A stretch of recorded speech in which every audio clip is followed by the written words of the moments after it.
Hello, hello, hello, hello, hello, hello, hello, hello. Nice. Fuck yeah.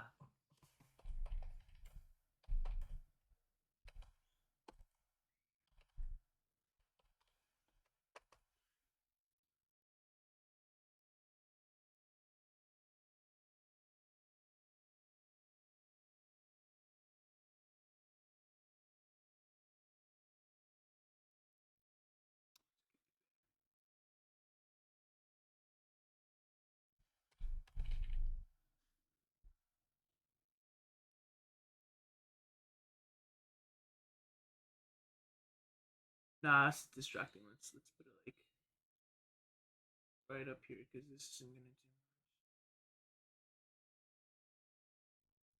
do. There we go. There we go. Okay. So just saying right off the bat, I may not be live. One of three things. I may not be live for long today. Depending on what happens next. Um, I'm probably gonna be called by my mom and dad to help clean up after or even by my sister to help clean up the party. And last of all, my back fucking aches. Hold up, let me get my fucking pillow. I was up recording yesterday all day, which is why I didn't stream the Halloween stream yesterday.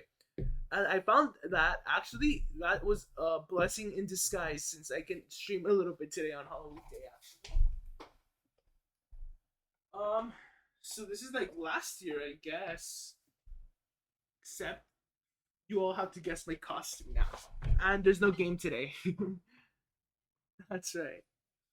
The 4,625 kilohertz mystery? Ooh, killed her mom. Dude, oh my god, I'm gonna get like videos that are so fucking weird. The missing enigma. How many people are watching me right now? Is there anybody? Hold on, hold on. Did I even yeah, Halloween stream. Nobody's watching me. I'm just kidding, that's a joke. So let's do that.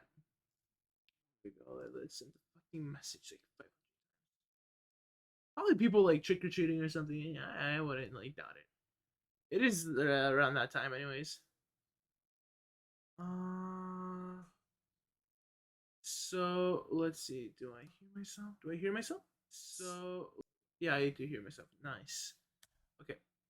Um, you all are going to. I said Tritter. Oh my god, that's how like half asleep I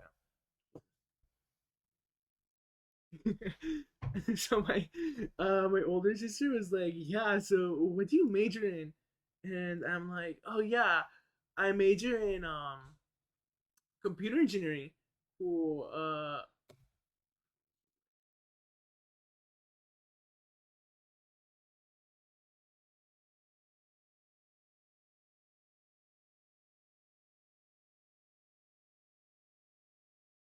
Hold up. Oh wait, I'm just like seeing some like interesting stuff. Huh.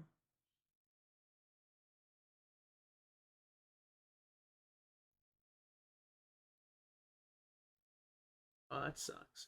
No, I was just reading something. So what was I gonna say? Basically, um, she was like, "Oh yeah, you're like computer informatics, right?" Oh fuck, and I'm lagging. So yeah, she's like, "You're in computer informatics, right?" And I'm like, "Fuck no!" I'm like, "Okay, ¿cómo le digo en español?" So I'm like, estoy estudiando um, ingeniería de computadoras, or sometimes I say computación, just like, it sounds a little nuanced, even though that's not a word. And she was like, "No, you're studying computer informatics, right?" And I'm like, "No, I have to do with a lot of numbers and calculations." She's like, "Well, that's what informatics is, at least in Mexico." And I'm like, "What? That doesn't make sense." Because like then she explained that like I work for like an enterprise and I just crunch in numbers, and I'm like, "What?" And I'm like, "Fuck, I don't want that type of office job." Anyways, I'm gonna tweet out Halloween stream.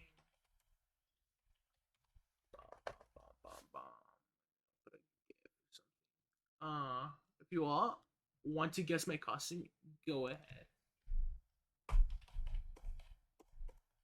Today we're gonna watch a lot of stuff that we've not seen before, maybe like similar topics that I ran dry, ran to the dirt basically, or drilled into the dirt, whatever.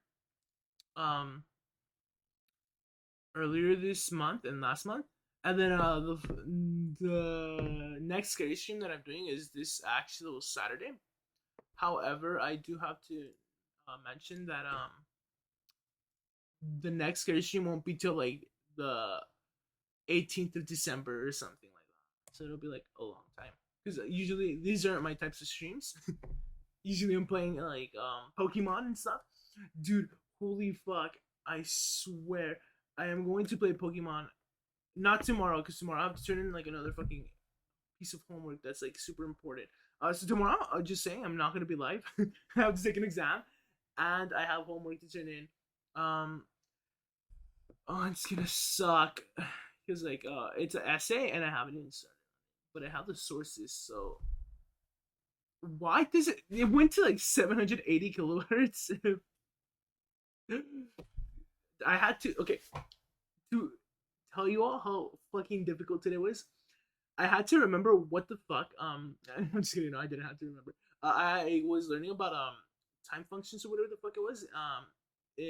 Having to do with flip flops. Like a device that like sometimes has a clock so it can register whatever inputs and stuff. And it's crazy. Basically, I was just like, yeah, I was like, fuck, how does this work again?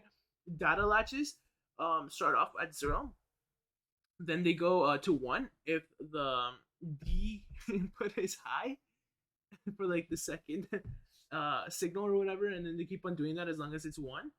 But if they go to 0, it like goes down again. I don't even know. It's like I turn that in. If I get it wrong, I get it wrong. So like again, my head was just in homework in the morning, and then like in the afternoon it was just with my sister's party and stuff. So for the meanwhile, I guess let's play Nukes. We actually didn't watch much of Nukes over the last few times. That being because a lot of the stuff didn't really fit in. He didn't cover that many alien things or other things that had to do with like I guess demons, dreams. Whatever the fuck I was covering, dude. It kind of like sounds like a fever dream, I swear. So let's start. If you have any suggestions, you know, I'm always open to it. And I know you're wrong. So as you guys know, I'm a huge fan of horror and all things spooky. And that's why I subscribe to Shudder.com, which is by far the best horror video streaming service out there. With Shudder, you get access to great Shudder original horror movies like Superhost and the awesome new found footage movie VHS 94. You also get other great Shudder original content like 3 full seasons of my all-time favorite horror anthology series, Creepshow. Okay, so if you're looking for some spooky entertainment, there are literally hundreds of great horror movies and shows available on Shudder. And you can stream Shudder on all of your favorite devices. But if you're a little hesitant and maybe you're not sure, well, Shudder is now offering all Nuke's Top 5 viewers a special deal to check it out. If you sign up with the code NUKE, that's N-U-K-E, you'll get an extended free 30-day if this is trial low, to try just Shudder tell me and decide for yourself. Like, I see it going to green and stuff. It's pretty cool. Yes, it is, isn't it? Anyway, so I'm a huge fan of Shudder.com, and I think you will be too. Top 5 ghosts caught on camera. Meanwhile, on TikTok. TikTok user Lacey Nicole is a theater teacher at Sarasota High School in Florida. Lacey says that there have always been stories about the ghost of, quote, Shannon, a Victorian woman who is said to haunt the high school's theater. Back in 2007, during a high school production of Beauty and the Beast, many believed that Shannon the ghost made a very unexpected appearance, and it was all captured on camera. Strong color, because like black is not the color.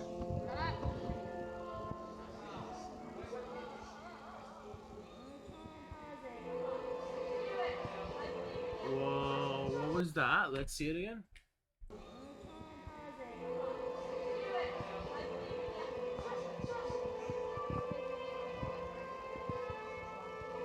What are we seeing? I don't see anything.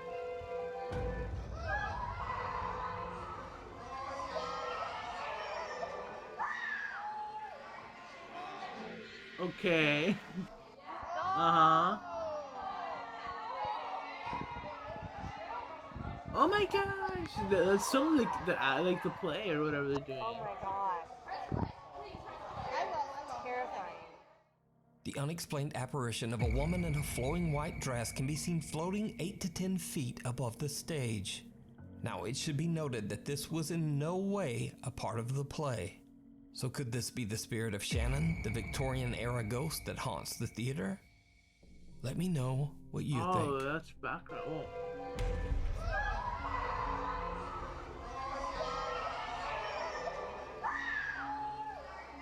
I can change the direction? I didn't know that.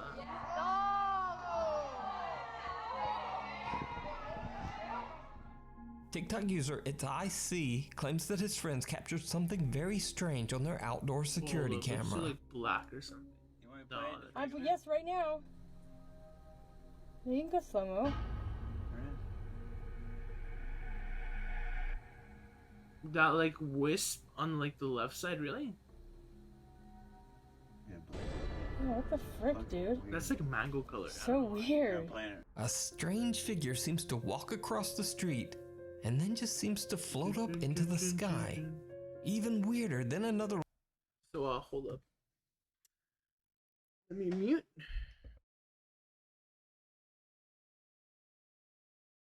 A large dark shadow seems to fly above the houses and disappear. Now, as always, I'm going to let you decide just what this could be because, well, I frankly have no idea what this is. Could it be something paranormal? Or if you have a more logical explanation, please let me know down in the comments. Paranormal Nightmare. 10 years ago, paranormal investigators and brothers Josh, Sean, and Rocky Foreman from the YouTube channel Paranormal Nightmare TV series went out to investigate the allegedly haunted Sullivan Johnson Museum in Hardin County, Ohio. Built in 1896, the elegant 3-story museum was once the private home of the Sullivan family, who lived there for over 80 years. It is said that the ghosts of several members of the Sullivan family still wander the haunted halls of the museum to this day. The Foreman brothers attempt to make contact with any spirit that might inhabit the building. Their EVP recorder captures some strange and disturbing messages. We mean you no harm. Like I said, we're just here doing an investigation.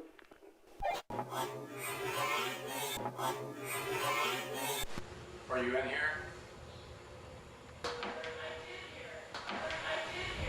But that's not all that the investigators capture at the Sullivan Johnson Museum. When they head down into the basement, they see something downright chilling. Anybody down here? Jesus Christ. Did you see that? Yeah.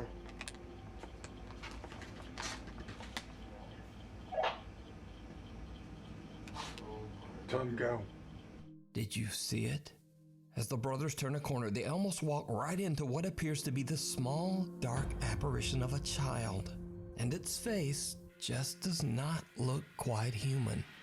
But what do you think this bizarre figure could be? Could it just be a very odd trick of the light? Let me know down in the comments. You can watch many more amazing and creepy paranormal investigations over on the YouTube channel Paranormal Nightmare TV series. Anybody down here? Jesus Christ. If you see a video that you think would be perfect for the top 5, or if you have a ghost hunting channel and you caught something great, contact me at nukestop5@gmail.com. Graveyard Shift. She's gone. Now this next creepy video went viral in the Philippines, and hundreds of Nukes Top 5 viewers were nice enough to send I it just in didn't want to me, record her without so her it permission. definitely deserves a spot in this week's top 5. So, I'm late one night, a security guard from responsible. Davao de Oro, Philippines, is patrolling a university campus all alone. Ooh. Suddenly, bizarre and unexplained things begin to happen, and the frightened guard takes out his phone and starts recording the terrifying paranormal activity. Welcome to my YouTube channel. So ngayong gabi mag-roaming ako. So check natin yung mga office. Sa likod nitong building na to. Check natin kasi may mga dyan, nagamit dyan. So ating oras is 12:17. So yan, lock natin to. Door is locked, okay. So yan guys, yung trabaho ko. So, Again, a lot of these videos are usually hoaxed or like really just trying to advertise as basically or try to pass off as real, right? This is what I'm trying to say. In order to like spook people or even just play into like a sort of bigger game that they want to develop. If it's like an ARG of some sort. Hold on, let me come back. I'm gonna get some candies.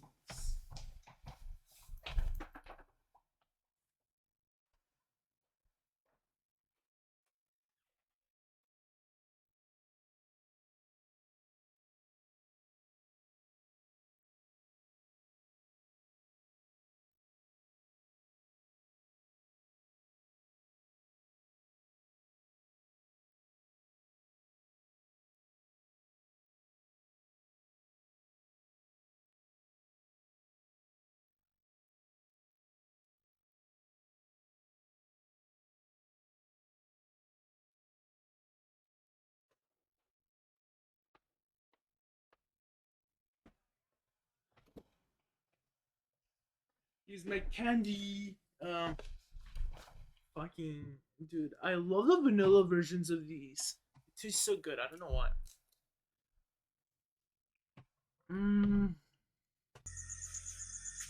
Something like this on the mom.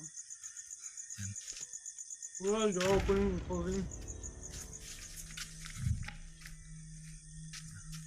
I actually have a story. Earlier today, I like straight up heard ding, right?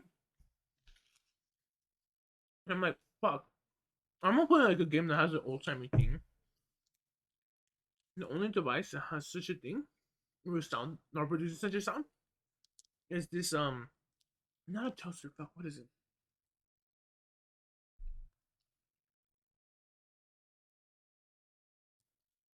It's not a mini oven. What is it? Because like a mini oven is different. Oh, it is. Never mind. Yeah, it's a mini oven. So the mini oven is the only thing that does ding, right? Makes it that sort of sound. So it's so confused. So I go over there thinking like, oh, one of the kids that came to the party that my sister was holding in my house must have like gone into the house and now like they're trying to burn the place down. They go check. There's nothing in there. It's plugged into the wall, but there's nothing in there. And I checked outside. There was nothing that would have used the thing because all of the food was made outside. Okay. My mom got to make was pozole and salsa. I want to call it salsa negra, but that's not it. Oh my god.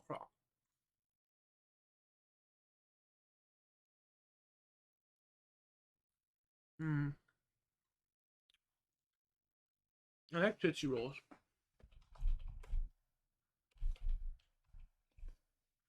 Yeah, this is salsa negra. Okay. Oh, they must call something else, I swear. Let me show you all.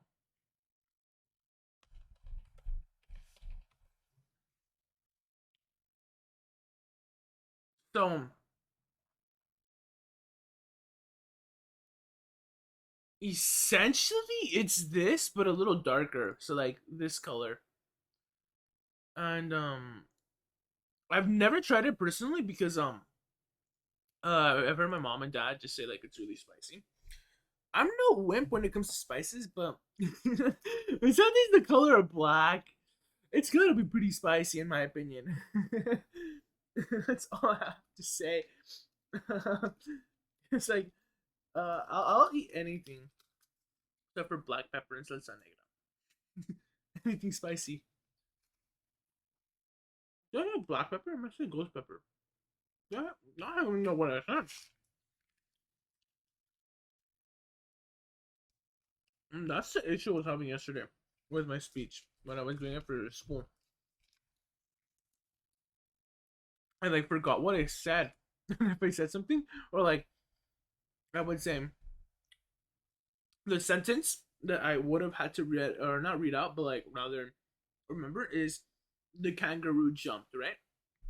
But I would say the kangaroo jumped, and the kangaroo jumped. Excuse me, the kangaroo jumped. That's how I would say it, and I'm like, oh fuck. So I'll show you all my speeches. Actually, yeah, by the end of the semester, I'll show you all my speeches. I have like 2 more, and I have one where I have to be like, oh, this cup's nasty. I have to be like, so it's my 50th birthday party. A toast to the future or whatever. I have to do something like that. I thought like rich or I don't know, smart or whatever I wanna be or think I wanna be in the future. Yeah, let's continue the video. So, nakabahan ako, guys. Again, I don't think this is like. Anong gagawin ko? So, I mean, unless it's somebody that broke into the house or not the house, the place. mindig yung balahibo ko. So, yun, guys. That could always be a thing. So, check natin yung... So, yun, guys. Narinig mo yun? I hate how that line aligns with my Yan, fucking narinig ko. throat. Yun, guys, na naka... Like, that's a yikes. Naka-on yung... Ano? Yan. Aww. Yun, guys. So, yung... Can you see the chairs? Yeah, we can see the chairs. Yun, guys. Can you see my glasses? Oh no, they're getting dragged off by some unforeseen Yung force. electric fan sa itaas. Yan o. Parang may kakaiba talaga dito, guys. Kita niyo. Okay, so, What's being dragged in there? I don't see anything. ito yun. Oh yeah, they're moving. Never mind. Kita niyo. So, grabe yung... I can see this happening if there's or if it's a pretty windy night. Kailangan natin i-off yung ano. Do I have chat disabled? I think I do. Wait, no, I don't. Okay, good. So, check natin, pasukin natin, guys. It's because I was recording on a different screen and I disabled chat. I don't know why chat came up as an option. So, yun, guys.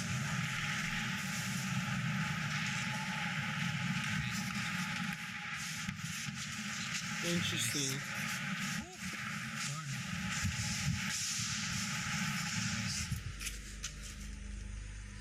So, ito I wonder how that can happen. guys. Grabe. Sobrang nakakatakot, guys. Grabe yung... Oh my god, you're gonna point out there's somebody in there.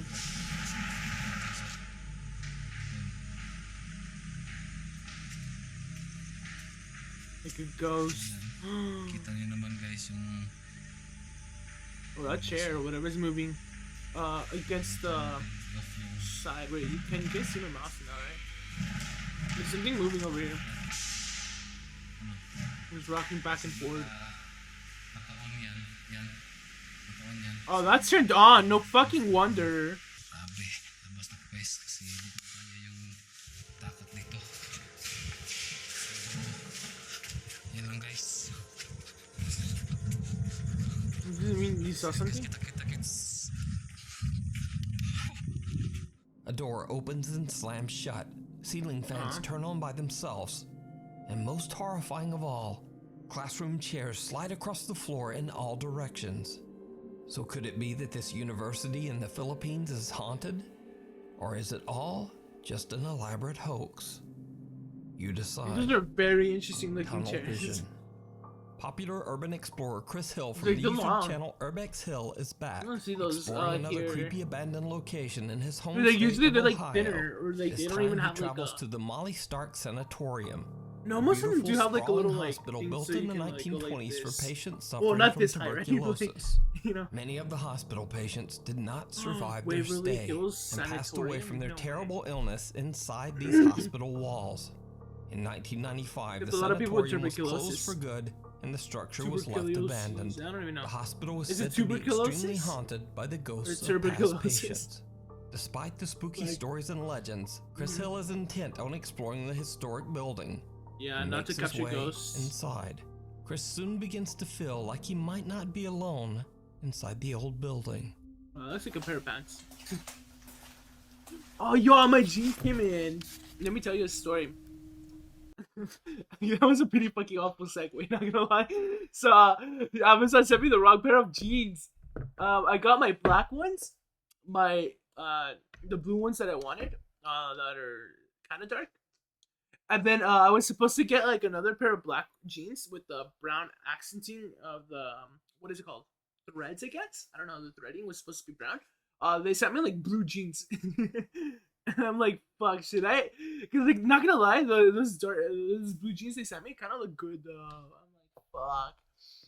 So I'm like contemplating whether to like say something or like not say something. That's my dilemma right now, but that's really outside this not scope. It's just not related to anything we're watching right now. Whoa. Chris quickly turns off his light as he believes he hears someone nearby, but he dismisses the sound as potentially just his imagination and continues on exploring. Deep in the basement of the sanatorium, he finds a winding Also, you guys can always concrete scare tunnel me. system. There's a free Again, sound the alerts or urban whatever. explorer hears something. These tunnels are creepy as McDonald's is creepy. What the fuck? That's what I heard for like a split second. When he said this door is creepy or whatever. The corridor. Chris is exploring all alone when he hears the last thing that you want to hear when you're down in dark tunnels beneath an allegedly haunted sanatorium. Footsteps in the dark. Now a bit freaked out, he nevertheless decides to continue through the tunnel. That's when things take a terrifying turn. What the f is that? Yo, do you see that?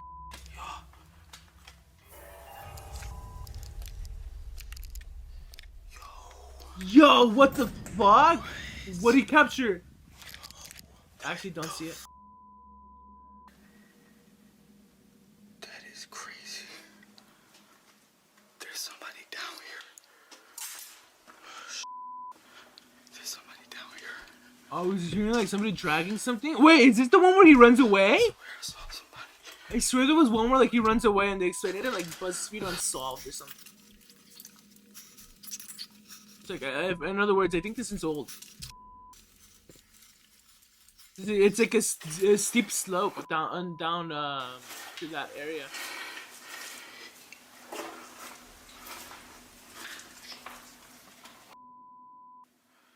It's a dead end. Wait, what the fuck? Oh my. Oh, he's fucked if there's somebody's behind him. Somebody's in the barrel, dude. That'd be fucking crazy. What? I'm out of here. I swear I legit saw somebody. Did it actually capture on camera? And this is dead end. I'm out of here. Yo, and my shoes is sticking to the ground. This is crazy. Uh-oh. When the footage is brightened, we can see that something seems to be coming towards Chris, but then suddenly disappears. Oh fuck, yeah, like. But like, he always captures shit, so I don't know if he just puts it in, just like. The ghost hunters When the or footage whatever. is brightened, we can see that something seems to be coming towards Chris, but then suddenly disappears. It could be like, I don't know, I want to say it's like, it could be like gases or something, just like, kind of like, forming and then maybe becoming into like some sort of like mist form. Or at least visible for a moment. I don't know, that's all I can explain it as, really.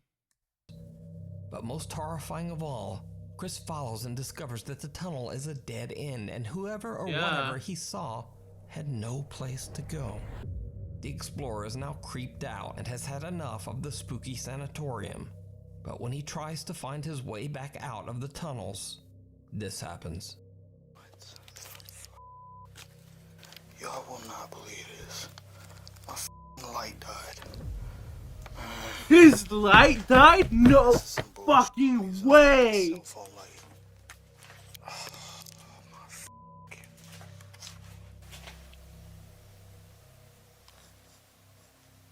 Whoa, that's sick. What?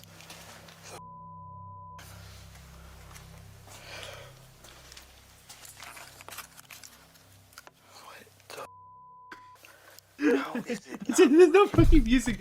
So like, As Chris is music in my frantically head. searching for an exit from the dark tunnels, Chris's in my Camelite head. dies at the worst And now possible like that time, happens. even though the battery When was anybody else would fully have popped charged. into. So with only the dim light from his cell phone It's to just like guide quiet him, and he's like, he finally "Fuck." manages to find his way back out. So did Chris capture the apparition of one of the hospital's deceased patients roaming the dark underground tunnels?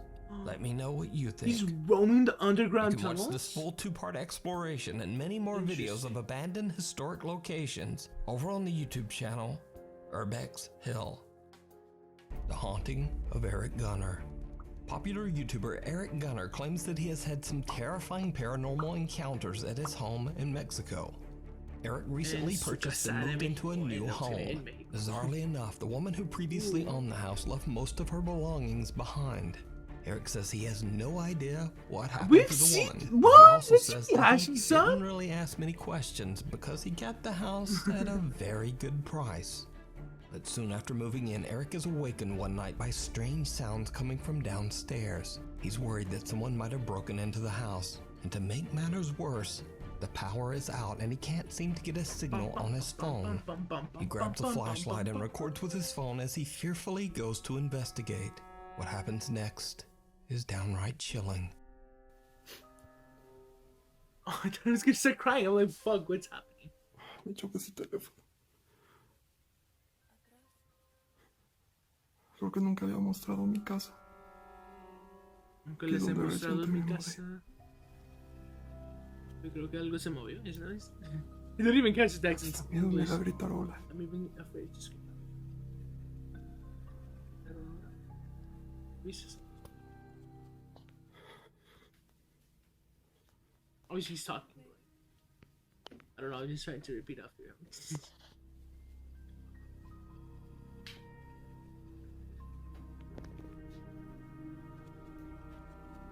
Como estético usa todo, hasta allá.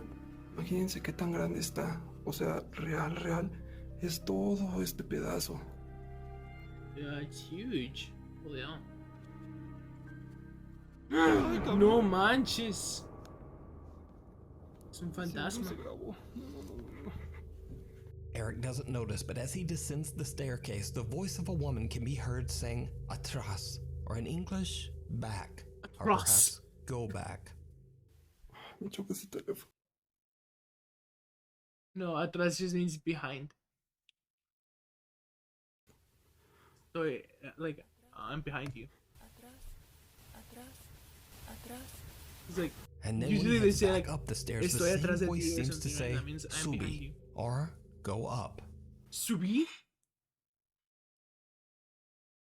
I think he meant to say sube. Subí is like, yo me subí en las escaleras or something like that. So yo me subí en la. I don't even think that you say en la because like I just like really bad grammar sometimes. Yo me subí. Yeah, no, I think you do actually say. Yo me subí en las escaleras. El otro día. Or yo no, but like if you want to say like I went hiking. Say like yo monté las montañas. No, yo escalé las montañas. Sube. Yeah, sube. Then his blood runs cold Súbete, por favor. because as he looks toward the end of the Súbete dentro de mi hallway, carro. he sees someone staring back Si no at lo him. haces, Now very freaked algo out, he malo va a reluctantly pasar. goes over to That's just investigate. weird. I don't know But why I said that. there's no one there. Cut to a month later, and No Eric hay is nadie awake in the adentro de middle ahí. of the night again. This time from the sound of someone knocking on his bedroom ¿Y door. le está tocando la La puerta? verdad sí pienso mucho en si bajar o no porque le volvieron a pegar. Va a volver a Vuelven a pegar. pegar, voy a abrir. I went to translate that. obviously I would get like, I would understand, oh yeah, they're like knocking, right? I would translate it actually to like, oh, they're hitting the door. Something's hitting the door. Rather than knocking, because I don't know, pegar means hit. Because like you don't say, voy a pegar la puerta. You say, voy a tocar la puerta. Right? Because like when you knock, you go like, you don't go, you don't go fucking like attack the door, right? You can say something hit the door, right? Because like, bam, right? If you hear something like that. What the fuck? That sounds like a bird. Fucking extraterrestre. Oh. No hay nadie. There's nobody Mi there. hija no las prendía.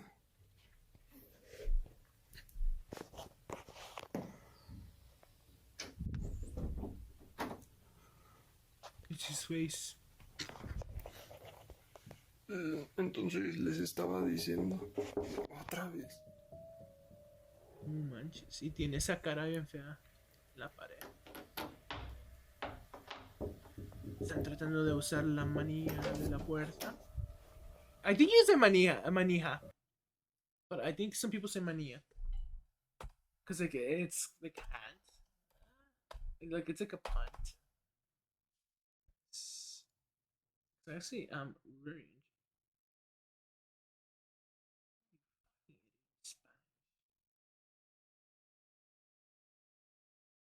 I wish it was in Espanol, so you just have to go all the way down here and just like choose the E letter, or yeah, just choose like the letter E or whatever, rather than fucking having to look for Spanish. It always fucks me up.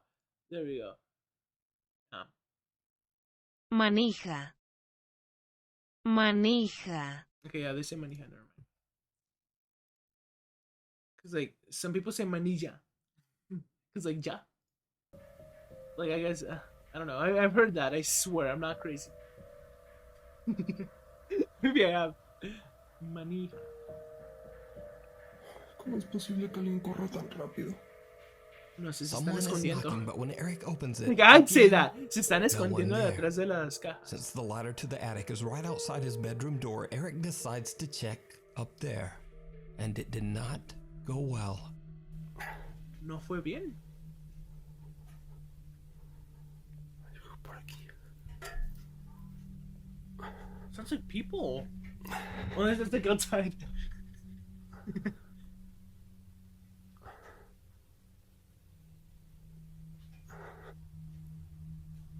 Oh yeah, it's in here. La primera vez que subo. Hace un buen de frío aquí. Very cold. Ooh. Oh goodness, nice boy. Okay, that was obviously stupid. Like this is fake. That's like a filter. But Ese lazo se está moviendo. that can happen. Actually, Y that aquí hay happens otro in like cuarto. ¿Ya vieron? still rooms. I'm not kidding. Glasses can still move. Or rooms that don't have like much air or ventilation. Bueno, ya vimos, ya vamos para abajo. No, o sea, de verdad que yo no entiendo por qué está pasando esto. Muchos me decían que no, que es que había sido por lo de la chica esta, de todo lo que había pasado. Escucho un ruido allá arriba. Ay, güey. Eric hears a sound coming from the attic, and when he looks up, he sees a horrific, distorted face staring back at him. Terrified, Eric runs and hides in his bedroom, and he stays there for the rest of the night. Eric later discovers that his pet parakeet passed away inside its Oh, cage that's so that very sad. night. You know, I hate when that And happens. so, I used to have he now birds and they fears used for to the pass life away in of the his night. little And that dog. sucks.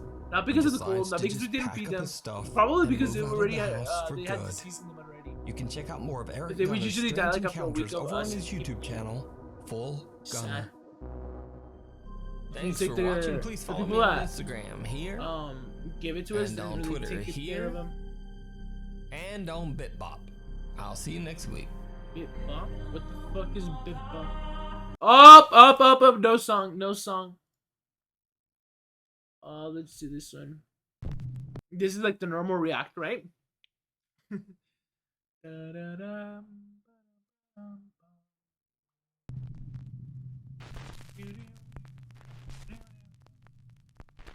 5 ghosts caught on camera.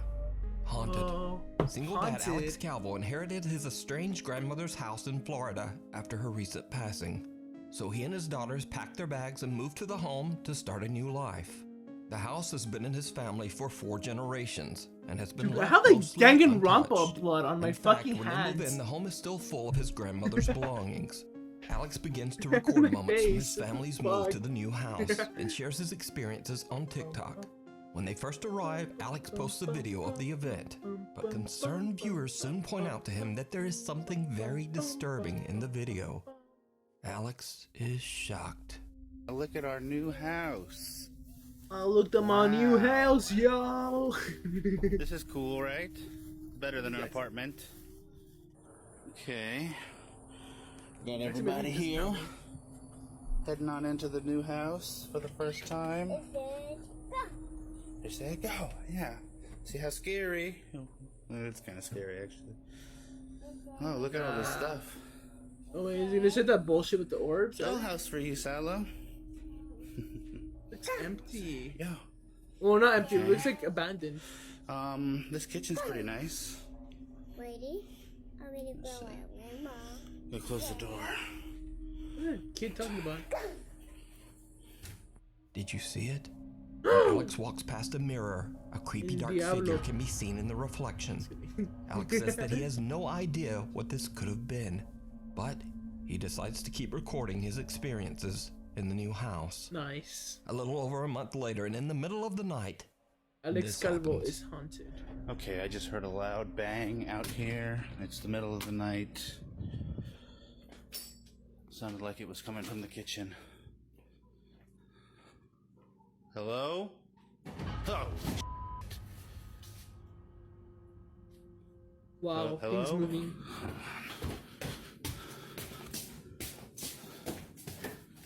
There's somebody here. That's a pretty spacious house. What the f? Alex hears a loud bang and goes to investigate when a chair suddenly just moves on its own. Hello? Oh. And then, only 2 weeks later, he films another chilling experience. So I just captured something else on tape. While I was actually taking the tape, I did not notice it at all, but you go ahead and take a look at it. You and did tell me what capture you think. something else?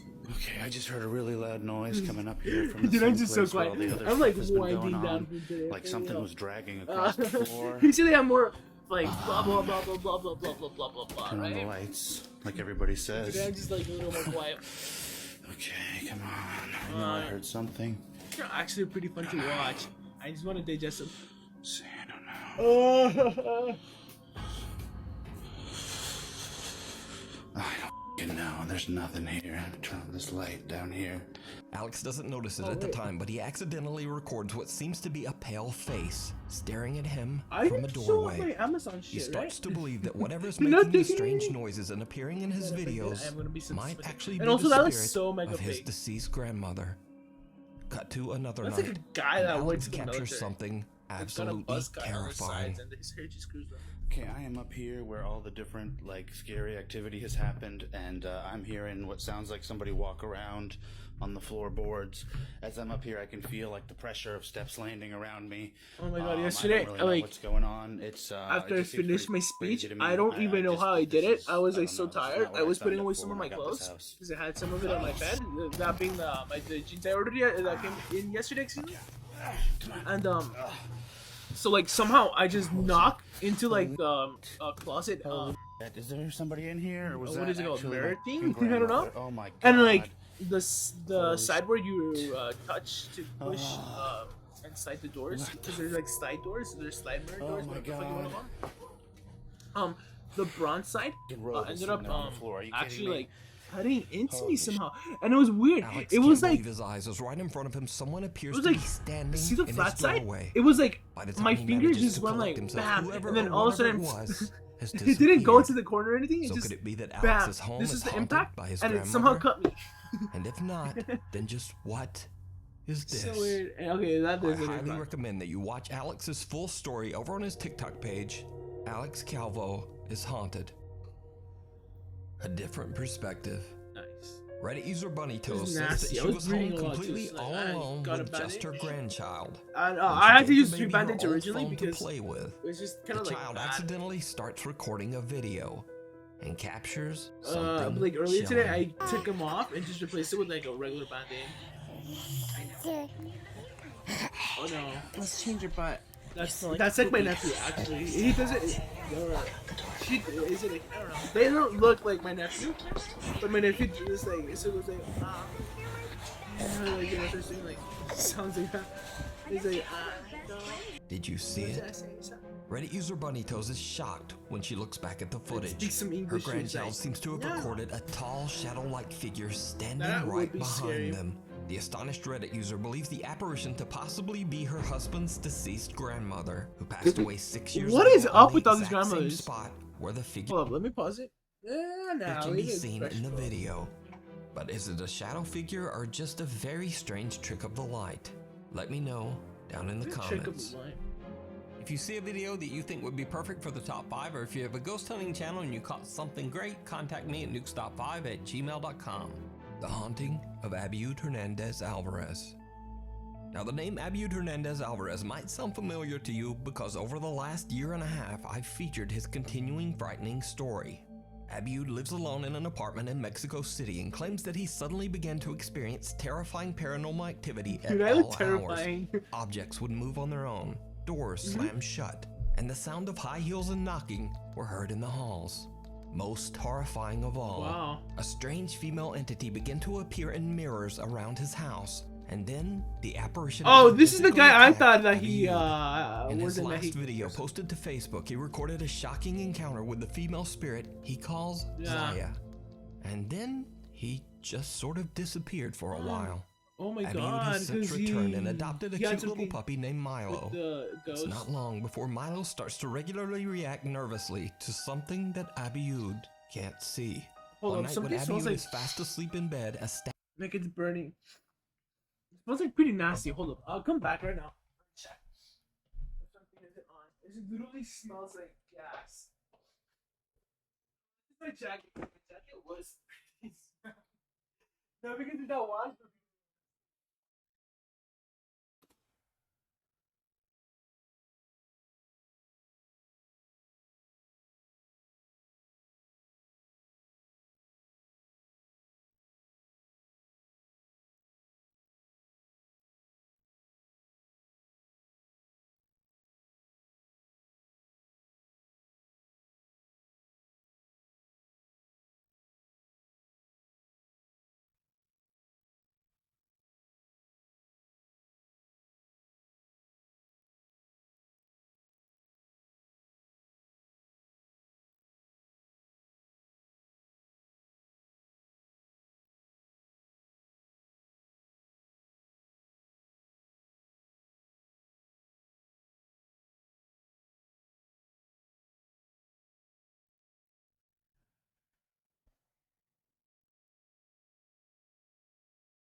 Yeah, no, okay.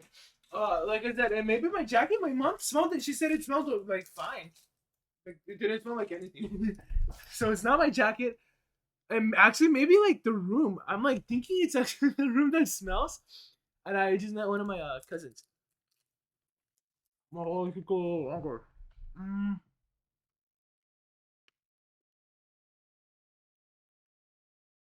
This Snicker bar is awfully chewy. No, actually, excuse me, crunchy. Static camera records something very strange.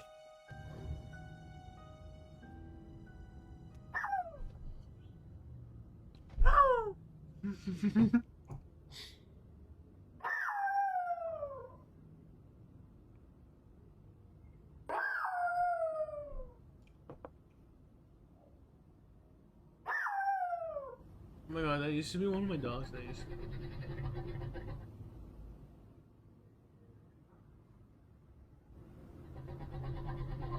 Oh, that is weird.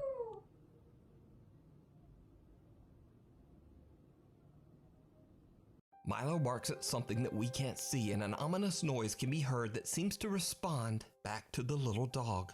It's almost as if little Milo is trying to protect his owner from something. Over time, Milo seems to form an odd attachment to a large teddy bear that we have seen in Abiud's videos before. The teddy bear, named Abiud Googie, Hernandez often Alvarez. seems to just move on its own. Dude, I want acentos in my name. I want to be known as Ruben con acento en la U o la M, and then Torres with an accent obviously being on the O. Maybe because like imagine like saying One day after Torres. frantically searching, That'd be Abiud like can't great. seem to find the teddy bear anywhere. It's like it simply Sounds disappeared into thin air. I don't know. That'd be so fucking weird. I mean, I can sound like every vowel.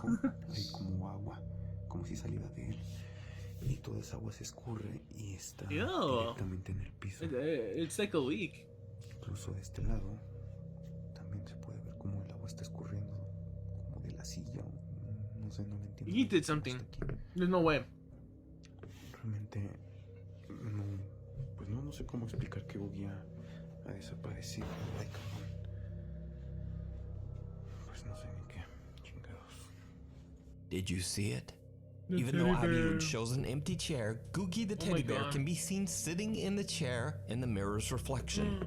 Even stranger, water appears to be seeping right from the mirror itself. That's ectoplasm. Eventually, teddy bear Googie returns to its usual spot and all seems to be going well. It's a bad sign. Until one night, I forgot what specific Abiud it hears is. a very loud noise coming Like a from the demon same or something? room. He once again takes out his phone and starts to record. It did not go well. Escucho un golpe muy fuerte en la recámara. Precisamente por donde está Googie. That's how my mom used to refer to my room. La vez pasada. But now she says cuarto. Bueno, ya tiene un rato que. I'm just kidding. It's related to the word, I guess. Encima de Googie para que no lo movieran del lugar y bueno. Pues sí ha funcionado. People say Googie. Oh my god, I just noticed she has him like all pressed down. Esto que se ve como. Dude, it looks like when like you spray Windex. Like it's not like that. It's actually like water. Sí se logra apreciar.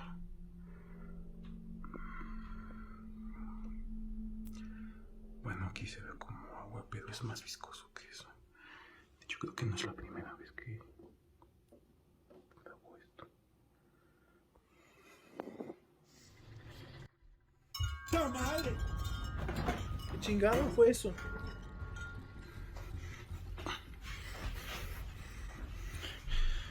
What an obvious cut! Oh my god! Dude, that was scary. Was that him walking into the room?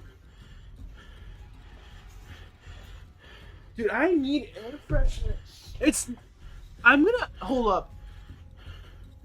That sound annoys the fuck. The sound, the smell. Hold on, let me ask my sister. She has. It's so wrong.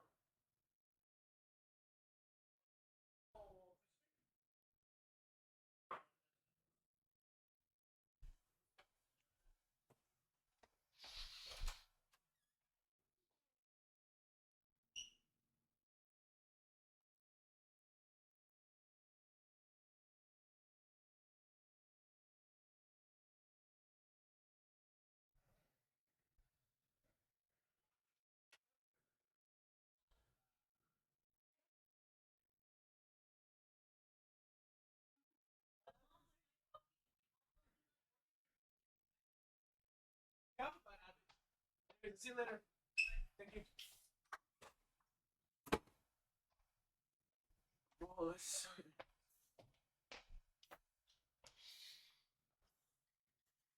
see that. Oh, that smells so much better. Oh, man. And I cleaned my room yesterday too, so it can't be that. Oh, shit. Okay, so my mom buys Pinol or Pinol or whatever. Hold up, let me show you. Wait, is it?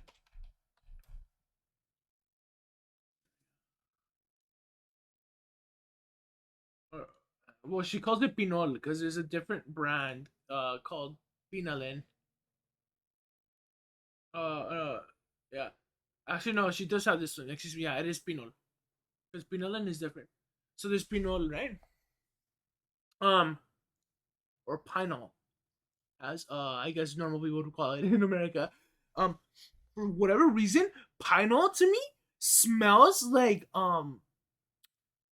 what is it called? Like vegetables. Like it doesn't smell like it was a weird thing that occurred like last year or 2 years ago. And it just smells really bad to me. It smells like broccoli. I don't know how to explain it. It smells like vegetable oil almost. And it's just so rank and nasty. And yesterday I cleaned my room. I mopped my room, my room's floor with Pinol. So maybe that's what's smelling. Cause like now that I smell the air freshener is dying down, and now it still smells the same, although a little less stronger. But like, you know, it's like when guys try to mask their stank with fucking Axe body spray, right? You can still smell that. I wasn't one of those guys. I had deodorant. And it was middle school. Oh, let me be back right now. Boy.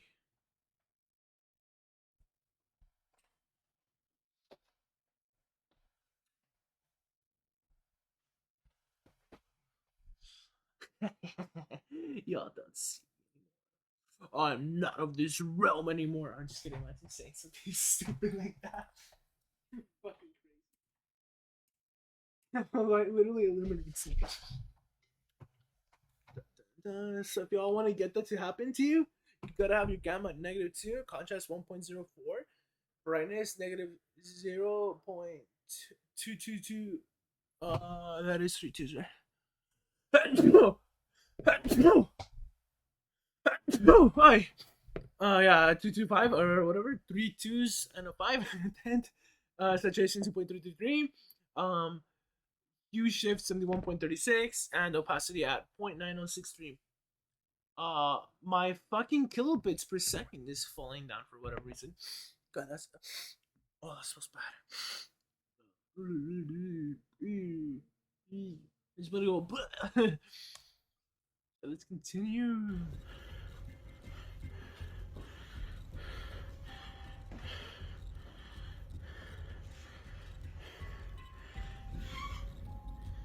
In an absolutely like bizarre twist, this is my demonic clone of himself charges toward Abiud, scaring him so much that he stumbles to the ground. When he gets back up, there's nothing there.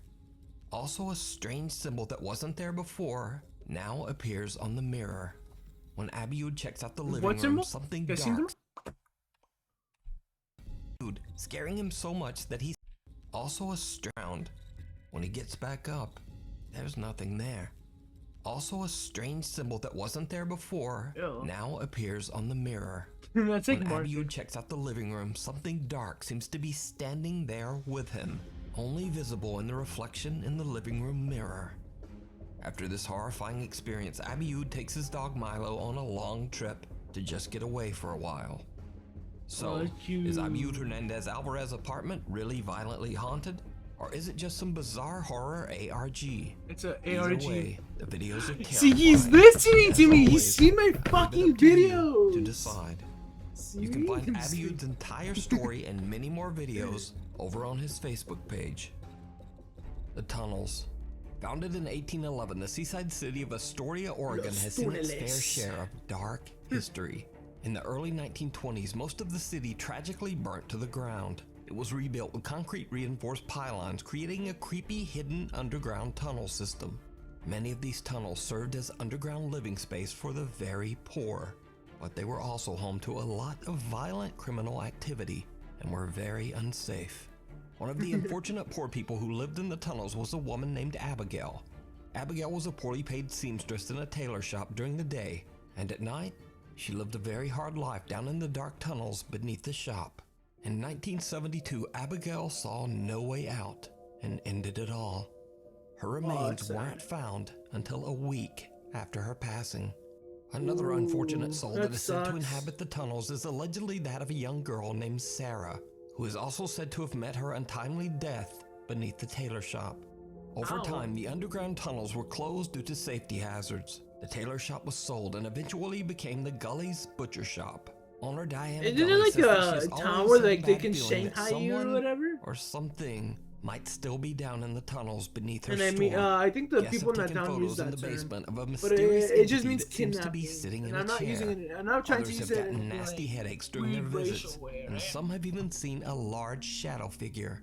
The Is story this goes the that town one where they man do that? visiting Because there's sat a lot down of in like chair, weird, but soon like, fell there's over and talk then about, quickly like, ran underground out. stuff. He claimed that what he believed to be the spirit of little Sarah came walking towards him and pushed him right out of the chair. Diana Gully has invited popular ghost hunters Ryan, River, Wyatt, and Skylar from the YouTube channel Twin Paranormal to investigate whether the stories are true and just who or what might be haunting the Gully's Butcher Shop. Nothing's As Ryan haunting is that. interviewing Diana about her store, River is busy setting up a static camera in the tunnels. He captures something downright chilling. So when you're checking things, maybe you could get a little bit more information about that. See, some things may appear differently. That sound, dude, I swear. Sometimes they'll trick you. Okay, if my stream keeps on doing that. Oh, wait. No, yeah, I think it's on that application that kind of stops this stuff. Hold up, let me check my Twitch. How? Dude, the bitrate's fucking fine. What? Dude, OBS is fucking glitching the fuck out. It's like, yeah. You have nothing. You have no kilobits. Whatever. What the Earlier, you were saying that somebody was sitting there. Right. Could have gotten scratched on their face. Oh, yeah, that was the thing. Yeah, getting scratched. Yeah. A little bit too excitement in them doing it themselves.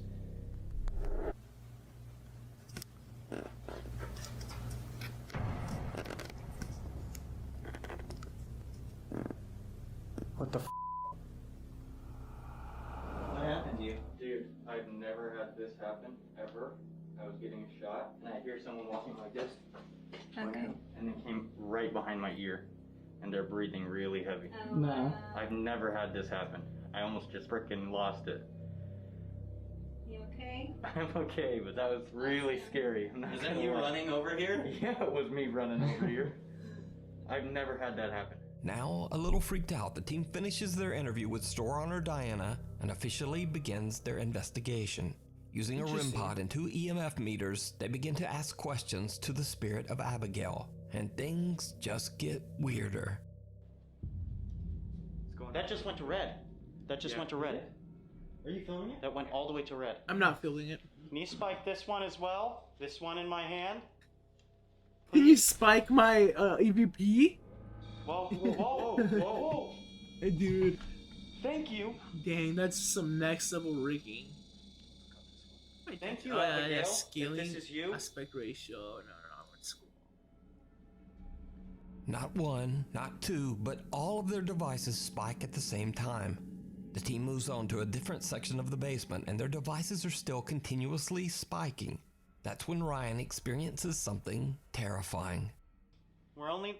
This just keeps going off. Thank you. Riff. What? Somebody's right here. Somebody's right here. Are you over here with us? Dang. What? What? I just got what you got. Somebody's right here. Are you over here with us? What? What? I just got what you got. Something just took a deep, deep breath right by my ear. How can you prove that, though? If I had a heart monitor right now, my heart is beating so fast. Just like his brother River, Ryan experiences and hears the breath of someone right next to his ear. But that's not all that the twin paranormal guys catch at Gully's butcher shop. Here's another object here in Skylar's hand. All you have to do is walk up to this object and you hold onto this antenna or get close to this metal rod that you see and it'll light up and it'll make noise. I'm going to go ahead and set it over here in this walkway. If you can come over to us and use your energy. Give us a sign that you are here with that.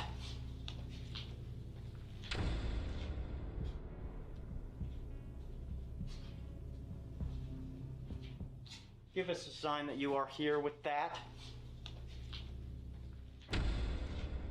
What was that? I actually am not paying attention to whatever they're showing. Give us a sign that you are here with that. Okay. The unexplained shape of someone seemingly walking around down in the tunnels is captured on camera. I mean, not. Ghost hunters have no idea what their camera has just recorded. I mean, that's like maybe it's somewhat like that direction.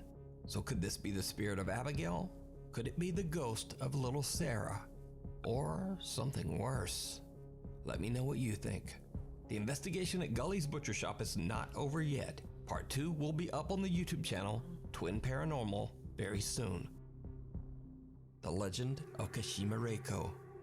So the story with this next video goes to an anonymous Japanese man lost a bet with his friends, and so they dared him to explore an allegedly haunted forest completely alone. As proof, he must film the entire experience. He hikes into the woods just as the sun goes down. As you might suspect, it did not go well.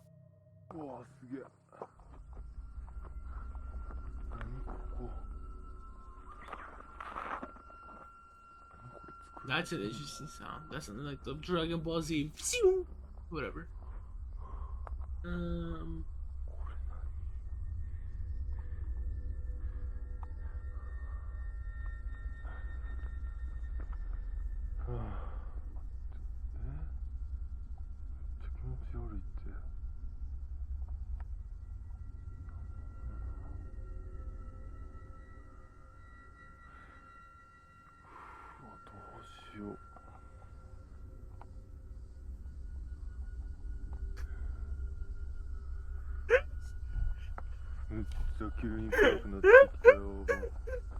Send him my emotes, but you all can, I don't know how to fix it actually. RTR?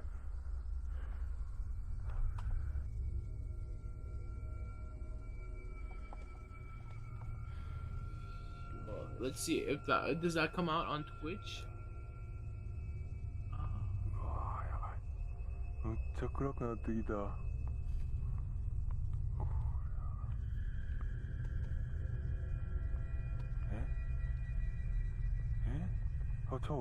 That does. I have no clue why my thing it doesn't.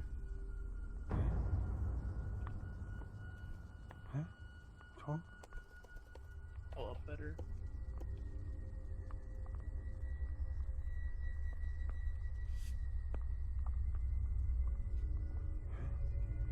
Twitch.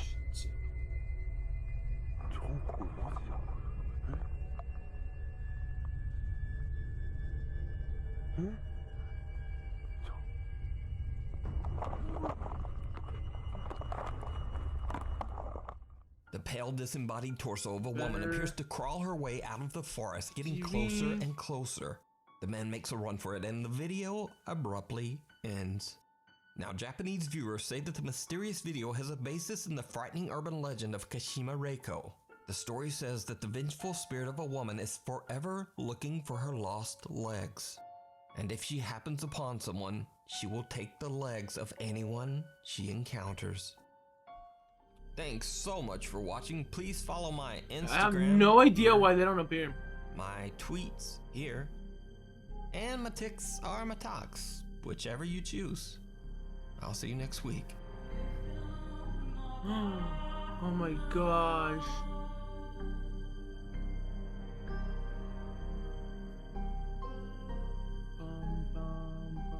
That's nasty.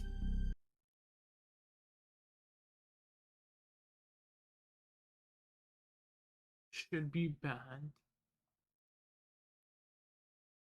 My ears are itchy. Let's move on to somebody else. Top 5's had a good one.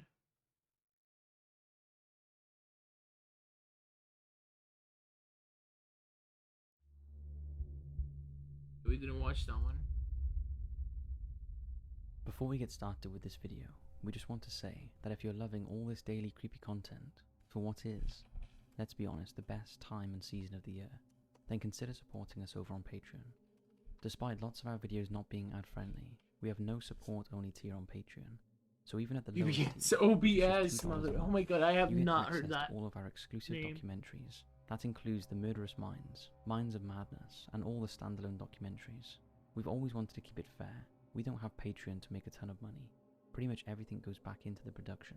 To give you a taste of what's on there, recently we uploaded a documentary on Wuhan Lab, a documentary on Chris Benoit, and for the Creepy Marathon month, we'll be uploading a Murderous Minds documentary on body. Yeah, that doesn't pop out, but on my we currently have which 20 it will. What? documentaries Never over mind. there for you to enjoy, and work hard to bring new content as often as we can.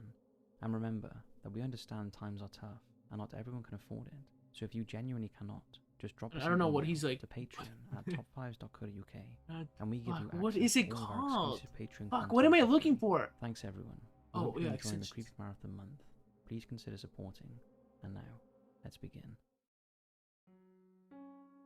Welcome to another viewer submissions episode, where we look into some of the creepy and often terrifying real experiences our viewers have sent in. All these stories are true and not altered in any way. We like to share these encounters to see if any of you have any explanations for what has happened, or if you have experienced anything similar. Thank you to all the amazing subscribers who send in these stories. And now it's time to hit those lights, sit back, and enjoy. For reals. Black Eyes, No Body. It all started when Ryan was around 5 years old, and he used to live in a village called Heswall in northwest UK. He was staying at his nan's house, which was only up the road from his home, but was particularly creepy, especially at night, as she lived on a dark lane with woods opposite. The house was quite old, and when his nan brought it back in the late 1950s, it still had a massive crack where a hole was patched up, after damage from a bomb during World War II. Ryan had stayed overnight at the house several times, but this particular night, he woke up in the early hours and went to the toilet. As he walked back to his room, he heard a noise from the bottom of the stairs. He curiously turned around and looked down the stairs. At first he saw something white, but then whatever it was came into full view, and it had a bright white face, a mouth, and the blackest eyes he'd ever seen. Ooh, that's scary. But strangely, it had no body. No Ryan body? was terrified and ran into his nan's room and hid under the covers. His nan asked what was wrong, and Ryan told her he had heard a noise. His nan went downstairs to investigate, and came back and said it must have been something outside, and it was nothing to worry about. After that night, Ryan refused to go upstairs in his nan's house alone, as he always felt like he was being watched. Oh, that's a bad feeling. Into him being petrified of looking up or down any stairs, and he often had someone with him just to attempt walking up or down them. As Ryan got older, he would sometimes be sitting on a bus or in school and would feel a hand press on his back, and he'd often find long random scratches appear on his body. The occurrences and fear of stairs lasted until he was around 13 years old, but at night he still felt uncomfortable with the feeling of being watched. Sadly, in 2009, Ryan's nan passed away from cancer at the age of 67, leaving Ryan and his family devastated. And in 2012, he and his family moved into his nan's old house. They lived there for 5 years, during which time Ryan never once looked down the stairs at night, for fear of seeing the face again. Ryan is now 23, and still has nightmares about the face. And as recently as 2 years ago, he would still get bright red scratches appear from nowhere on his arms. However, when he got married, and he and his wife had a baby daughter, the scratches Okay, stopped, that's weird. and he now just has the occasional nightmare. Although he is still They petrified could totally of just like do that crowds when he's alone, and it'll pop as he out. gets the feeling he's being watched and hunted down. To this day, the face Ryan saw as a 5-year-old is vivid in his mind, and is the scariest thing he's ever seen, and those black as black eyes are still etched into his memory. Apart from his wife, Ryan hasn't shared this experience with anyone, as he found it so difficult to relive and thought people would think he was crazy, but assures us it was very real, and would love to know if any of you have experienced anything similar.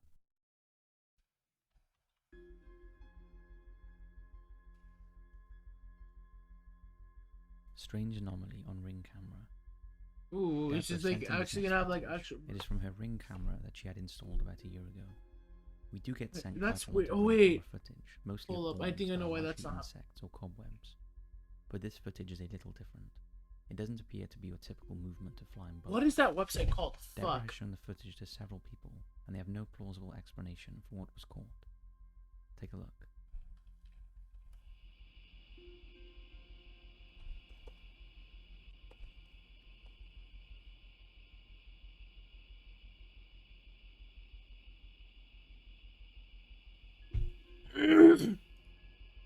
So what is it catching? Ooh, okay, that is interesting. Some people say like flares like that or whatever, or like bugs or whatever, like actual bugs. But I don't know.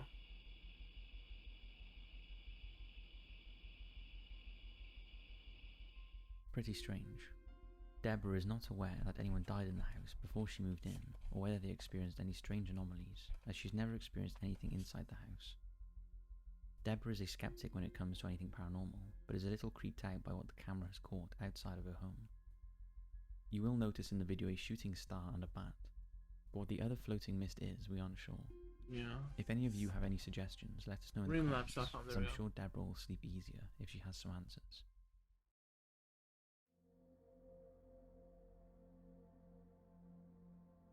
Who was Abby? This next who is photo was Abby? sent in by Stacy. It was taken about 20 years ago when her nephew was a baby. As soon as he could speak, he would talk about Abby, and one of his first words after Mama was Abby. No one in the family was called Abby, neither did they have any friends called Abby. As he grew up, he continually talked about his imaginary friend, and it wasn't uncommon to find him sitting on the floor laughing. Again, I hate imaginary friends. Imaginary friends are really scary. He continued talking to Abby until he was around 8 years old, when he suddenly stopped mentioning her. When this photo was taken, a strange mist was visible above the baby. The family were puzzled, as there wasn't anyone smoking in the room.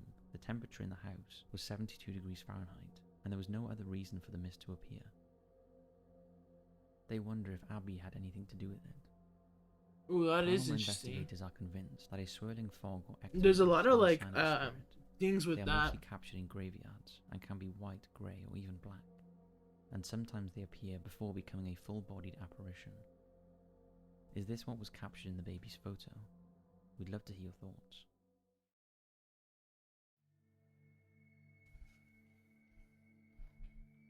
Unexplained events. Stacy has 2 stories she wants to share. The first was in the house she grew up, that she believes is haunted. Oh, save settings. The house is the oldest standing brick house in a very small town, and dates back to the 1840s, and the interior walls of the original structure are at least a foot thick. It wasn't only Stacy Yeah, see, who now it experienced starts popping paranormal out. activity See? in the house. Her brothers and fucking cousins emo. also did.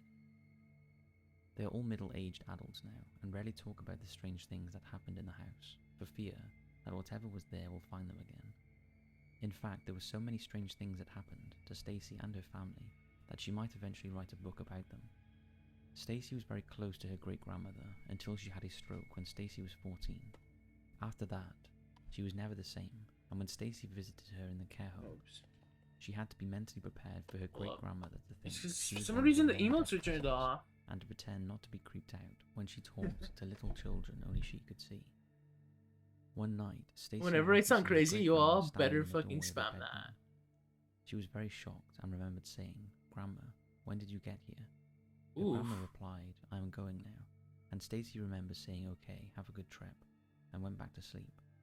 At the time, she recalls feeling confused but comforted, as her grandma looked like her old self, not the emaciated shell she'd become since her stroke.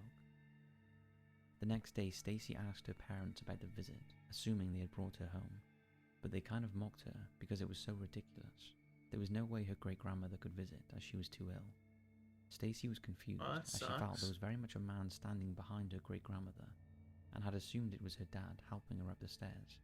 Well, that's Later freaky. that day, Stacy found out that her grandmother had died the very night she had seen her. So was it all just a very vivid dream, or had her great-grandmother come to say goodbye? Stacy's next experience happened almost 25 years later, not in the same house, but this time at her parents' old farmhouse, that was located so far in the country you couldn't even see neighbours. At the time, Stacy's dad and her brother were living there alone, and Stacy and her mum were visiting. Just as they were getting ready to leave at around 4 This voice is a little low. They both headed to the bathroom. Like, I have like the volume at like almost 30 an hour though. drive back with nowhere to stop. Stacy came out to the bathroom and that's joined a her mum in 50. the entryway, by the base of the stairs, when they heard as clear as day the unmistakable sound of a little girl giggling. They looked at each other in shock, and asked each other whether they heard it. Imagine hearing like Then both rushed out in a state of there's something like bewilderment. that. Stacy cannot explain Freaky. what happened, but it felt like a little girl, maybe 6 years old, ran between her and her mum, and was giggling as she ran Nice. up the stairs.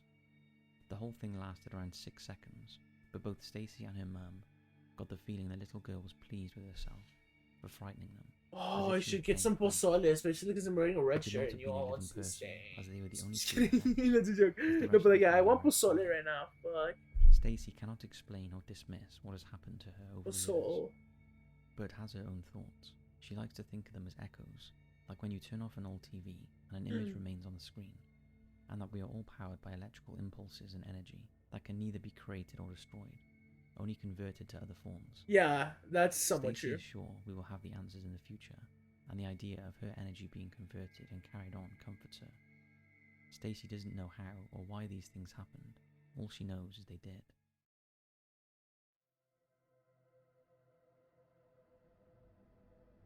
Haunted London Bridge in Arizona. Back in 2007. That made me think of like something weird.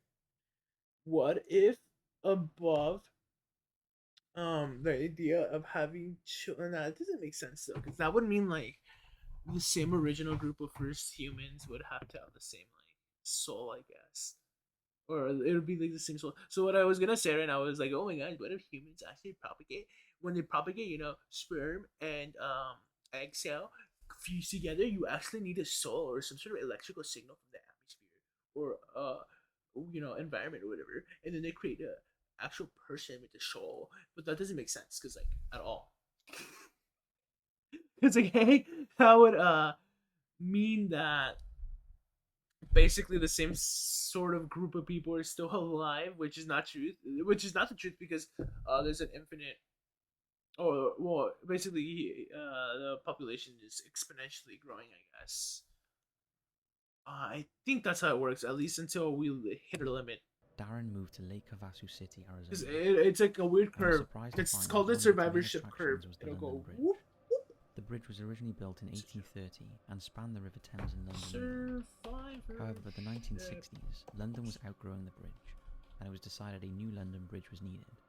So in 1968, they sold the old one to Robert P. McCulloch, Oh the my god, founder I of thought that Lake was Havasu City, a naked Arizona. person. Robert dismantled the bridge and transported the exterior granite blocks to the United States for use in the Oh construction. wait, of maybe London actually no. That's in for Lake Havasu surviving City. species population. It took a few years to complete, Because it shows but the bridge was competition. rebuilt exactly as it was There in we go. London, and almost everything See, on the bridge is original. Population says in including time. the bricks, This is like streetlights, it without a railings, limit. and names. This is with like a sort of like limit. However, along with No the bricks logistic and growth. mortar, many believe the bridge brought with it the centuries of violence and death attracted to the streets of London, and it's thought to be haunted by several ghosts from London's gruesome past. Oh my The paranormal gosh. activity first started during its grand opening in 1971, when some onlookers So much witnessed a paranormal group of four activity. women in Victorian dress walking along the bridge. Dang. I just don't know what else to say this month. I kind of until the women mysteriously vanished into thin air. hammered this subject way too much. And now, if we were to move on to something like skinwalkers or aliens or something, maybe it'd be like, what the fuck are they talking about? And maybe I'd have a little more to talk about. Like ghosts and ghost stories. And some have seen her jumping into the water at night, but disappear right before impact. Many have also felt a force of dark energy following them while crossing the bridge, or have heard unknown voices in their ear. Nice. It has such a reputation that numerous creepy films and TV shows have been filmed there. Fuck, I'm gonna get pozole. I'll come back right now. The supernatural crime drama Bridge of... Hold up. I'll be right back. I know I have the Texas Spirit people.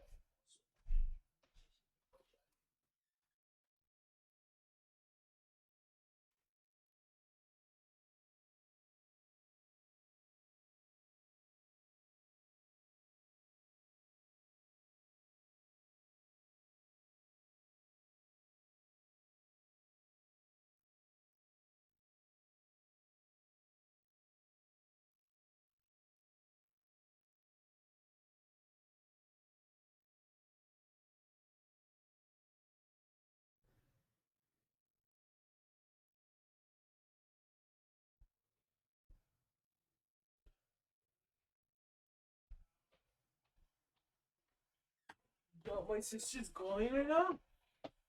I have to say goodbye to her. And I'm gonna help him out. So I actually need to put up the BRB screen. So you all love the screen. So I'll be right back.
For me, I forget what this spice is called or what this little oh wait, you all can't see that. Hold up.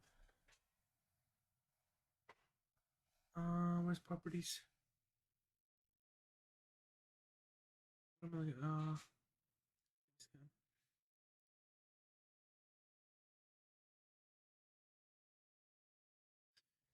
Okay, y'all are gonna see me sharpen. What this is called? Hold up. It's not weed. Before all you all say that. It's a dried herb. I forget what it's called.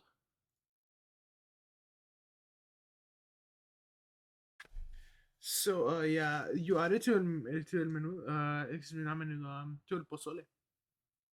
Adding a plentiful amount. So it adds a lot of flavor.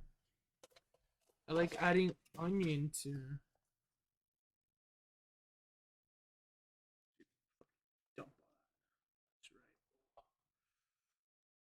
And then I like adding lemon or limon, right? As I call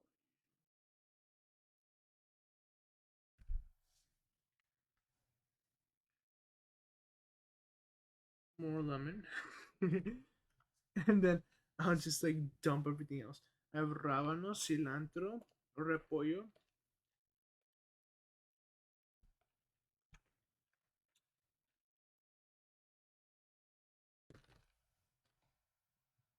Oh, that's a lot of shit I have on there. Hopefully it doesn't like spill. So now it's like cereal when you overfill it. Bowl with like a lot of cereal and the milk is spilling out. And I gotta mix everything.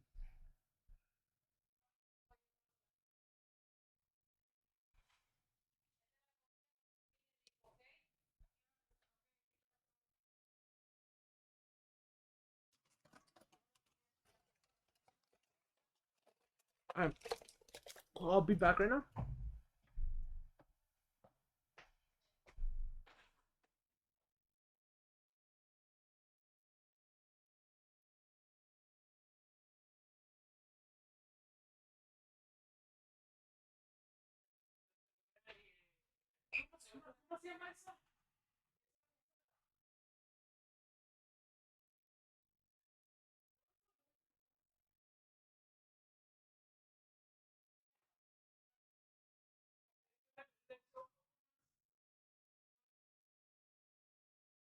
Pero me gusta que tenga un poco más. Yeah, never mind, it's oregano. I forgot. It's because like I'm used to like seeing like oregano. Like, at least when it's like a little more light to look. Oregano. Watch the fucking bowl fucking grip on me and all the fucking contents of the fucking because it's not even a stew, it's like a soup. Watch it all like leak out. Mm.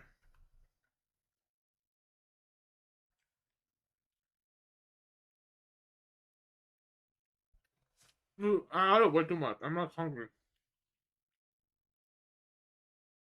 Oh. Mmm. So good.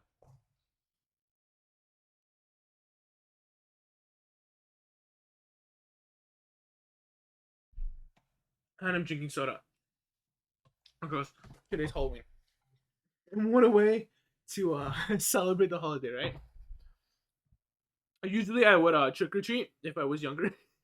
because I lost my I guess youngness powers or whatever, I don't do that anymore. So let's continue. Listen. Spirit of Jack the Ripper and Ghost Adventures have done an episode there. Oh my god. With all that in mind, Ghost Darren, Adventures. his ex-girlfriend, and another friend who were really into ghost hunting at the time, decided to go to the bridge one night and take photos and voice recordings.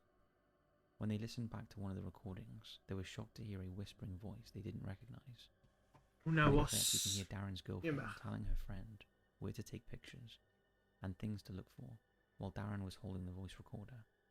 You can also hear cars driving by, but listen carefully, there is another voice that didn't belong to any of them.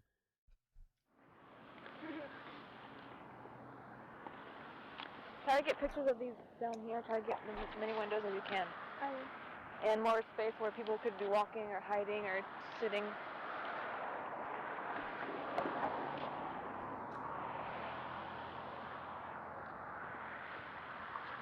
You can also take pictures of your fellow ghost hunters at work to show that we are actually trying. Did you know video footage changes the sound? It's a little weird. No, this is like a voice recording. Anyway.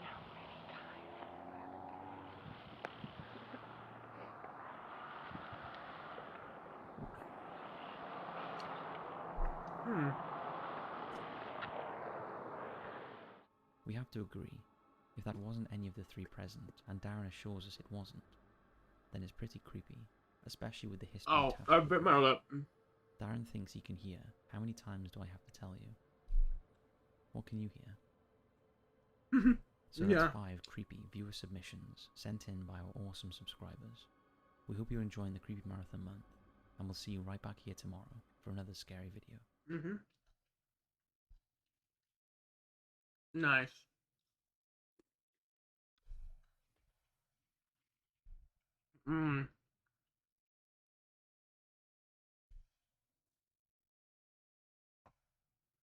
Oh, it's a chair. Good.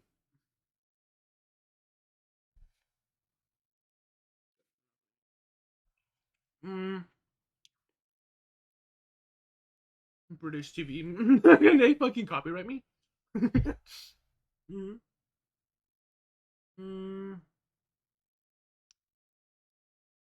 Let's watch this one.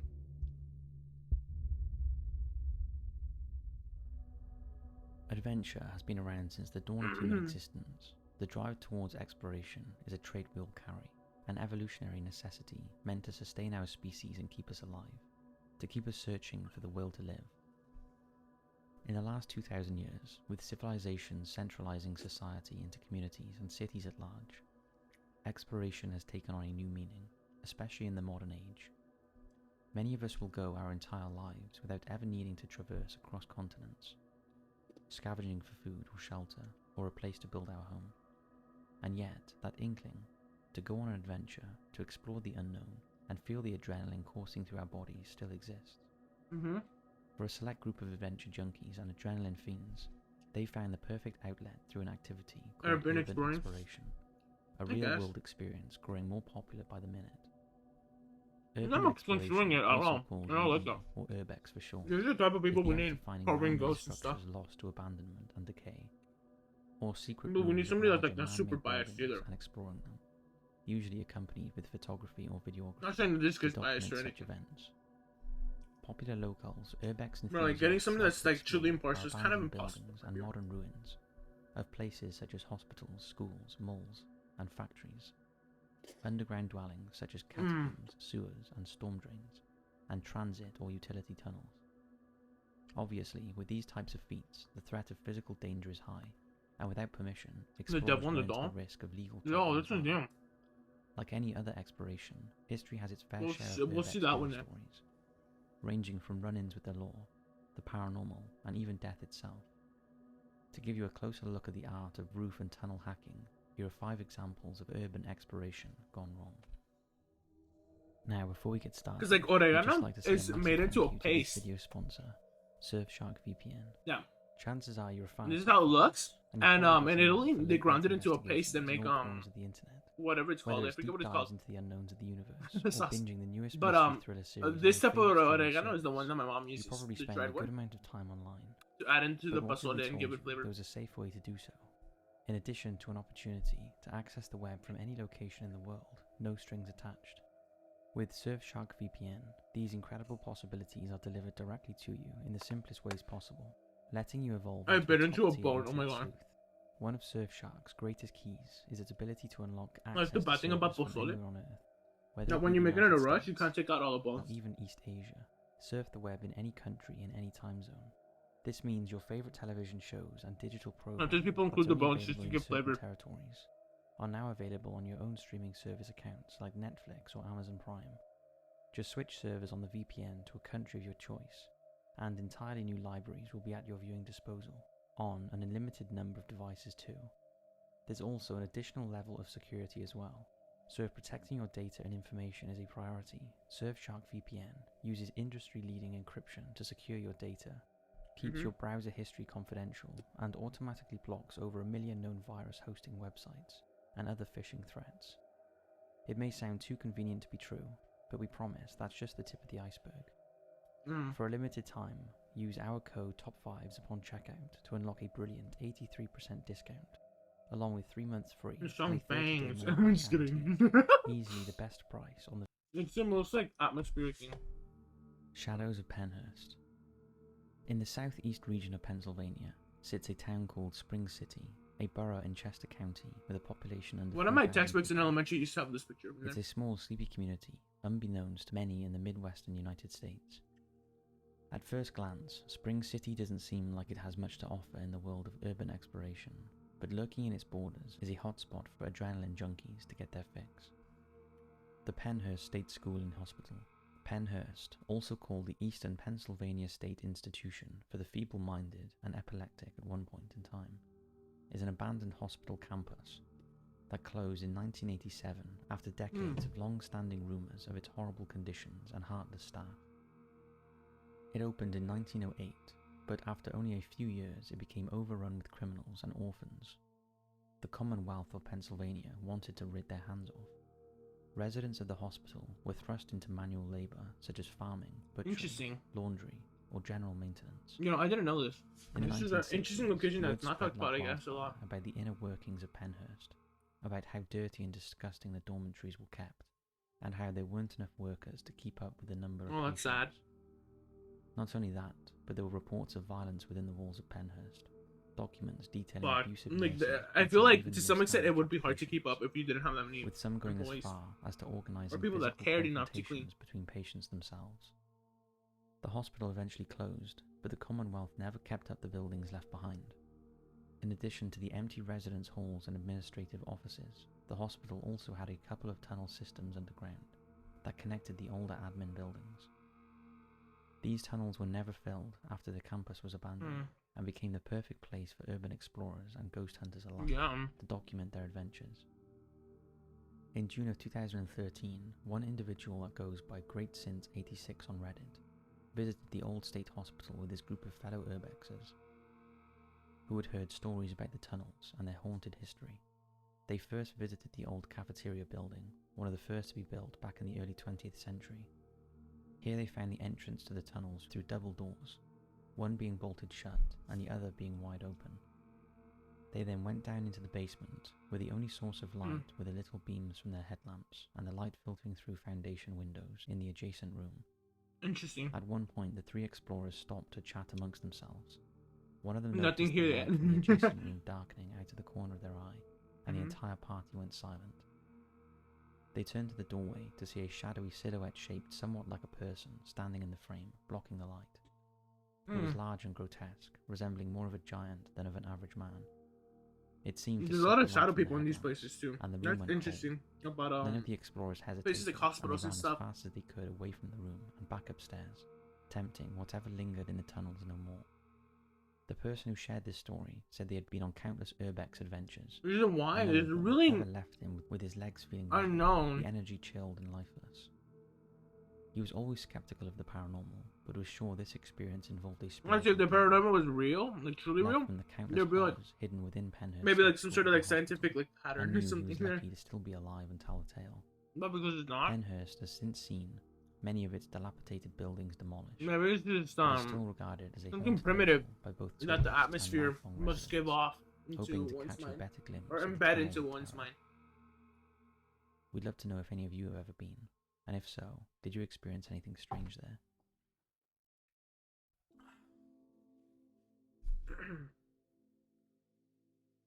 Ragnit Castle Catastrophe. Not all urban exploration tragedies come at the hands of experienced adventurers. In fact, many things go wrong in the world of urbex when those unknowing of the dangers they're exposed to take matters into their own hands and bite off more than they can chew. As was the case with Maxim Ketchetov, an 8-year-old boy who fell to his death at the Ragnit Castle in Niemen, Kaliningrad region in June 2013. Ragnit Castle, also known as Order Castle, 8-year-old? fortress. What the fuck was he doing on there? 18th century. Built in 1289 by the Knights of the Teutonic Order to guard themselves from foreign enemies, it was repeatedly bombarded by lieutenant forces, and reconfigured to be sturdier by the turn of the 15th century. It remained a military fortress all the way until the 19th century, when it was reformed into a prison. Over the next 150 years, Ragnit Castle's foundation started to give way, and it was cleared out of any use by the Russian government. After the 1960s, housing developments and an urban market were erected nearby, but the walls of the castle continued to crumble. For some reason, I see a guy with the top hat right here. No clue. The only You things just left paying way too much standing as attention of to that today area. are the leftover ruins and the broken clock tower. When Ragnit Castle wasn't in operation by the turn of the 21st century, it did become a popular urban exploration hotspot by locals and tourists alike. Its 800-year-old foundation is a sight to behold, and the ruins provide a lot of fodder for both haunted folktales and ghost hunting adventures. It was also a makeshift playground of sorts, with children from around the community using Ragnit Castle to carry out their innocent fantasies and pass the time with unending imagination. Maxim Kechetov was one of those kids, who left his family home with a schoolmate on the afternoon of June 13, 2013, with the intention of just going for a walk. The Kechetov family had a rule that all of their children must call one of their parents every 1.5 hours they were away from home. When Mrs. Kechetov didn't hear from Maxim for a few hours, she set out to find him, around noon. When his search proved fruitless, she contacted authorities who agreed to aid in the search. The entire Kechetov family, along with police, finally arrived at the Ragnit Castle ruins. This area is kind of the chime small. of Maxim's cell phone when his mother rang for the umpteenth time. Maxim's brother Jan ran into the ruins and eventually found his younger brother's body, broken and lifeless from a deadly fall. It was theorized Maxim's death was an accident, and that the 8-year-old boy had fallen from the 20-feet-high spiral staircase that was sat at the center of the dilapidated clock tower. It's undetermined what happened to Maxim's friend who accompanied him on the walk, but one thing is for sure, regardless of age or skill level, urban exploration has its dangers, and a 13th century castle is sure to bring out the this unexpected. borders like urban exploration. At the end of the day, the cause of death should not overshadow the life and memory of Maxim Kechetov.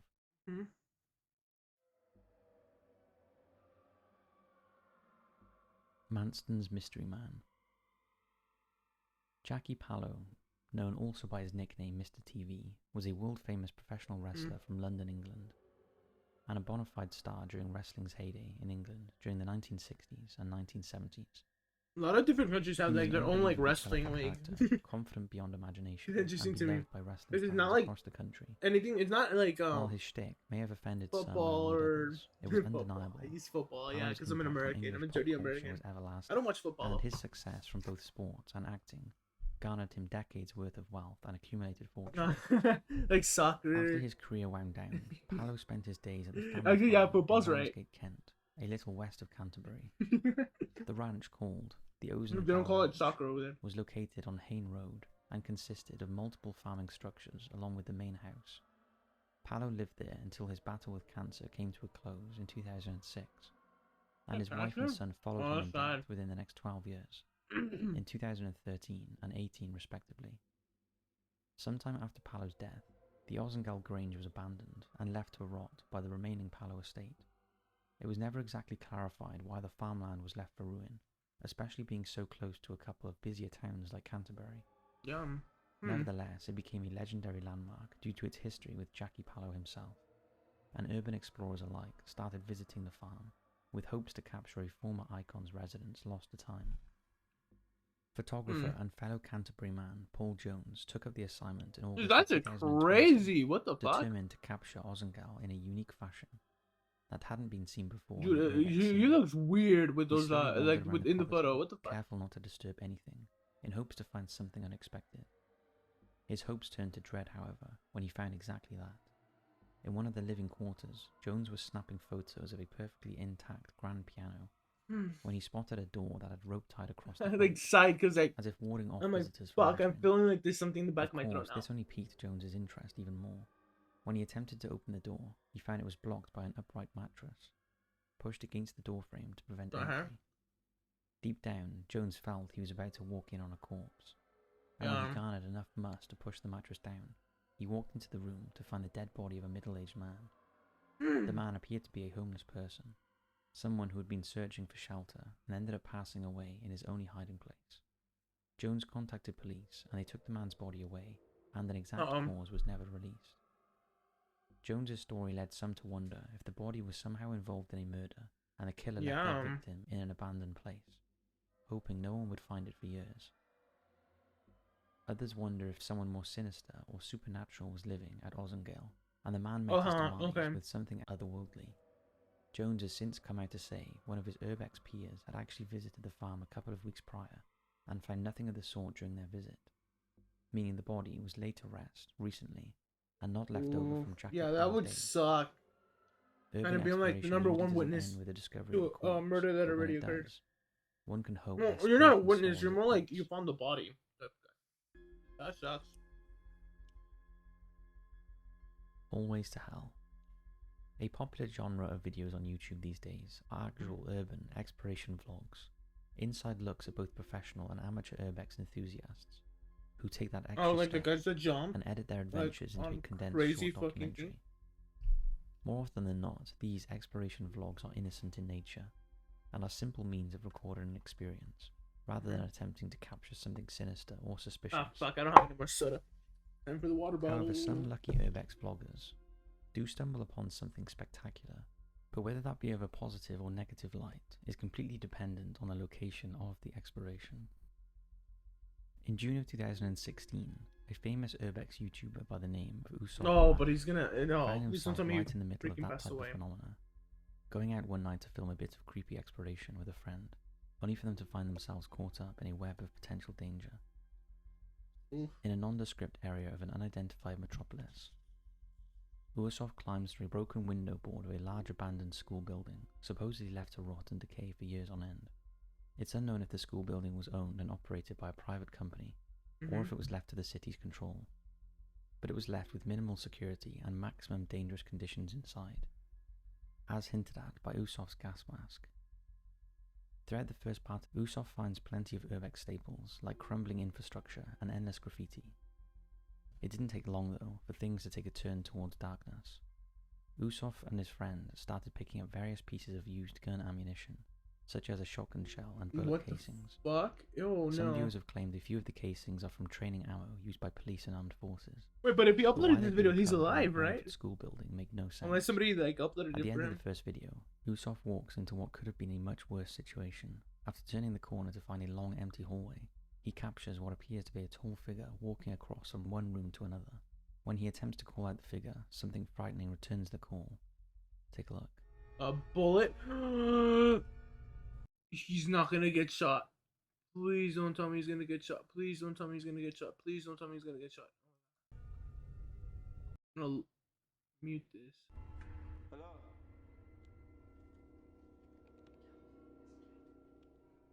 Just an explorer, man. Hello?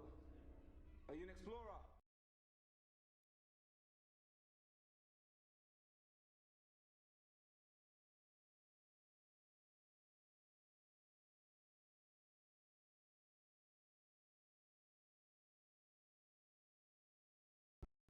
Talk to him, he's not gonna fucking kill us. He obviously doesn't want us here. Hello?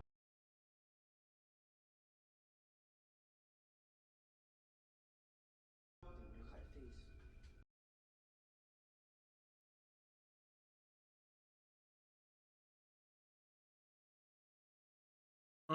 Okay, I don't know what the fuck's about to happen. I don't want to show anything violent.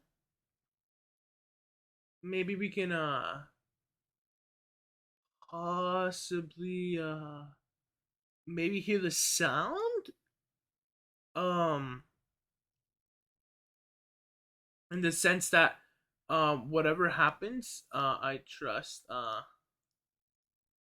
won't really do much. Hold up, what the fuck? It's colored. What? Yeah. Oh, there we go. Fuck, there we go. So I'll trust that, like, nothing occurs. Actually, don't go any more. Okay, that actually sounded like a fucking footstep. That's nothing.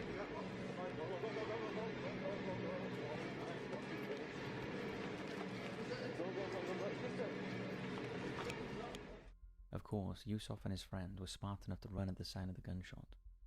If you look closer at the frame, when the shot is heard, you can see a plume of smoke come from the wall, as if someone actually fired a gun in their direction. Both men weren't harmed, but instead I don't know if this is like TOS. They ended up returning to the school not long after. During their second trip to the abandoned school, they couldn't find the figure they saw, but did find a couple more bullets and some empty food and beverage packages, signaling that someone could be living in the structure. At the end of this with the fucking gun, Yusuf and his friend hear a phantom set of footsteps, as if they're being chased. Take a listen. Uh-oh.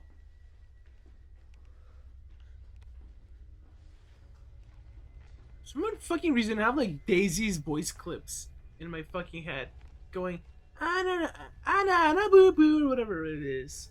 And she says that in Mario Party. You should play Mario Party. We could hear footsteps running out of us. Oh, what am I doing? What am I doing? What am I doing? Oh yeah.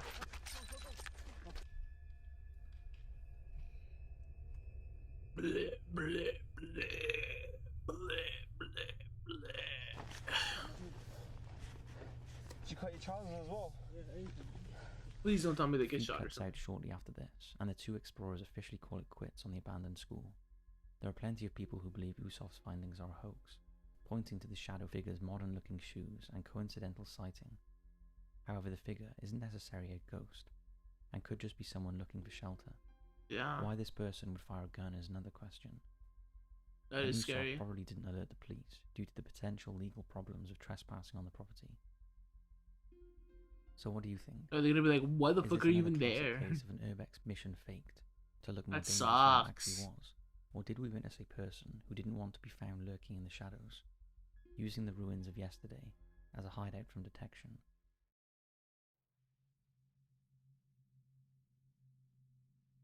Ghost Town Stalker.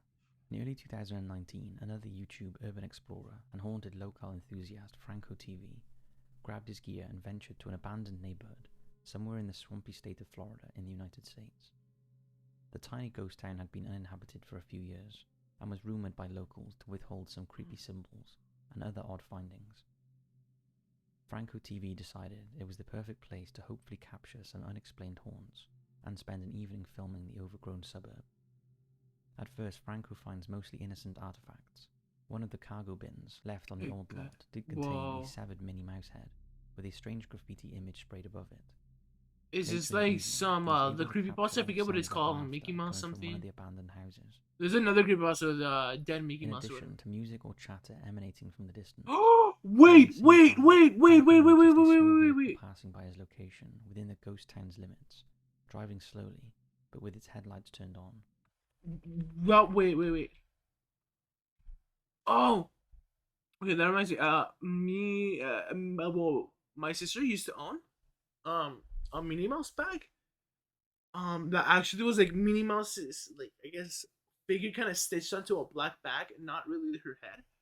It was actually no, it wasn't Minnie Mouse. It was Mickey Mouse. Excuse me. I don't know why she owned it, because I'm pretty sure my mom gave it to my sister. But it made more sense since we gave it to me, because like it was Mickey Mouse, not Minnie Mouse, right? Actually, did we have both? I don't remember that well. But the point stands that this is an interesting bag. Around the same time, Franco it noticed like a small vehicle brings passing me by back his a little. location within the ghost town's limits, driving slowly, but with its headlights turned on. At first, he theorized it was a fellow urban explorer, wondering why Franco himself is on the property. Oh, please don't tell me something Franco bad's stayed gonna as happen. hidden as possible, making sure the passerby wasn't the authorities or private security. In a potentially bizarre coincidence, a little while later, Franco realized he truly wasn't alone in the ghost town. Once the sun went down completely, and Franco was shielded by the black of night, he noticed a tall, brawny man standing underneath the street lamp about 100 meters away. Take a look. Damn. Okay, so I'm still walking, but all these houses seem to be already locked. It's like the house that, or the area where like there's a lot of like empty houses that were never sold for whatever reason. Been to before, but there's somebody here. Apparently it's owned by like at least what I remember of not this area but of the area that I'm talking about. But there's somebody. It's owned by somebody and they don't actually like people being there.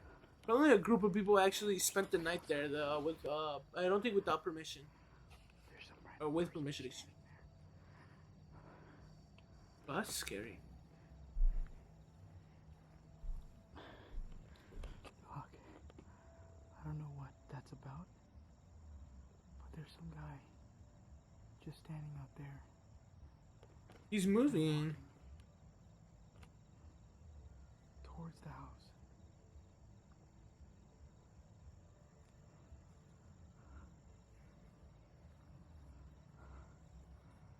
What the hell? It's like an old, I can't tell. I can't even tell. But it looks like an old person. At least as far as how he's walking. That is very interesting. Like, imagine some like old person just coming up to like an abandoned place. This is a little yikes. Because I think this place is abandoned, and that's the point. Because like if it was like a normal like city, obviously that'd be like, oh yeah, there's some guys taking a stroll, However, right? as Frank traced the edges of the ghost town, he realized this shadowy figure was following him, if ever so discreetly. I better get my stuff out just in case. This just got dangerous.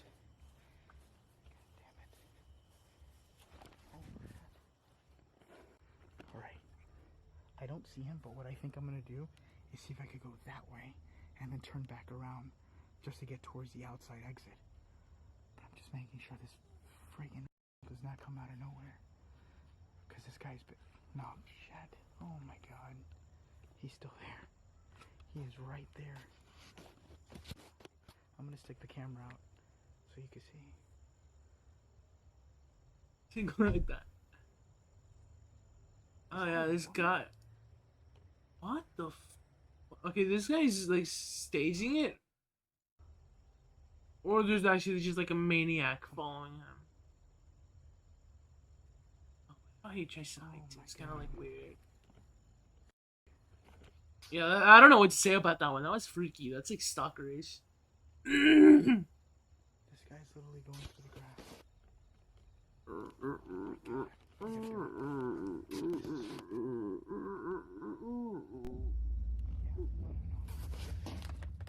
Eventually, Franco raised the white flag and called a friend who lived nearby, asking them to drive to the abandoned neighborhood and escort him out. The friend arrived and Franco hopped in the car, telling them about the stalker and asking to get behind the wheel. At this point, Franco just wanted one more passing shot of the stalker from the protection of the car and got behind the wheel. After a few more moments of driving, he finally spotted the stalker and pulled up behind them. Sorry, I didn't mean to hit that bump too hard. Wait. Oh, no. I thought it was like in the woods or something. Oh my gosh, imagine this stalker's just like running after them. Oh my god, Frank.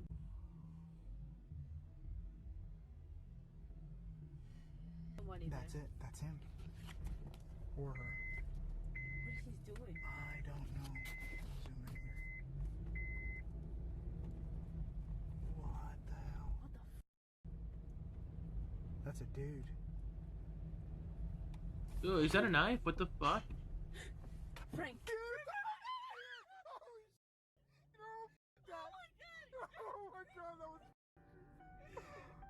Oh, that's scary. What the fuck? The stalker appeared to be wearing some sort of mask, Michael Myers-esque, and holding what Franco claimed to be a stick or piece of wood. His presence was certainly terrifying, and whether or not he was seriously intending to harm someone, his build and stature was not of someone you want to mess with. Yeah, it's Franco just believed like... the stalker was somebody under the influence of alcohol or other drugs, Maybe. wanting to scare possible explorers. But others think he may have had more violent intentions. The ghost town in question is known to host those without a home or place to live, and people in the comments of Franco's official video say this stalker can be seen in another Urban Explorers vlog of their trip to the abandoned neighborhood. Regardless, no one wants to run into a masked figure who stalks them around a creepy locale at night. But at least it was captured on camera to give amateur explorers something to think about, before they go running around the ruins of the world in the thick Oh, of I night. just want to nod off. Oh. So that's it for this video. We hope Oh, you enjoyed. should I go to We hope sleep? you're loving the Creepy Marathon Let's month. And as roll always, a we'll die. see you right back here Just tomorrow kidding. for another scary video. Oh,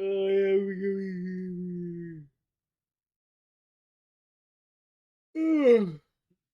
Anyways, next up is Robert Diddle. And I mean that respectfully.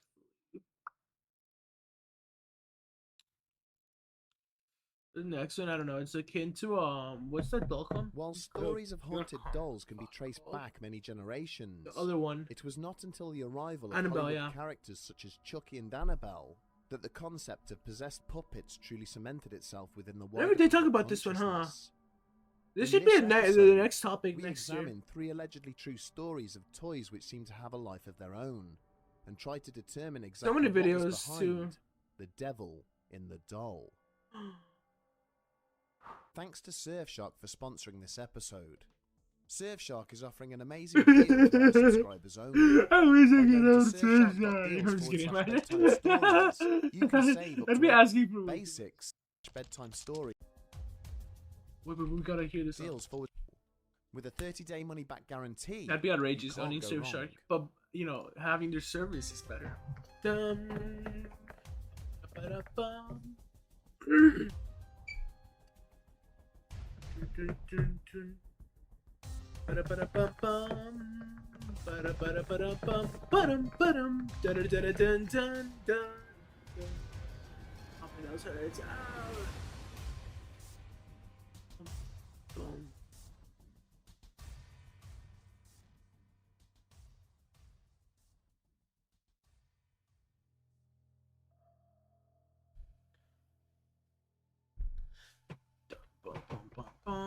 This is how I normally react on my scary streams. No, not like today. What I mean, this is what I normally react to. Robert Eugene Otto was born on the 25th of October 1900 into one of the Yeah. wealthiest families in the And he got a Floridian city doll. of I Key forget West. if the doll was cursed already or if From a young something age, happened and it started he moving. preferred his second name over his first, and was known to everyone in his household As simply Gene. as Gene. Or Henne. No, I'm just kidding. By the age of 3, his parents had duly commenced the search for a nursemaid to supplement their staff and attend to their son's needs. After several interviews, a Bahamian lady was finally employed, Yeah. who quickly went on to form a close bond with her young charge. But the nurse was soon to discover why there was such a speedy turnover of staff within the family, when she was handed her notice for the most trivial of matters. It was never established if the hand-stitched doll she handed to Gene prior to her departure was created to ease the boy's heartache, or to perhaps simply irritate his parents. Dang. Regardless, Gene immediately fell in love with his new companion, a 3-foot-tall puppet dressed in a sailor's uniform, who he named Robert. In no time at all, he was spending hours with his new best friend, and as the servants went about their business, they would regularly catch the sound of 2 young boys conversing with one another, coming from behind the closed door of his bedroom. Quite naturally, it was assumed that Gene was providing the voice for Robert, affecting a slightly gruffer tone to differentiate it from himself. But soon, rumours began to circulate amongst some of the servants that they believed they had in fact heard 2 distinctly different voices, coming from the young boy's room. Then, one day, Gene's panicked screams brought his parents running upstairs. The doll was floating, I think. As they hurried across the landing towards his bedroom, they also heard what they thought was devilish laughter, which continued as they then struggled to open his door. Finally, with the help of a servant, they managed to force entry. Inside, the Ottos found their son cowering on his bed, his furniture and toys lying overturned and broken all around him. I think they leave the house after this. When they tried to find out from Gene what had taken place, all he could reply was that Robert had done it, whimpering and pointing across to the doll, which was now sat on the window ledge, staring back into the room. So I don't remember this story that well, but I know that he's in a time museum passed, now, and if you make fun of Gene him, and his something bad happens possessions were to you. plagued by further supernatural occurrences. These included some of his other dolls being discovered hidden around the house, mysteriously torn and mutilated. There were also incidents where servants working in a particular room subsequently found themselves locked inside, when no other person was present in the house with them. Several items of family silverware were also discovered bent or warped out of shape. That's like weird. That one's weird. More I than don't know one of what the that means servants openly stated story-wise. that they believed the nursemaid had Maybe used that voodoo the or some other supernatural form of force black has magic to power curse over the the doll she family. had given to the boy before That's she an left. obvious one though, because like usually the bending of When his silver, excuse me, parents not passed cereal, away, is Gene would negative go on because to silver inherit the is Otto seen family as home. something that With his love for can his harm childhood a friend spirit or whatever. undiminished, he happily gifted Robert his Image, own it's like bedroom, streaked. where the doll was placed in a chair by the window to sit and stare down at passers-by. In time, Gene fell in love and married a local woman called Anne. But his insistence that Robert should sit with them at the dinner table and sit on a chair in their bedroom at night would go on to put great pressure on the marriage. Yeah. Finally, at the behest of his new wife, Otto agreed to lock the doll in the attic and have no further contact with it. Unsurprisingly, this only seemed to make things worse. Parents from the neighborhood began to attend the address, complaining that the doll was pointing and gesturing from the attic window, terrifying their children who were playing on the road outside. Anne Otto was plagued by the sound of footsteps coming through the ceiling above their room, only to find nobody up there besides the doll when she and her husband went to investigate. Yeah, and that's like the Eventually, scary part too. She suffered a full mental breakdown and was committed to a local asylum. Gene went on to pass away in 1974, at which point both the deeds of the Otto household and its hand-stitched occupant passed to new hands. When the 10-year-old daughter of the new owners became plagued by visions of Robert the doll trying to kill her, the aging puppet was quickly removed from the address and donated to the nearby East Martello Museum. Yeah, now it stays there. Robert remains there to this day, safely contained in a glass case. But stories of his supernatural shenanigans persist. It is said that it's almost there's a lot of mail impossible that they to take send. a photograph of him, with cameras and electronic devices regularly malfunctioning when visitors attempt to do so. There have also been reports that some tourists have seen the doll's facial expressions change, with his hands sometimes twitching down by his sides inside his display case. It would seem that whatever strange powers the doll possesses remain undiminished Oh, following what's the that death one? Hold on. of its beloved owner. Oh, The we're gonna tales watch of that one Robert next the doll's too. mysterious movements in his new public home are eerily similar Novis to those of another et doll, tenebris. which resides nearly 4,000 miles away on the opposite side of North America. Resting in a near-identical container in the depths of the Quesnel City Museum, I've never heard of this one, Mandy. is the enamelware doll of a small girl named Mandy, sitting with a baby lamb upon her lap. The full history of this doll is much less well known than that of her American counterpart, as the woman who donated the toy to the museum in 1991 insisted on remaining anonymous. From the first evening that Mandy arrived in her new home, haunting events began, which would totally unnerve the staff members who had been tasked with preparing her for public exhibition. Yeah. When it arrived, the toy's clothing was filthy. Ooh. For a short That time, sucks. it was placed into a clear plastic No. bag. If you ever have a in order toy, to shield it I'm from the one that elements I once the want to garments believe were that taken away you to actually be do have to take cleaned. good care of them and maybe wash them every once in a while. Almost If immediately, they become like staff a little dirty. working in the vicinity of the bag began to detect a faint rustling sound. Some Yeah. workers even reported having seen the plastic twitching and moving, apparently by itself. Sounded like maggots. But when I the don't know bag why. was opened, only the doll was present inside, with no power source or mechanism which might cause it to move of its own accord. And it blinks its eyes. That's gonna be one thing. It had been hoped that once Mandy's laundered clothing was restored, and she had been placed in her display case, that such incidents might cease. But it turned out that quite the opposite would be true. Visitors passing by the new exhibit reported hearing faint tapping sounds, as though the toy was drumming its tiny fingers against the glass. On one occasion, Mandy's toy lamb was found placed on the floor outside her case, despite nobody having been anywhere near it. I feel like that could have been a prank. Then, several months after her arrival, staff opening up the museum one morning found that all the exhibits had mysteriously been opened overnight. A number of these pieces had been petulantly hurled across the room, as if by a child suffering a tantrum. Mandy's display case, however, remained sealed and untouched.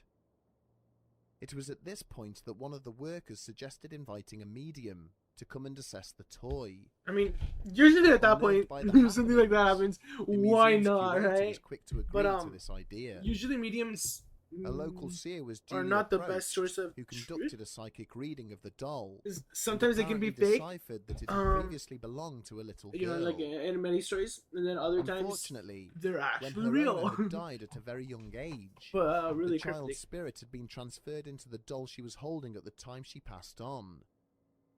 Like any small child left to their own devices, the girl's psyche would possess and animate the enamelware toy, in search of excitement and attention.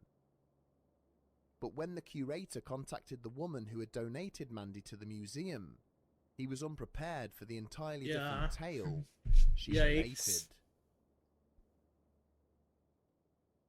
The donor explained that she lived alone, and one night had been pottering around her house when she had heard the sound of a baby crying downstairs. Cautiously descending the stairs into her cellar, she had found a doll she did not recognize, lying on the floor in the middle of the room. Despite all of her efforts to dispose of the unwanted toy, even including throwing it in the bins on the day they were due to be collected, she would always hear further haunting crying, before going on to discover that the doll had somehow made its way back into her cellar. That's kind of weird. That means it's attached to like at the her wit's house. end, she had offered Mandy to the museum, in the hope that regular human contact would satisfy the toy's hunger for attention, an idea which now seemed to have paid off. Much like Robert the doll, Mandy appears to have an issue with being photographed, with many attempts to take her picture failing due to unexpected malfunctions. Maybe this is like a case analysis, right? Both are similar, Mandy but remains have at the different museum origins. to this day. Her new owners are adamant that the doll is not bad or evil in nature, merely childish, and prone to the occasional temper tantrum. Naturally, haunted dolls do not reside solely within dusty museum display cases, and on the other side of the globe, in the state of Queensland, Australia, one such haunted curio America, remains a fully England, and functioning Australia? member of I the family wonder that owns why. it. What these Much places like have in Mandy, common, huh? the exact origins of this Australian example of the haunted doll phenomenon will never now be known. What? It was first discovered by two brothers during the early 1970s, when they were exploring an abandoned house in the suburbs of Wagga Wagga. What a As they fucking weird had made name. their way through the shattered husk of the premises, the younger of the two had suddenly cried out in terror. There, staring back up at them through a gap in the floorboards, was a human face. OMG. Cautiously, the pair had edged closer, only to discover a crudely carved wooden doll, dressed in boys' clothing. Reasoning that the toy had been abandoned when the house was vacated, the boys decided to take it home with them. They christened their new friend Letter, a shortened version of the full name Letter Me Outta Here. Letter would later disappear from sight for some time, until the older brother, Kerry Walton, discovered the doll again when he was cleaning out the attic of his home in Warwick. It was at this point, when he brought Letter down to clean it up, that the doll's apparent supernatural powers began to manifest. Interesting. It seems like cleaning it up or cleaning dolls give the family power dogs to it. became agitated when in the same room as Letter, to the point where they had to be removed to prevent them from becoming aggressive. On a number of occasions, the family would leave the doll in a certain pose or position when they went to bed, only to find that it had mysteriously changed when they awoke the following morning. Kerry also found a series of small scuff marks on the floor around the house, and was shocked when he discovered corresponding marks on the soles of Letta's shoes.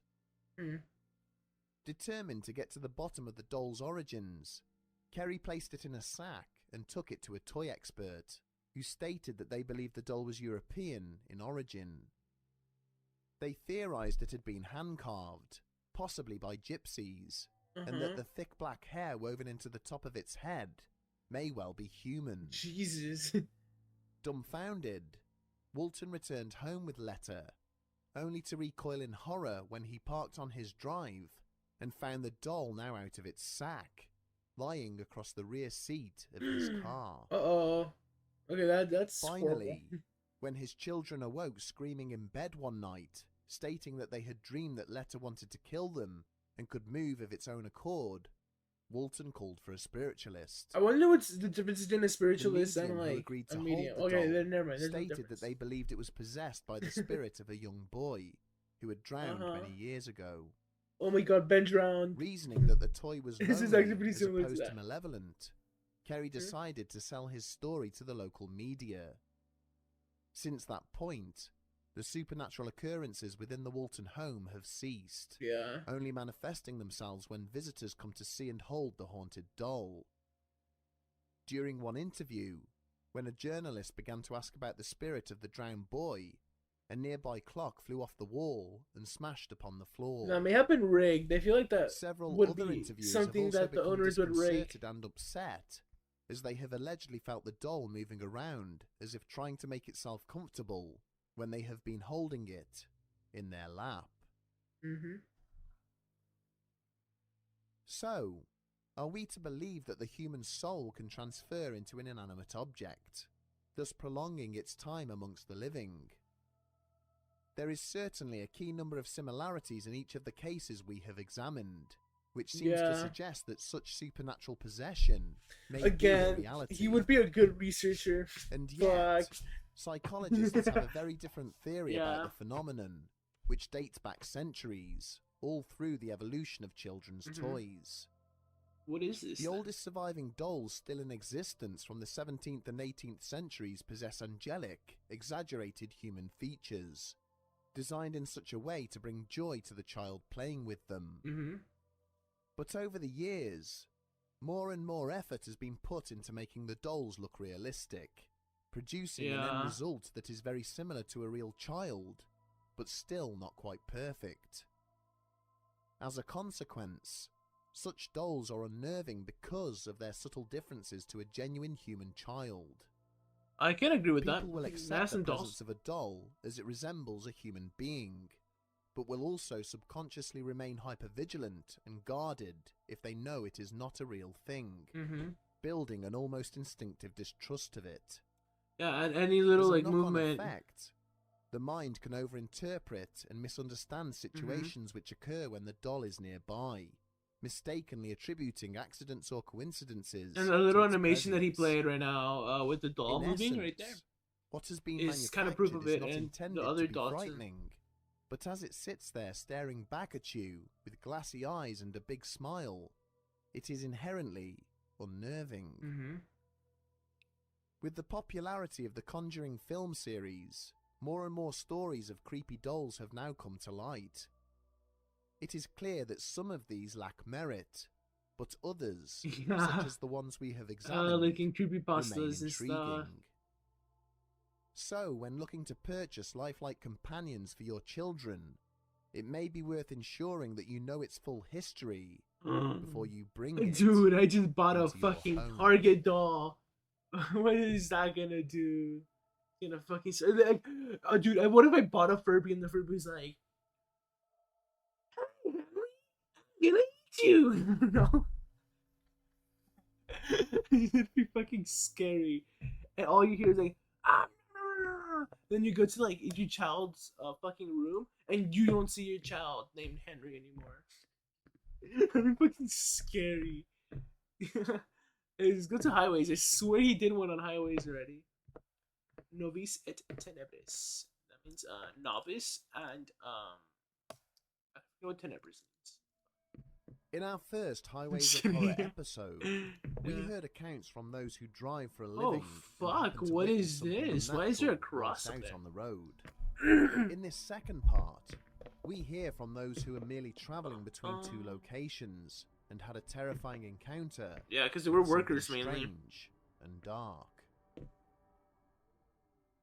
But before we get started, we'd like to thank this episode's sponsor, Noom. Two of the side effects of the restrictions that I've faced over the last year have been a bit of weight gain and a general lack of motivation. I've struggled at times to maintain my mental well-being, and at the same time it's been hard to take in the right balance of fluids and foods I've needed to stay healthy. Oh wait, no, Noom that makes isn't sense. I just a shouldn't make diet, fun of this. And it's not an exercise regimen. It's a behavioural program that uses psychology and social science to explain why I've fallen into bad habits. A 3-minute lesson a day helps me to understand why and how I can make changes. It's not preachy and it's not demanding. Rather than just telling me what I can and can't eat, Noom suggests subtle changes. For example, if I have 2 eggs for breakfast, Noom might suggest changing one of those eggs for the same weight in spinach. A lot less calories, but still as filling. Having been a shift worker for as long as that is okay. Yeah, that's it. That sounds like a good program. Impossible for me to stay consistently healthy. Endorsed by Ruben now. Imagine. I'm like, yeah, the sponsor. Yoink. Actually, sounds really beneficial. Because there's actually some actual psychology. It's all done in a concise and easy to understand way. Oh, not behind apps, but maybe behind behavioral therapies. Go to noom.com/bedtime stories. This is me, Noom. There's a free quiz there. It's only 30 seconds. And it'll help you understand. It's a little more of course, like a behavioral program is it's not time consuming. All about it's not overbearing, what you put in is and what you want out of it, right? Learning style works for you. Because obviously, if like say you were to go full fucking sociopath and you were like the programs don't work, then obviously it's not gonna work out for you, right? Fuck, I'm addicted to candy. I'm getting one more chocolate, so I'll be back right now. Talking about food. I may not make it to 3 a.m.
And see if those 30 seconds lead to a better lifestyle.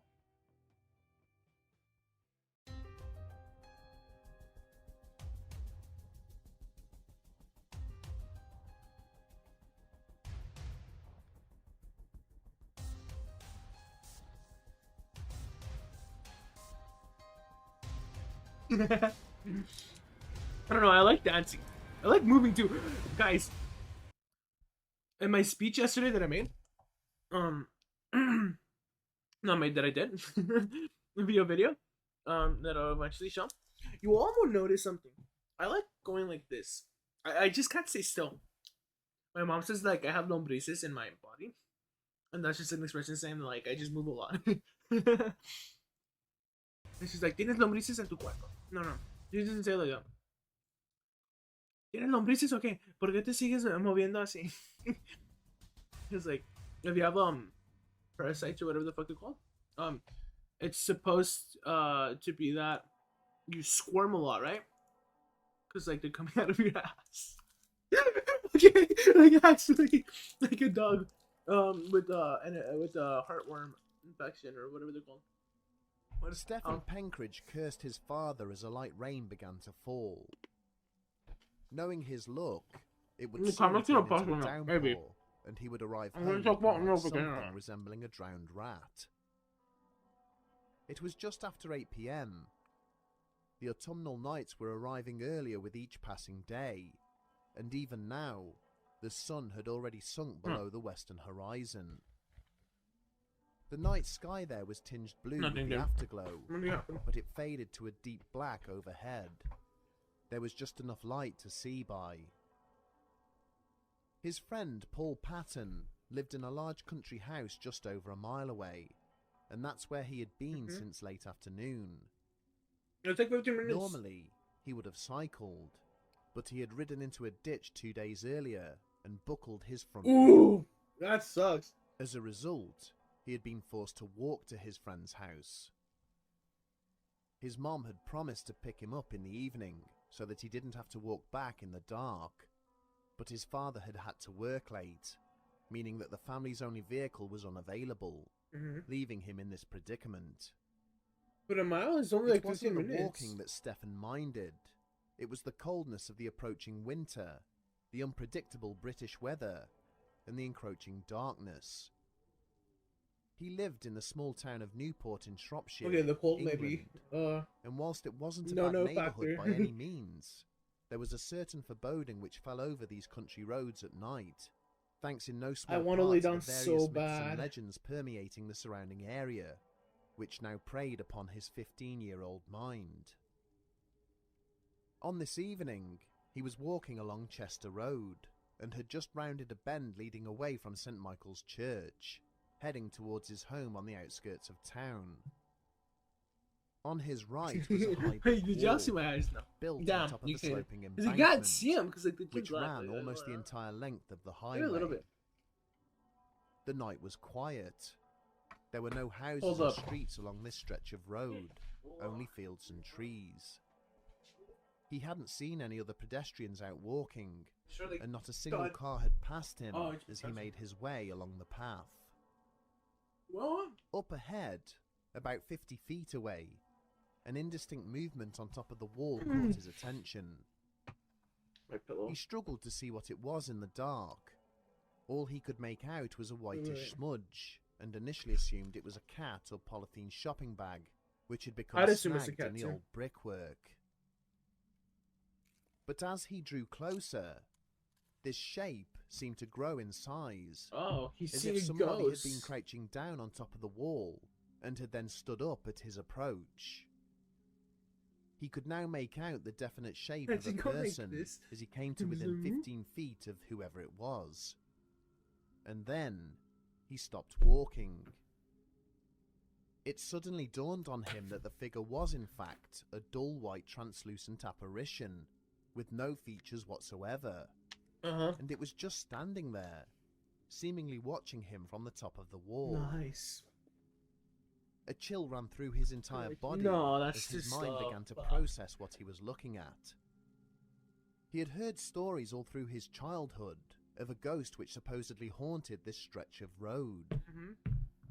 Back in the 17th century, a lady from Chetwynd Park, a manor house further up the highway, had apparently died in childbirth, also losing her baby. Her name was Madame Pigott, and her spirit was said to jump out in front of cars and sit beside drivers in passenger seats, amongst many other whatever. That's fuck. Stefan had always my speech is gonna get like a 60, yeah. But now he was seeing something he just couldn't explain. As he came back to his senses, he considered you see like the white in my eyes. but to do so would have added another 2 miles to his journey. Instead, he simply hunched forward and decided to press on at a much faster pace, passing the ghostly figure as it continued to stare down at him. What if I'm not even live anymore? Multiple times as he hurried away, and still it continued to stand there, unmoving. He began to relax a little as he increased the distance, and when he was around 50 or 60 feet away, his fear gave way to curiosity. He decided to stop and look back at the motionless apparition. Studying it for a moment, he had taken one small step back in its direction when it had suddenly jumped down off the wall and begun to run towards him. Oh my gosh, it's a parkour guy. In a blind panic, Stefan turned and sprinted for home. Each time he looked back, the figure was still behind him and appeared to be slowly gaining ground. He had no time to consider whether this ghost or creature or whatever it was chasing him or simply running in his direction, but he wasn't about to stop and find out. Luckily for him, he was a cross-country runner for his school, and he was less than half a mile from home. Even so, he ran faster than he had ever done so in his life. His house was the first one on the corner. I like I misinterpreted one of the points. Fuck, I'm like Chester Road. It's just like a tad. Running Not into even his like front yard, it was like he an banged accident. heavily on the front door. It seemed like an eternity before his mother answered, finding him out of breath, gesturing towards the main road adjoining their street. And there it was. Both of them stood watching as this mysterious figure continued to run on, past their house. I was just jogging, towards dude. Chetwynd End. That is weird, though. Huh. The story That is you've just freaky. heard was told to me, the narrator of this channel, by one of my best friends. This apparently happened to his uncle back in the 1980s, and I can personally vouch that other friends, relatives and acquaintances have shared similar experiences regarding the entity Oh my of Chester Road. gosh. Wow. Whether it is related to the ghost of Let me Maggie guess, you know Piggott somebody in the or US something else too? entirely That's is right. unknown. I don't think so. But I'm it just is kidding. quite a Yeah. famous local That's legend what I was saying. nonetheless. Our next story comes from a subscriber going by the handle La Ladonna Doña Mariposa Vigilis. Mariposa Vigilis. We were never given a real name, so we will Uh, simply refer to the witness as Donna. Donna. One night, So like here, I'll translate that name. The because like Doña refers to like an old person. The old woman, specifically a woman, an old woman, or somebody with like what is it? Basically like not tenure. Fuck. It's like when you're old. So like it goes like la niña, la mujer, then la señora, then doña, I think. Sometimes they say vieja. Sometimes not. But yeah, I think I'm getting it right. Fuck, cause like I don't remember. Sometimes they say la señora. Cause like if it's somebody older, you say doña. Cause like Don comes from the idea that it is a gift and a miracle that somebody's like, you know, alive. Man. A ver, ¿qué es un don? Dádiva, regalo o presente material o inmaterial especial, ser superior hacia alguien, calidad o habilidad que alguien posee. Yeah, quality or ability that somebody possesses. The diva. I actually don't know what the diva is, and I've seen this definition. Maybe like cosa que es como regalo. Okay. So yeah, diva, regalo o presente. So basically something like a present, or present material wise, or not material. I translated this area pretty bad. It's like saying material or in material or whatever the fuck the word is. In especially when a superior person makes someone. Yeah. But it mainly means gift. Right? Oh, fuck, where did I hear it was from? So I'm pretty sure it was like one of my AP books like a while back. Bona Mariposa Vigilis. We were never given. Oh yeah, I didn't translate the rest. So the old woman or the gift woman or the gifted woman, I guess, whatever you want to translate it. Mariposa is butterfly. Vigilis, it's just like vigilante, right? Or vigilante. Like you basically vigil.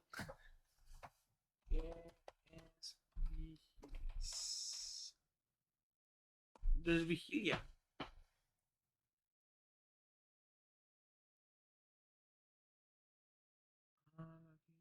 La acción de estar despierto o en vela se trata en este sentido de I don't really translate because like they have fuck, I forget what it's called. Basically what you saw there with the veladoras and stuff.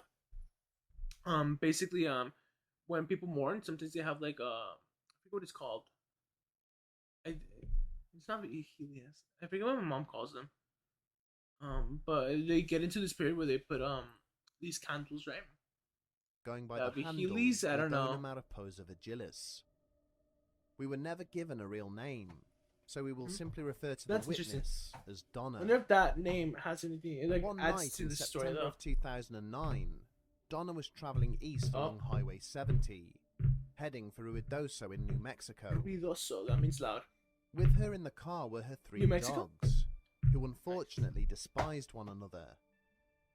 As a result, they all occupied separate seats, one in the back, one in the front passenger seat, and the smallest lay in her lap. Just as she was passing Round Mountain, a landmark topped by a huge white cross, her vehicle suddenly jerked and swerved to one side, as if one of the tires had blown. Pulling over at the side of the road, she got out to inspect her car, but there was no fault one hell of a as far as scene. she could see. There were no dents or scrapes, and all 4 tires were still intact. The tires with the Y. Confused, she went to get back into her vehicle, and just happened to look up at the cross on top of the mountain. It was eerily illuminated under the moonlight, and although she passed it a couple of times each week, she was suddenly overcome by a strange feeling, as if she was only just noticing it for the first time. Climbing back into her car, she was surprised to find that all 3 of her dogs were now sitting together on the front passenger seat, each with their hackles raised, teeth bared, and emitting low growls, staring intently into the vacant rear seat. Somebody's just gonna materialize all of a sudden. As none of her canine companions could usually stand to be anywhere near each other. But something had caused them to unite in this manner. Dude, that'd be freaky if somebody actually got into the car. Unnerved, Donna tried to usher her Doberman back onto the rear seat. The back of the car was completely empty, but for some reason, the dog wouldn't budge. Finally accepting this, she started the engine and continued on her journey. After only a few seconds of pulling back onto the highway, she noticed that her radio had died. Ooh, that's a bad sign. No matter which frequency she switched to, all she received was dead air. I wonder if she hit like a dead zone. Growling, and slowly but surely, she began to get an overwhelming feeling that someone else was in the car. She couldn't see them, but she could sense their presence. And then, almost out of nowhere, came the sound of slow, ragged breathing, emanating from right behind her. It could have been the dogs. The dogs began like to imagine just hearing like as Donna saw in the rearview mirror that the imagine back hearing window was starting to fog up, despite the fact it was a dry September night. Oh, you guys can't hear All the that. hairs on her body Like stood that, on end that'd be as she scary. began to panic, not knowing whether to pull over or just keep going, praying to God that the phenomena would soon dissipate. She opted for the latter, And in all, she would travel more than 20 miles with this apparent phantom hitchhiker before it seemingly vacated her vehicle right at the boundary of the Mescalero reservation. The air pressure inside the car seemed to change, as if a window had been opened. She hadn't even noticed how oppressive the atmosphere had become during her ordeal. The radio suddenly burst back into life, and her dogs visibly relaxed, assuming their usual positions. Nice. Donna is unaware of any local legends regarding US Highway 70, but she does know that the cross on top of Round Mountain commemorates a band of Apache warriors who were trapped and massacred there after they attacked Tularosa. Tularosa. Could her phantom hitchhiker have been the spirit of one of the participants in this battle? Maybe. Like, I don't know. On the other side of the world, there is a famous Indonesian legend which would prove all too real for one traveller back in 2004. Is this the one about the person that just keeps on reappearing? Chandra Widodo was travelling between Jambi and Palembang on the island of Sumatra when he came face to face with what he believed to be the Kuntilanak.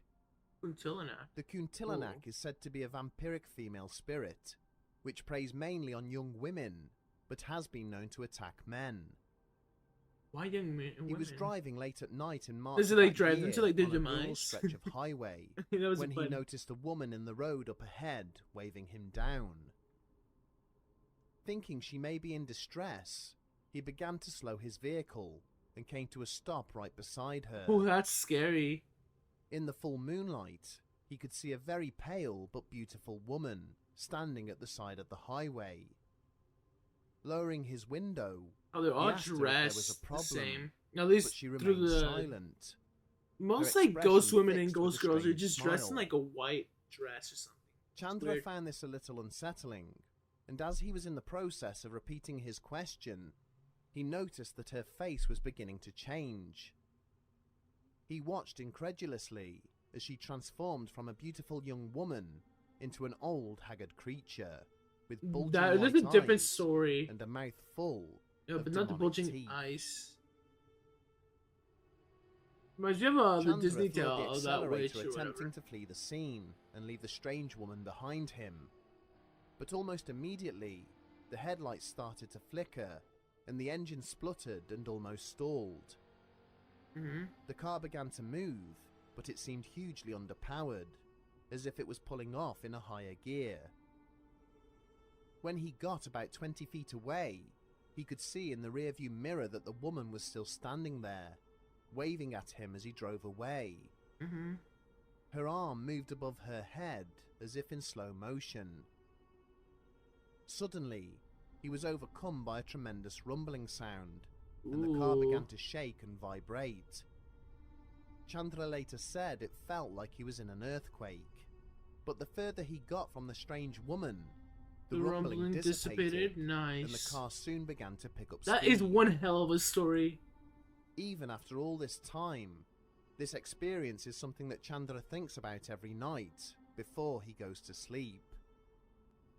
He says he'll never forget the way her face deteriorated before his eyes, or that last vision of her waving at him in the rearview mirror as he drove away. He remains convinced that what he saw that night was the Kuntilanak. Our final story comes from Emily Dentith in New South Wales in Australia. Australia. Back in 2014, Emily and her boyfriend, Lewis, were travelling from Melbourne to Broome for a 2-week holiday. I heard This Melbourne, is a and I'm like, 40-hour what? journey by car, This is Melbourne. covering almost 2,500 miles, most of which cuts through the Australian outback. Do they travel through the sea? This What would the translate fuck? to 4 days Hold travel up. with What? You see that? Wait, there's probably like a highway built like along like little islands and stuff. Along this part. But like literally this is like the sea, right? And like it's like, yeah, I just traveled through the fucking sea and you'll get there in like 43 hours. But that's a lot of time actually. Holy fuck. back. This would translate to 4 days travel, with stopovers Yeah. in Port Augusta, Every Alice 12 hours. Springs, and Halls Creek. Emily and Lewis would each take turns at the wheel for 5 or 6 hour stints, whilst the other rested. On the second day of the journey, travelling along the Stuart Highway just before the couple hit Alice Springs, Emily was awoken by the sound of her boyfriend weeping to himself in the driver's seat. Why? Oh wait, because you can have nightmares. His hands were clutching the wheel, and his head was bent forwards, resting upon it. Oh. The car's dash clock read 11:14 p.m, and she noticed that they had stopped in the middle of nowhere, with the engine still running. What the heck? Lewis was startled by the sound of Emily's voice as she asked him what was going on. It was a deer, he told her. It was a deer. It must have been. Confused, she asked him to elaborate, but he was almost inconsolable and just kept repeating himself. Ooh, this is Deciding scary. that he was in no fit state to continue the journey, she drove the last 40 or so miles into Alice Springs. As time passed, Lewis seemed to calm down, and as they arrived at the hotel, Emily again tried asking him what had happened. Reluctantly, he told her that he had seen something in the road. He said that the high beams had illuminated a movement in the darkness from a couple of 100 feet away, which he at first assumed was somebody walking. Why do they use feet? Why don't they use fucking meters? As they had approached, what the he could fuck? see that this person Is it was Australia like using the metric system? Only Americans use fucking at the face, and I'm an knew in that American. instant that it wasn't human. Ew. It had an elongated snout, and it was holding its arms, or rather its paws, out in front of it as it shambled along the highway. Looks like a kangaroo. But it was the like eyes some grotesque which had kangaroo. frightened him to death. They were deep, black, soulless orbs, which stared at him as they Ugh. drove past, seeming to fuck? bore into his soul and fill him with dread.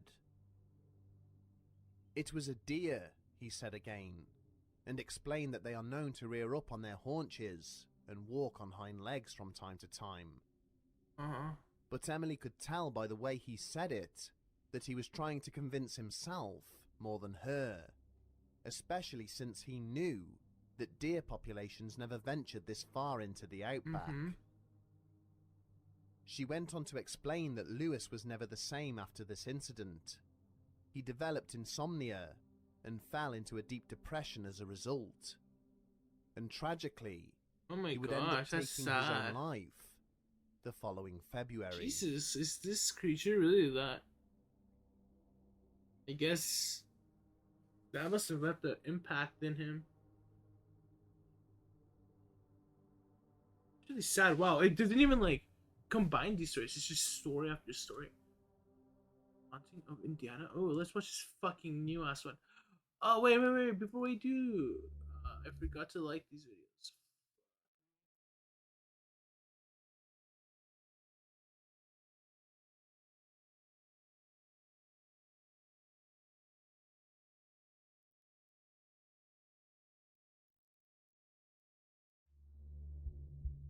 Like, sorry if I didn't like previous videos.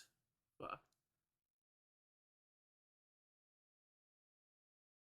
Haunting of Indiana. We're gonna watch this one, and that'll end October 31st. In previous episodes, we have looked at instances where unwitting victims have been targeted by apparent demonic possession.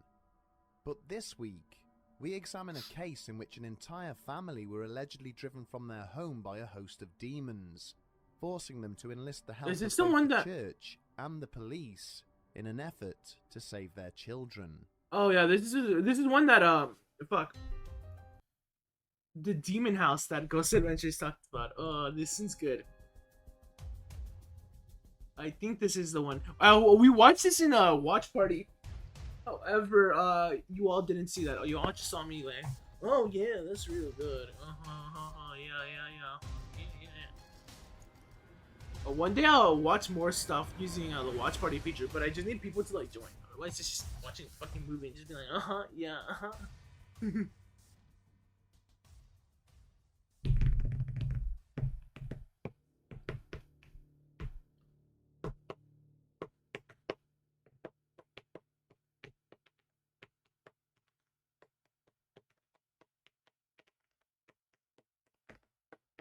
The interview with the Yep. children had already taken several A hours. psychiatrist. It This was one's evening crazy. approached. Because that makes sense. Basically, one of the children was said to be possessed by something, and some of the children are said to like have been hurt by this poltergeist entity. And there's a lot of like interesting fucking details behind this one. I'd suggest watching the Ghost Adventures one first, just like as a nice chill thing. I guess for whoever watches this in the future. Because it's if you have Amazon Prime or even like if you can fucking give a Twitch Prime or whatever subscription to anybody, you can watch this movie probably. What is it called? Let's put Jack Bacon Sack Bacons. Wait, is it with 2 A's? Oh yeah, Bacons. The Demon House.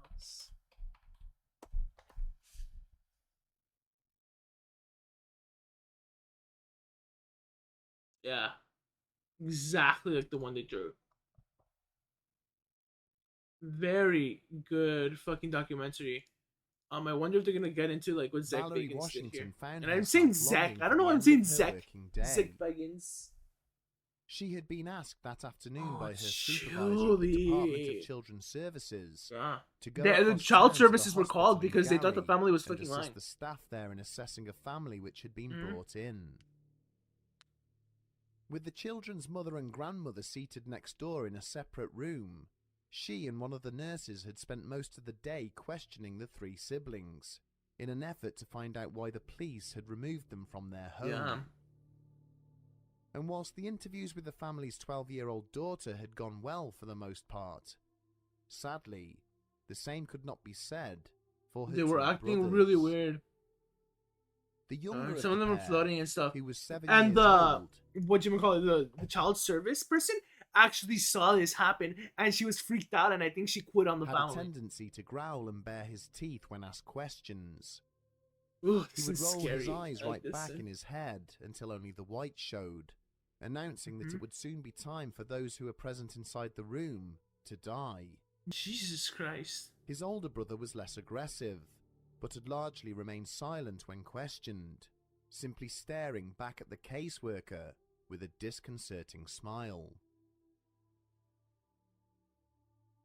Realizing that she was making little headway, Washington was about to end the interview when the younger boy had launched himself across the table at his 9-year-old brother. Calling for the children's grandmother to assist, Washington watched on wearily as the older boy then began to headbutt the old woman in the chest, provoking her to take him by the hand and commence praying out loud. Suddenly, the boy went completely stiff, his head rotating slowly to fix upon the 2 healthcare workers with a dead-eyed stare. He then began to walk backwards. Washington's jaw suddenly dropped open in disbelief as the child reached the wall behind him and then continued to walk backwards, up it. He was still staring at her, sporting that terrifying grin as he stepped off the wall, his feet now standing flat against the ceiling before he dropped down again. With a frightened cry, Washington grabbed her notes and ran from the room, with the male nurse following closely behind her. As the waiting police officers jumped up to see what was going on, she ordered them to take the children into protective custody, and then shakily began to phone her supervisor. Your supervisor's gonna be like, dude, I don't know, if some psychologists do have like issues going on with them, right? Which is why it actually helps them motivate to fix people with issues that range from a lot of like mental disorders, or even working with people through therapies and stuff to change how they act, right? And a lot of the times people with going into psychology or becoming supervisors or something like that have some sort of experience or reasoning as to why they want to become this, right? And like imagine if like, I don't know, like you're phoning your supervisor and you're like, oh my god, I just saw the kid go up on the wall. Your supervisor's gonna be like, okay, we're gonna supervise you now.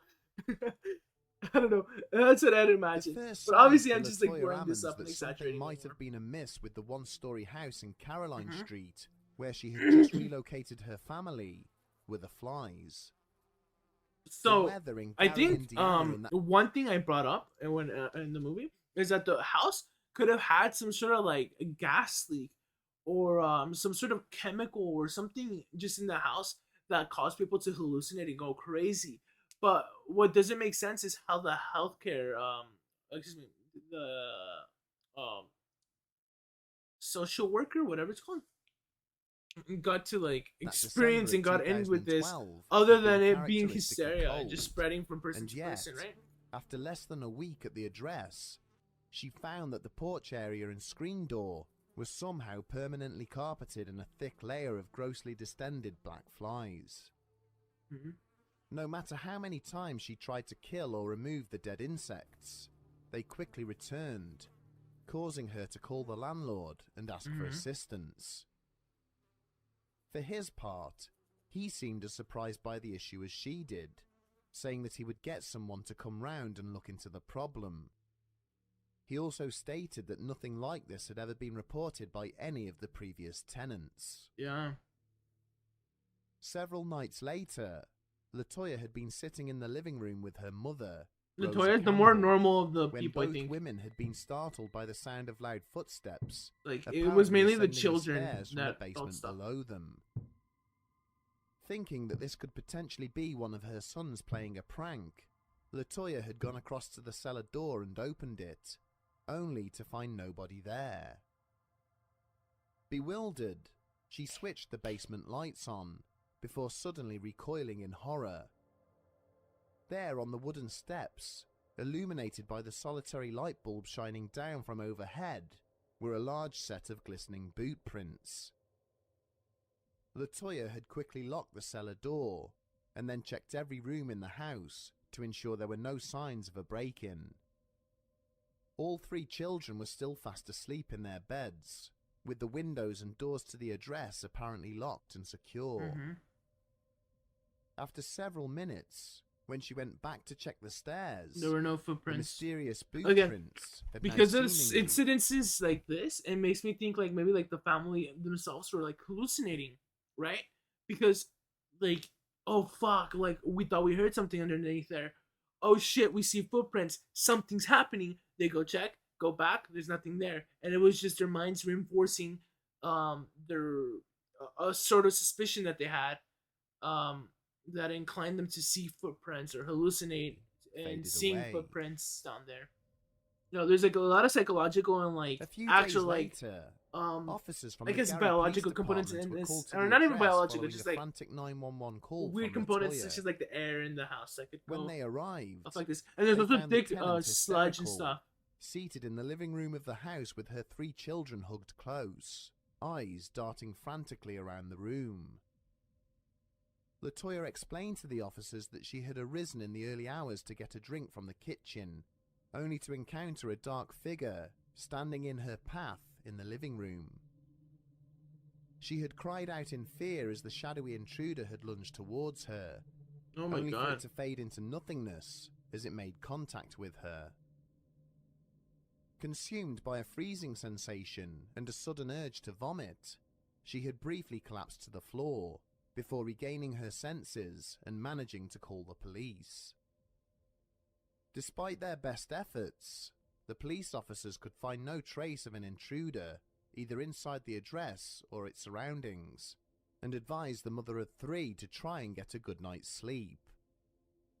But as terrifying as these encounters were, they were only the start of the horrific ordeal that was yet to come. 2 weeks later, on the evening of March the 10th, 2012, the police were again called to Caroline Street. They moved away eventually, by the way. Once more, Latoya was hugging her children close to her, tears streaming down her face. The officers listened impassively as the children's grandmother explained that both she and her daughter had been awoken by panicked yells coming from her granddaughter's bedroom.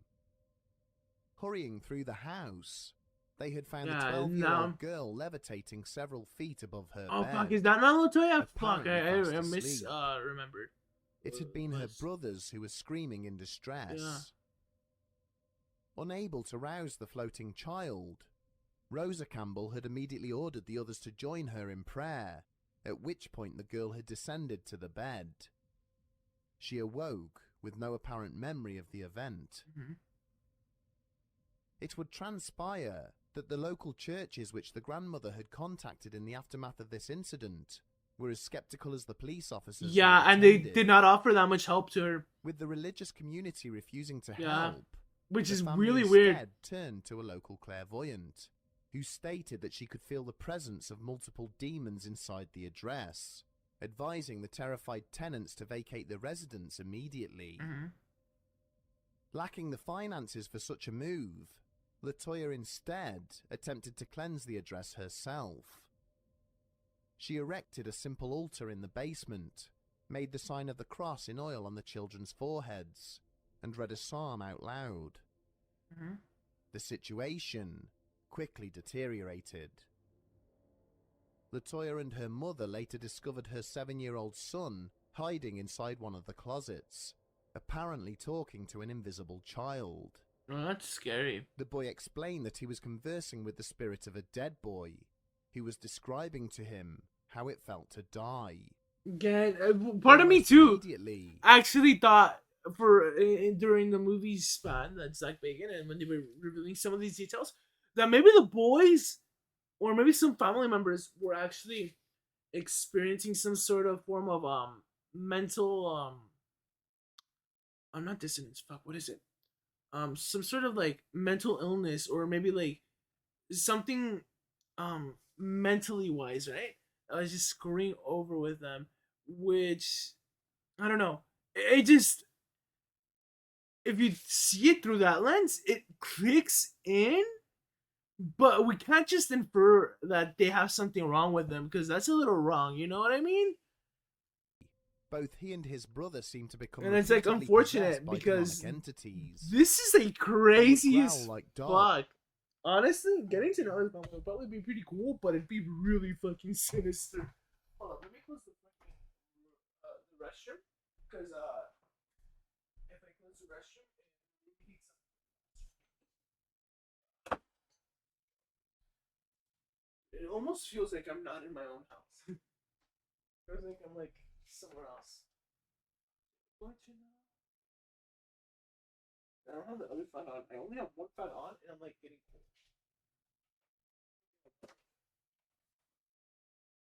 Fuck, this is pretty good. This is pretty good. This one's actually wanting me to stay up till like 3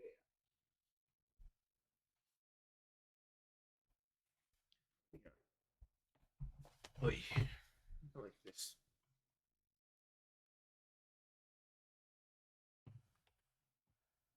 Dogs laugh maniacally and speak to her in strange voices which were not their own.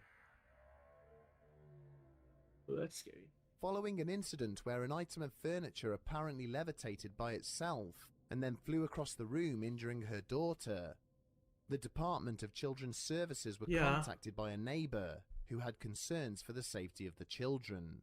And then they moved. It was whilst Latoya and the rest of the family were at the hospital seeking treatment that a caseworker attended to interview them. The meeting did not go well, and when her eldest son apparently became possessed and walked backwards up a wall and onto a ceiling, her children were taken into care. Mm-hmm. Desperate to get them back, Latoya made repeated appeals to anyone she could think of, including religious leaders and a local police captain named Charles Austin. Mm-hmm. Having worked in law enforcement for around 30 years prior to this case, Austin was initially skeptical of the account given by the hysterical mother. A visit to the family physician, Dr. Jeffrey Onyeku, would do little to persuade him of her claims. On speaking with the doctor, he was informed that in all likelihood, the children were acting out delusions suggested to them by their mother's deeply religious beliefs. Yeah. But The accounts of the social worker and nurse from the incident at the hospital concerned him. Because that's not normal at all. Both witnesses were trained professionals. Yeah, which is completely terrified by what had taken place guys, there. think about it. Unless you were wanting to quit your fucking like psychology job that pays you fucking racks, right? Or if I was a psychologist paid, if they're underpaid, I'm gonna be so fucking. Well, they're not a psychologist; they're like social workers. Social workers pay 40K to 77K. I'd say 40K is pretty much enough, and you're set to live by yourself. If you're living with somebody else, 40K plus 40K, 80K. Like, that's easy money. That's like enough to live a normal life, right? At least as long as you don't have like that many kids or any kids at all. Accompanied But yeah, because like it gets rid of your credibility. Imagine like one day I just go up to my fucking like English teacher or something, and I'm like, Professor, I need an extension because my house is really haunted. I hear sounds every day and I cannot concentrate. Can you please come to my house? Like that's like that just gets rid of all my credibility instantly. And she's like, no, it's still due the same day. I don't believe in ghosts. Officer, along with social worker Valerie Washington, he decided to pay a visit to the family home in Caroline Street. Despite his many years on the force, really Austin found himself completely unnerved by the encounter. The video recorder they were using repeatedly failed whilst in use, the batteries apparently sucked dry by some unknown force. Whilst reviewing the photos they had taken at the premises, the outlines of shadowy figures could be seen standing watching the officers, which were also present on the images he had taken using his personal mobile phone.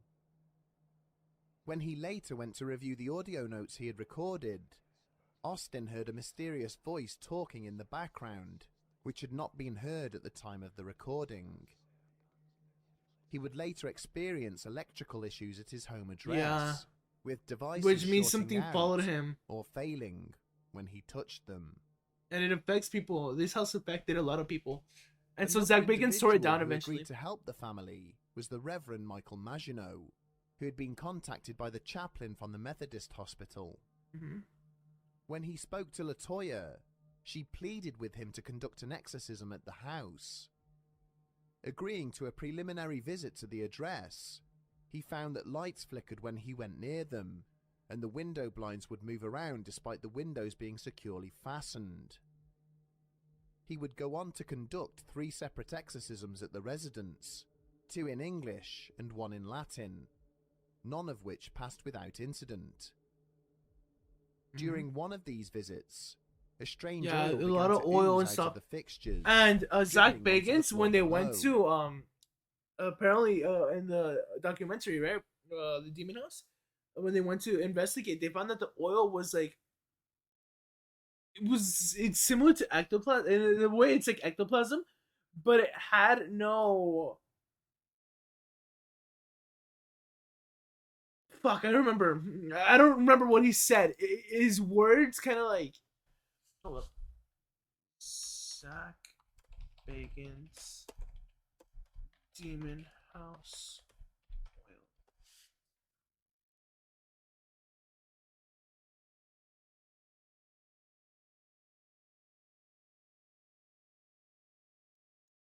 I think he either found a biological component or found it that it was made by no biological organism or something. I don't remember what it was. Even Or after maybe I'm officers misconstruing cleaned this up or and checked that these misremembering. fittings had not been filled up But it's with oil crazy. by LaToya, more of the fluid began to drip from inside. In another incident, a social worker named Samantha Illich, who had taken over the family's case when Washington requested to be removed, suffered an adverse reaction.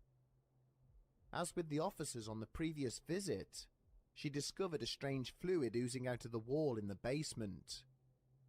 When she ran her finger through it, Oh, wait, wasn't it was blood? freezing Excuse me. cold and highly viscous. I think they found traces of Suddenly, blood or something. I the don't remember. strange gel seemed to change its chemical makeup, hardening and quickly solidifying. A sharp pain then shot through her finger, as if it had been snapped or broken. Illich was instantly paralyzed, as her entire body was then engulfed in a similar agony. Unable to speak or breathe properly, she fled the house and refused to go back inside. After the third exorcism, whatever was taking place inside the address seemed to cease. LaToya was reunited with her children, moving out of the house shortly afterwards. The highly public way in which LaToya Ammons has described the events which took place in Gary, Indiana, yeah, and sensationalism and stuff, of manipulation and sensationalism. She has given multiple interviews about the alleged ordeal which she and her family went through, with some commentators accusing her of fabricating the accounts in order to profit from them. It is true that LaToya was in financial difficulty at the time she reported the disturbances, and was several months behind with her rent payments to her landlord. Why would you pay if you live in a fucking haunted house? There is further criticism too in the written assessments of the children, like, which of were course, carried out ghosts by don't exist, so it makes psychologists. sense why the people got mad. Most were of the opinion that the boys in particular were attempting to please their mother by acting out her fantasies to the authorities. And yet, many of the professionals who were involved with the family and who worked on their case simply cannot explain some of the things they saw and heard during that time. Some are veterans in their field, highly respected and upstanding in the local community, with absolutely no reason to embellish or lie about what they encountered. There is also the issue that LaToya has given the press direct access to her medical records and those of her children, in order to verify and support aspects of her account. If she were to be fabricating what transpired, surely this is something she would have sought to hide, in order to assist her narrative. With no further incidents of a supernatural nature having been reported by either the family or any of the subsequent tenants of their old address, it seems that whatever forces targeted LaToya and her children have long since moved on. Did a demonic entity fixate on this mother of three and her young family in an effort to claim their souls? I mean, this is like in general. Or was this a case of a mother affecting the mental health of her children through fantasy and indoctrination? Does this mention? In truth, we cannot be sure. But what we do know is that this case possesses a wide and diverse range of evidence, far in excess of most others we have looked at. There was a lot of contradictions to this thing, but it was a good fucking, like, watch, I guess. It should be viewed as a cautionary tale of the at least if you're a fan threats of Ghost waiting at Adventures, the like fringes of our reality.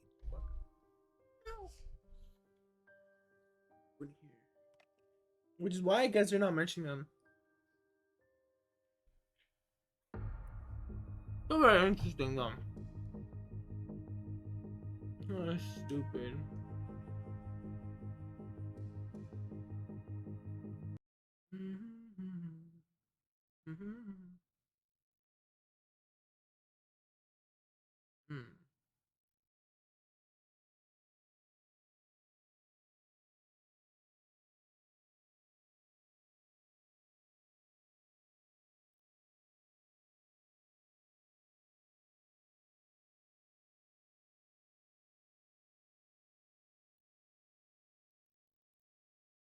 Oh, well, I don't know, I want to see this.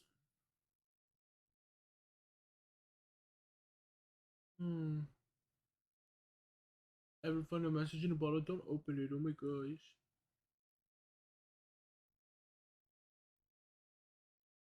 It's old. My hometown is in C7.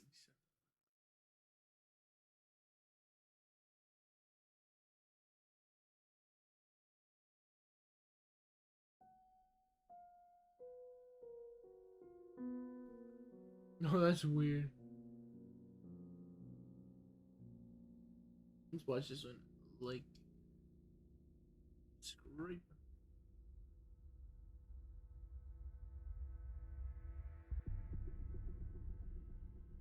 Well, there's a lot of hoaxes. It's Halloween again, and this year I think you will deserve a little treat. A treat that comes in the form of a list of tricks. Usually, we try to stick to true crime and real scary stories on this channel. But today, we're turning our attention towards hoaxes. Specifically, this Hoaxes Iceberg, created by Reddit user Silent Chatter. This Oh my chart's God. filled to the brim with all manner of deceptions. Blue that have whale taken place challenge? What over the years. fuck is that? Some of them harmless It's fun. just fun. Others far more sinister, Like city with real quiet world pills? consequences. As we make our way down from the Spaghetti clear sky tree? into the murky waters, things will get progressively more obscure and, for the most part, dark. It's a pretty big iceberg, so I'll be skipping the entries that don't fit with the Halloweeny vibe we're going for. I'll also be throwing a couple of brand choices into the mix too. So make sure you have that bell icon turned on.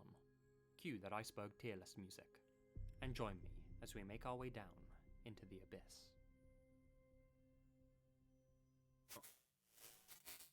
No. Actually, do we want to watch this? This is an hour. I don't know. Bigfoot's body. Shut the fuck up. Nah, let's not watch this. I feel like digesting content slowly but surely is better.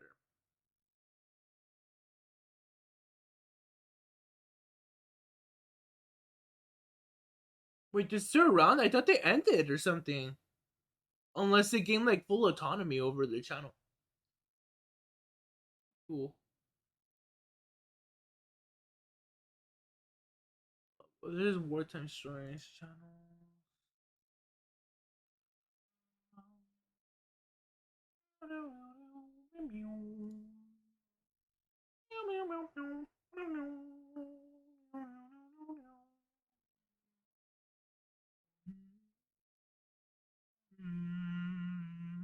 Usually I don't watch BuzzFeed Unsolved.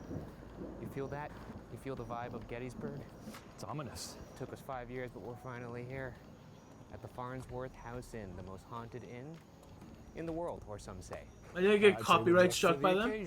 I'd say so too. It's packed full of Confederate soldiers, and we're dressed in Union garb. So hopefully I don't get copyright. Especially So since they we're on the murdered night my shift before family and camp. forced me to enlist in the Union Army. Oh, yes, and I'm a general. That's right. After you, General. Improv, baby. 2 weeks ago. Holy fuck. Top 15 stop uploading. This week on BuzzFeed Unsolved, we investigate the Farnsworth House Inn as part of our ongoing investigation into the question, are ghosts real? They're not. It doesn't get old ever? You know what? No. It really Dude, doesn't. he looks The real house was used old. as both a sniper I thought he stand looked and a makeshift young. hospital during the Battle of Gettysburg. Oh, I thought he one of was the young bloodiest or battles something. of the Civil War.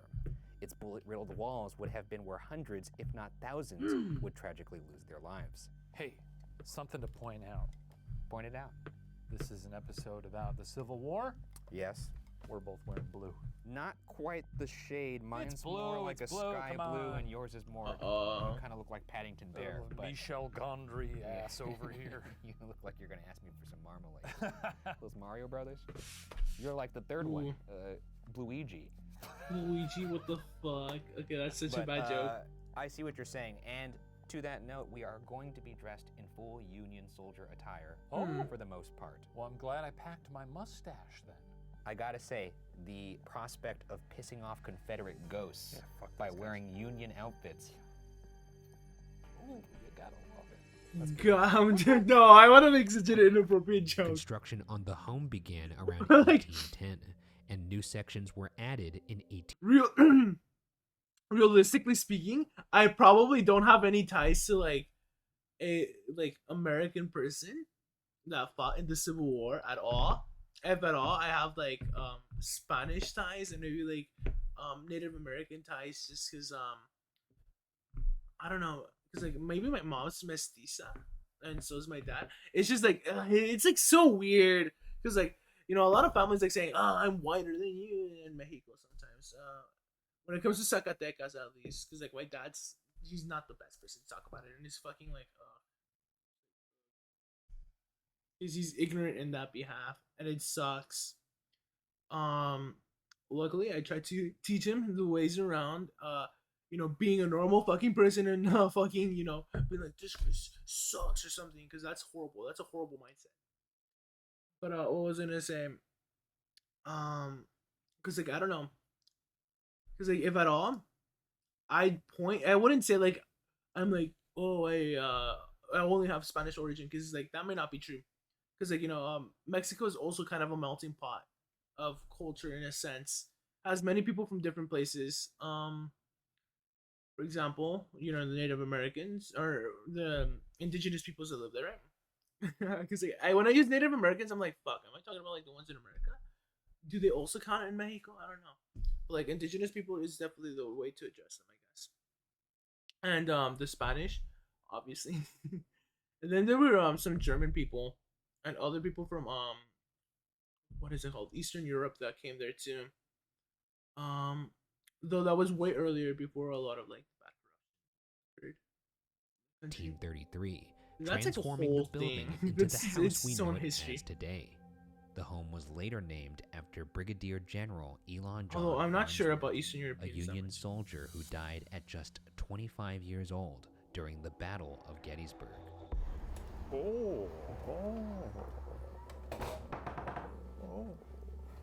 Right off the bat, we're greeted by good old Abe Lincoln.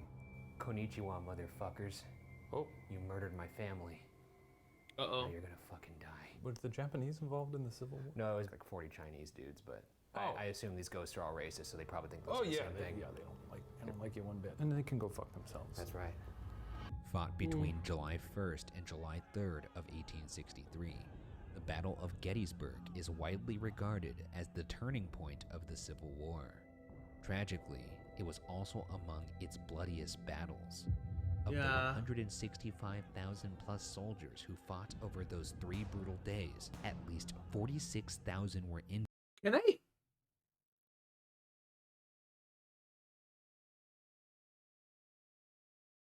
This is a reenactment. They didn't. Wait. There's no video footage, right? This is just a reenactment. Please. There's no cameras. Wait. There were cameras back then, but like, there's no video. Video devices in 1860. Christ, everybody.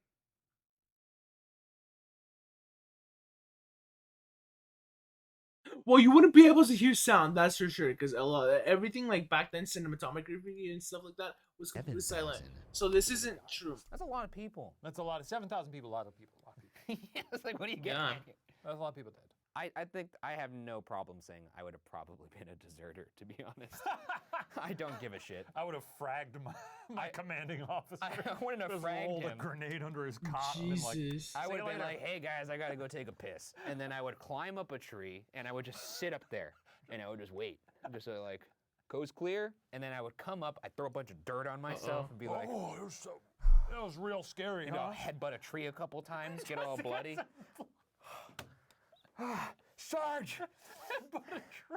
During the Civil War, Jesus. the home was owned by the Sweeney family, but they sought refuge elsewhere as Confederate soldiers took control of the property. The home was just over a mile away from the battlefield and possessed a tall enough structure that made the property an optimal shelter for Confederate sharpshooters, who were tasked with sniping Union soldiers as they crossed Cemetery Hill. It is believed that one of these snipers shot 20-year-old Jenny Wade as she worked in her sister's kitchen in their nearby home. Oh, that's she was super the sad. only civilian killed in the Battle of Gettysburg.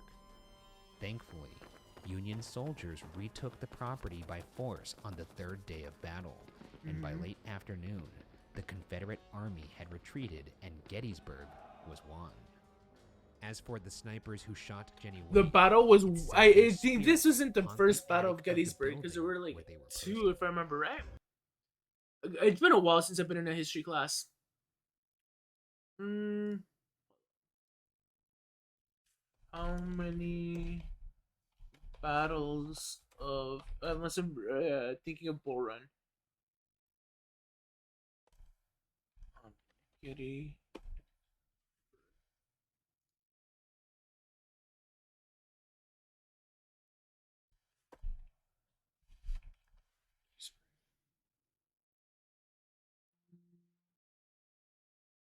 No, wait, no. Yeah, I'm thinking of Bull Run. But it was like one of the bloodiest like battles too, and like they really simplified it, because there was so much more behind that. Because at some point, I think the Union Army, it looked like they were gonna lose, but because of So a this is the tactical move they attic. pulled off, I This is where think they those actually ended shitty up winning. sharpshooters were stationed. Unless it was when Now, like I'm they gonna already take had the my hat advantage off no right matter now, what. not because of any sign of reverence. It's because my head feels like a fucking baked potato right now. If I don't take it off, my head's gonna explode. All right. That woman you killed, by the way, she had a name. Jenny Wade. If you're sitting over there, take a look at this. Jenny Wade, you shot her while she was doing dishes. A handsome woman. And what did you do? Killed her in cold blood in her own kitchen. I can't think of anything more disrespectful. I don't know if it was on purpose or if it was because you have the shittiest aim this side of the Mississippi, but you did kill her. Do you have anything to say about that? Nah. It's raining. What the heck? I wouldn't mind sleeping up here, honestly. It's nice and cool. The sound of the rain is really quite calming. Yeah. And if you're up here with those fellas, pretty sure you're not gonna get hurt. Yeah. Well, I'm gonna leave this photograph right here, just so you can kind of take a look at it. She's right there. If you want to, feel free to look at that photograph. Oh boy. At this moment, our audio recorder picked up this strange dragging noise.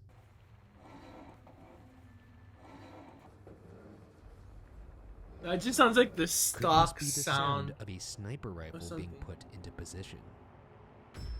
Motherfucker, you think a sniper rifle sounds like that?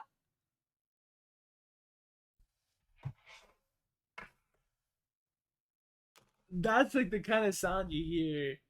If at all, it's like the moving of like something heavier than a fucking sniper rifle. Eyewitness accounts from the room named for the Sweeney family who once owned the property tell a vivid story of one soldier who may have never left.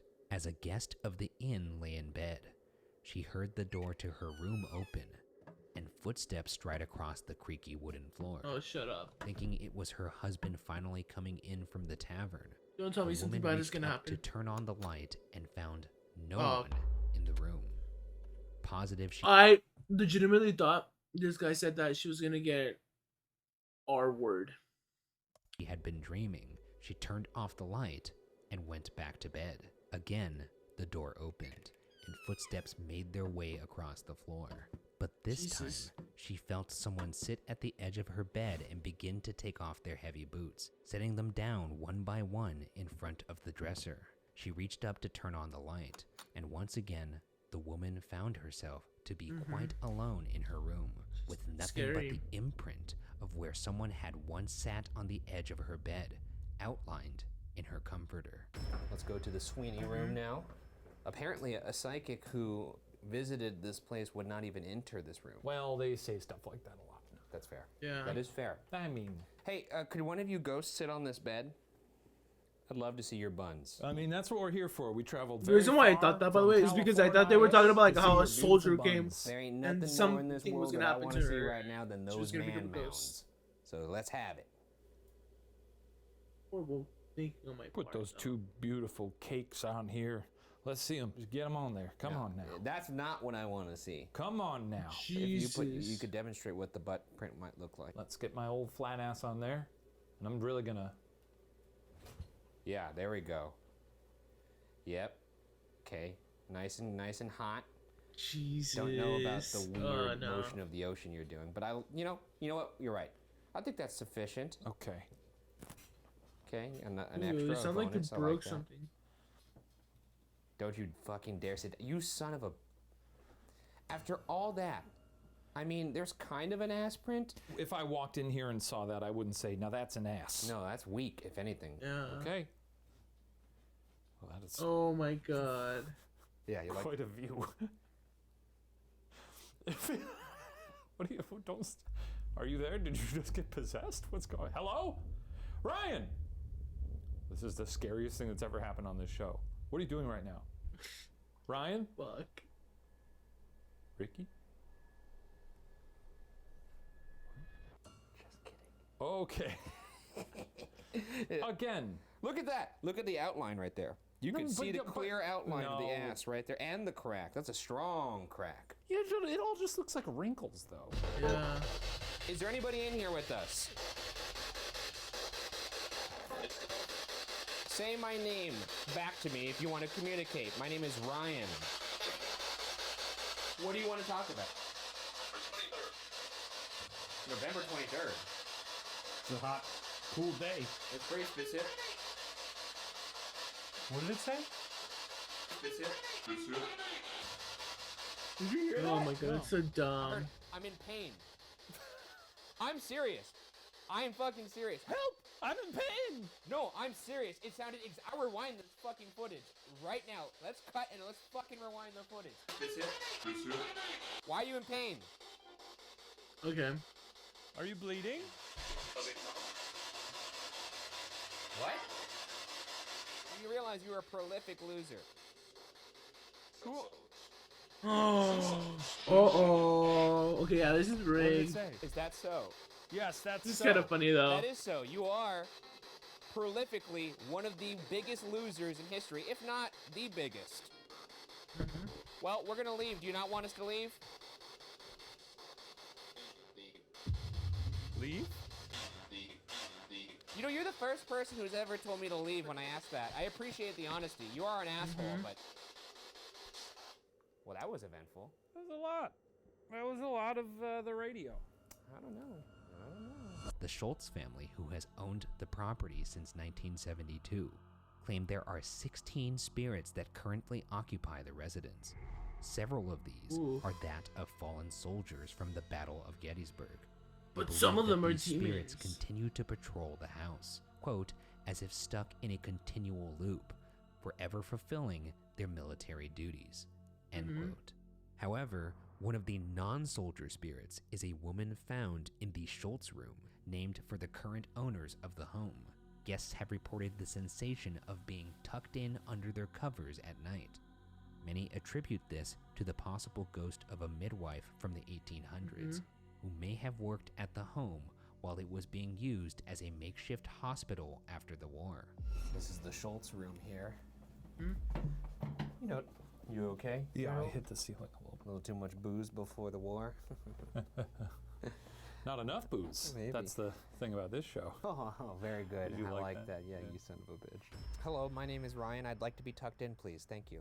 I'm Shane. Yes, tuck me in too. I'm a sweet guy. Please tuck me in, Mama. Pretty, please. Please. I can't do it. My little arms hurt too much. My little baby arms can't do it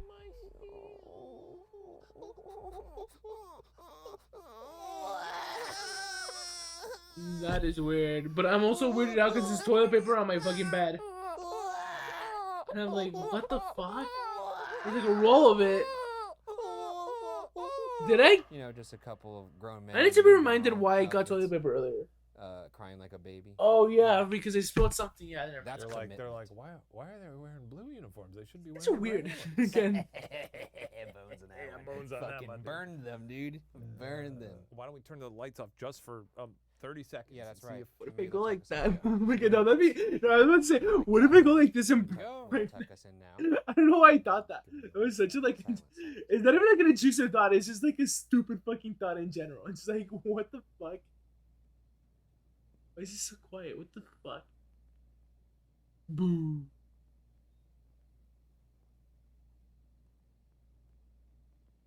All these beautiful butterflies on the ceiling. Yeah. This is actually a dream come true for me. 'Cause I would you're a- love nothing more than to stare up at all these beauties every night before I. Oh shit, that's right. I always forget that you're a huge freak. Perhaps the most well-known spirit in the Farnsworth House Inn is that of an 8-year-old boy named Jeremy. The story Jeremy? goes that in the 1800s, Jeremy was playing horse and wagon tag when he tripped What and was the run over by a passing fuck carriage. is horse and Local wagon tag? townspeople carried the boy inside poor the boy, home though. where he sadly passed away in what is now the Sarah Black Room, named after a previous owner of the home. People believe Jeremy to be a very active yet benevolent ghost, mostly known for his playfulness. Recently, one guest filmed a little boy rolling a marble to what appeared to be no one, only to have it roll back perfectly every time, despite the tides of the no ocean. I'm physical just kidding. reason for its return. One guest even claims to have captured Yeah, Jeremy's bounced off. visage in the small mirror in the bathroom, which according to the story, is the exact location. Or the of way that the Jeremy's house death. is sloped too. I'm excited to see if the marbles work on this boy. Yeah. And if it does, Because I'll perhaps tell you what, there's weird parts in the world, and actually there's a really good video with the car where there's this slope that goes upward or no downwards, excuse me, but because of how the gravity in that specific area is, the car actually goes up the slope on its own and gets in a resting position, and that's because the gravity there doesn't actually work the same way because of how the area is shaped. Hold up. Weird gravity spots. I can't even spell. I said grotty. Weird gravity spots.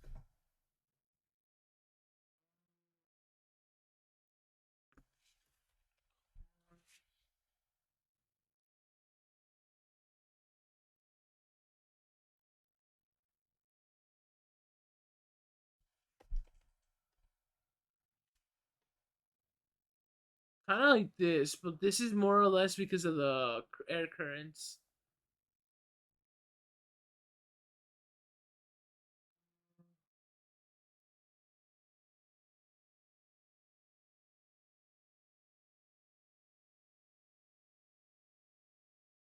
Hopefully they... Hold up, let's see.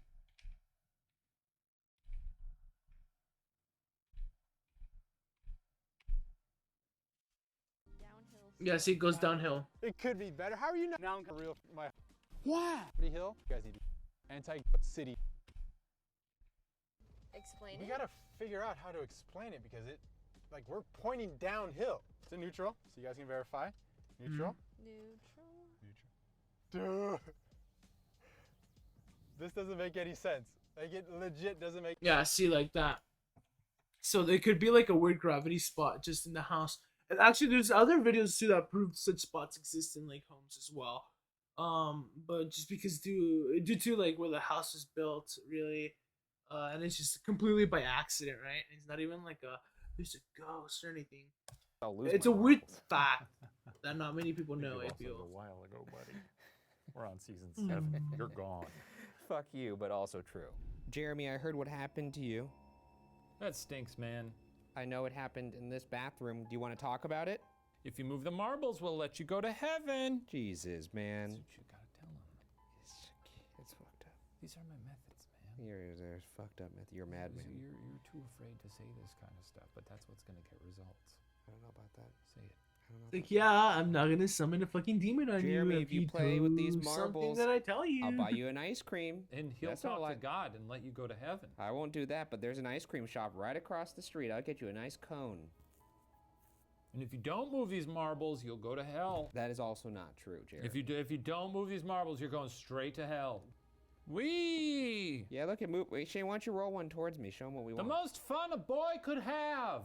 I don't know, but they're gonna come up with some like bullshit like piece of When do you evidence. think I was born? What was that? I heard like sounded almost like that curtain moving in there. Was somebody in the Yeah, bathroom? because the curtain sounds like Jeremy, is that you? There was a noise. right. I Curtains hear that make you the like, to show up in people's pictures in the mirror. sound.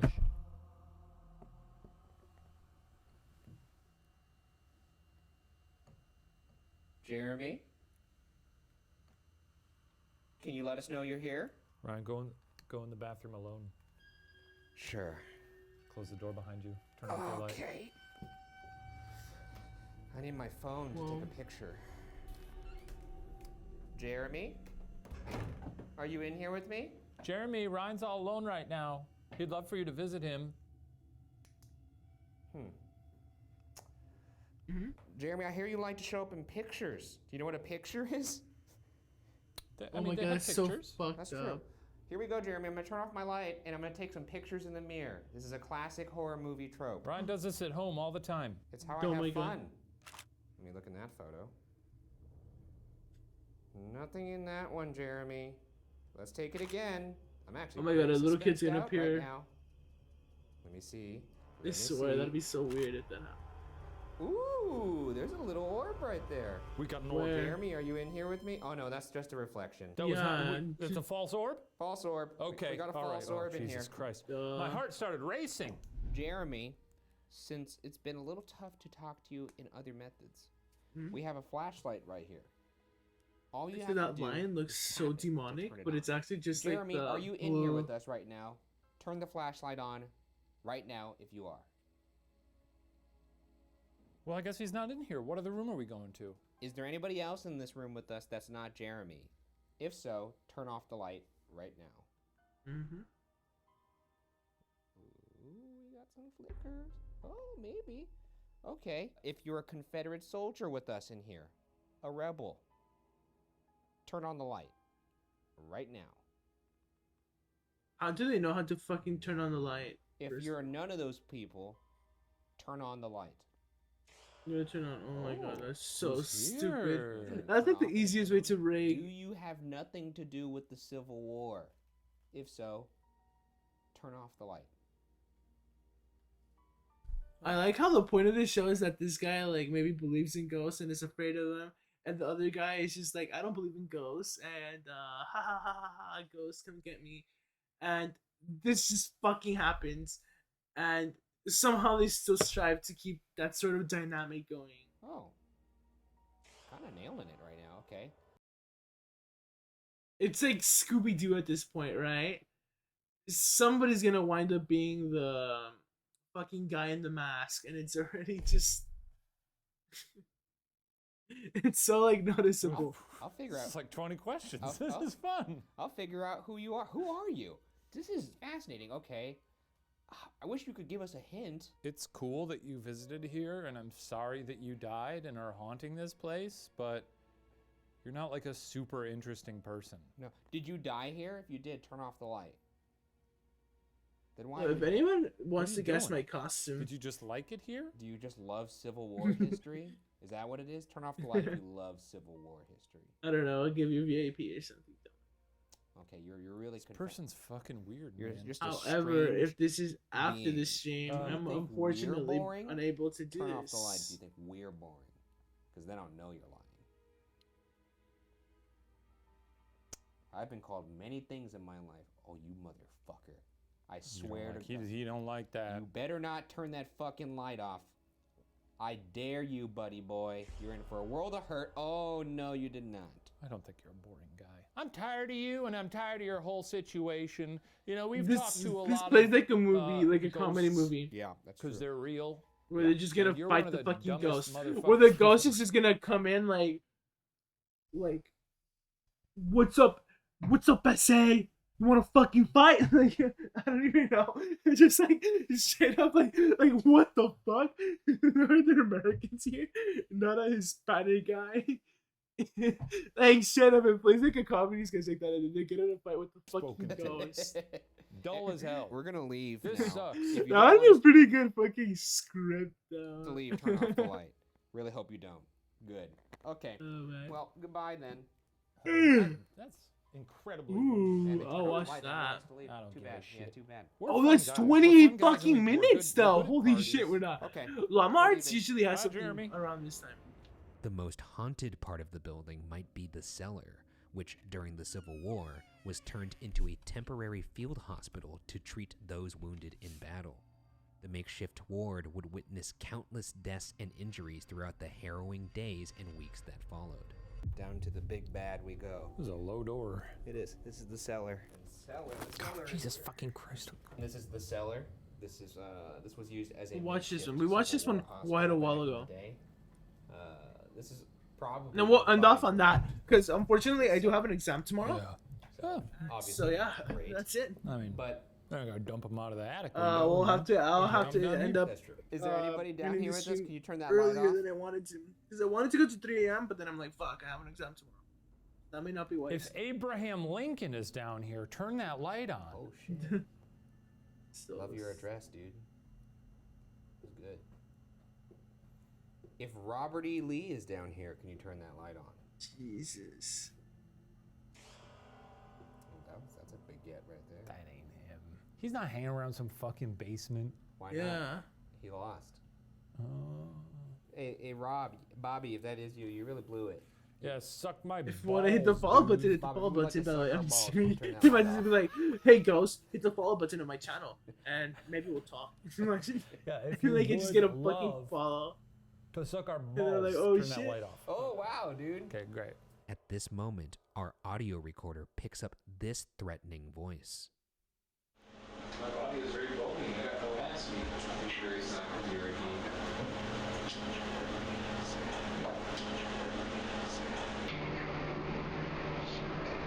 To make matters worse, there's also a door in the cellar with a cross painted on it by none other than famed investigator Lorraine Warren. Mm-hmm. The owners of the building claim the door is said to be trapping a dark entity behind it. Well, I mean, can we open it? I don't think we can. I mean, they didn't say I couldn't, but I feel like I just want to try. Why? Why would you do that? Did you open it? Yeah. Why would you do that? Well, it just looks like the sort of AC unit and stuff for the hot water heater. Just keeping the heat in. Well, come on out if anyone was in there. Hope you slipped through the crack when I opened it. Not thrilled that you opened that door. You know what? When I opened it, I felt something move past yeah, me. did you? Did you? Ryan, I did. I hope it eats your soul when you're Me down too. here by yourself. 'Cause Me too. We're gonna be down here by ourselves, by the way. This is where we're doing our individual. Which I'm not. Did I say something before, like a few minutes ago? Because I'm like trying to recall what I said, and I don't remember at all.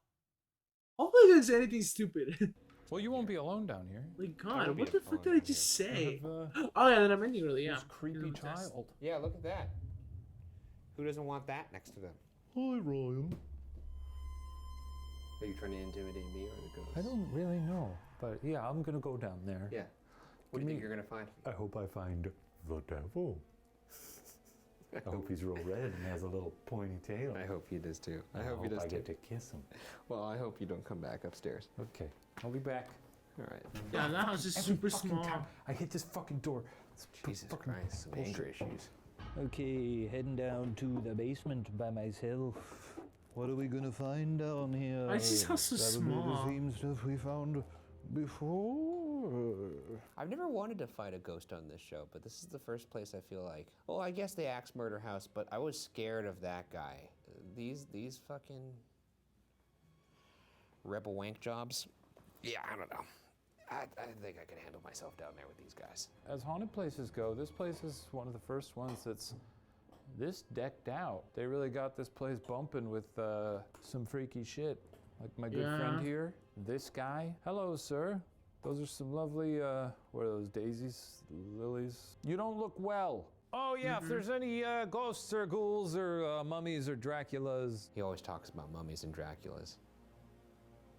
Never once have I said there's been a mummy or a Dracula in a building. It would be pretty fucking sweet, though. I'm gonna turn my light off. That's a great golden opportunity for you to come out and just, you know, goose me, wiggle me around, pull my hair, spit in my mouth, do whatever you gotta do to make me personally believe in you. It would be such a get, you guys, you don't even know. Millions of people will watch this. And if you know, say hi to me right now, it'd be pretty fucking sweet. I'd flip my lid. I'd have to eat a big old humble pie. I'd have feathers sticking out of my mouth, all the crow I'd be eating. I'd be pooping feathers for months. Okay. Now I'm ready to hunt ghosts. Oh, actually, that made me a little dizzy. Is that my time? The time has come. All right, well, sorry, folks. You had your chance. Why is it wet? What the as you fuck? always do, and you didn't take it, as it always A weird place. sort of shakes out. You see anything down there? Oh, Ryan, I don't even want to talk about it. You know, wait, Ryan. I think there's something really off about this place. Did you just? Did I say that? Did you read my mind? No, I'm not just going off the script. I know we joke. We have fun here. Yeah. Something right down there. Okay. You did your part. Something right down there. You did your part. I don't envy him right now. It was the scariest place I ever been. Oh my God, There's a it's gore guy. horrible. Horrible. It's like porn acting. Somebody talked to me upstairs. That was one of you It's rebel wet. assholes. And if you'd like to show yourself and you find yourself to be a big man, come get me. If you're a history buff, you like the Civil War, you gotta check it out. But it does smell. You were really talkative upstairs. Somebody said they were in pain. They said, help me, I'm in pain. But I assume once again, that was one of you rebel assholes. In which case, I'm not gonna help you. But I can finish you off. You know what I mean?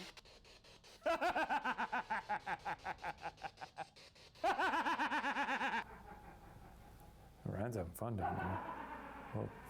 You know what I mean? That is such a nasty ass. This is what it feels like to be Shane in one of these shitty places. I'd love one of these days for him to come out of a solo investigation covered in blood. But his own blood. Maybe for the finale of this season. Fingers crossed. We'll get there. I've said this earlier today, but you guys really are the most prolific losers in history. I heard Ryan. Was that Ryan? Did someone finally decide to show up to class? What? What's her name? You know what He's a totally racist staged. Holy fuck, that's so staged. Not me. Did you just say you? Fuck you, dude. Whoa. Where was that? Wait, can you say that again? What's your name? What? Out of all the historical sites, I would like to visit the moon the most. Feels like That's the one wind that is hitting me right Are you now. kidding me? You know, they put a little flag up there. That I'd like to see. This place is cool though, I guess. It looks like our time alone has come to its startling conclusion, folks. But this has been fun. And I hope you learned something. Indeed has. I hope you learned that you took sass from a mustachioed Asian Hispanic man. Enjoy that L. Adios, dickheads. Well. Yeah. Another one in the books. The history of the Farnsworth House Inn is one of That commentary does unimaginable not help. tragedy and bloodshed, so close to a battlefield that witnessed the death The of history thousands. and I feel like what occurred in the investigation do not mesh well. Suffered by so many, or whether those lost souls They still contrast patrol each its other a little. hallways will remain unsolved. I was about to click out of OBS for some fucking reason. Anyways, they always say unsolved. Let's go to Disturbing Vacation Story 3. There's Lombards. Let's like their videos. Oh, we're already subscribed, yeah. It's been a while since we watched them. My family and I had gone to a cabin that most would use for a winter vacation, but my family wasn't like that. The cabin was located in the middle of the forest. There was no cell phone service, so, as you can imagine, I was pissed. My mom always complained to me about being isolated and confined to the comforts of my phone. I always found solace in my phone, since being around people made me feel irrational and just plain weird. My parents never understood that. Anyway, my little sister is 6 years old and was playing The way around my in the eyes forest. just like. She had gone a bit too far out of my sight, and I started to get a little worried. I called out her I name, just like but going no crazy, response. just like with my I eye then twitching. went to the direction that she had found nothing but a bloodied bow. Ooh, My eyes that's widened scary. as I frantically ran around looking for her. I found a blood trail that led into the deeper parts of the forest. I hesitated. Yikes. Nothing was gonna Oh, stop me that's from saving my horrible. sister. I followed the trail for as far as it went. After about an hour, the blood stopped at a hole. I debated whether I should go back and tell my parents, but I didn't think they'd believe me, even if I did say that my sister was missing. There's no denying my parents thought I was Watch it be missing. that his sister was never Despite missing. my fear, I jumped into the hole. Why? I fell for what felt like forever. Then, I finally hit water. My face morphed into disgust as I stumbled through what I thought was a sewer, since there was no light. I looked up out of the hole. That's just and saw like, a tiny yeah, let me jump from like 500 feet. dot. I started to walk around. There was crunching under my feet. I paid no attention to it since I thought it was some dead leaves or sticks that had fallen into the sewer. That was until I fell.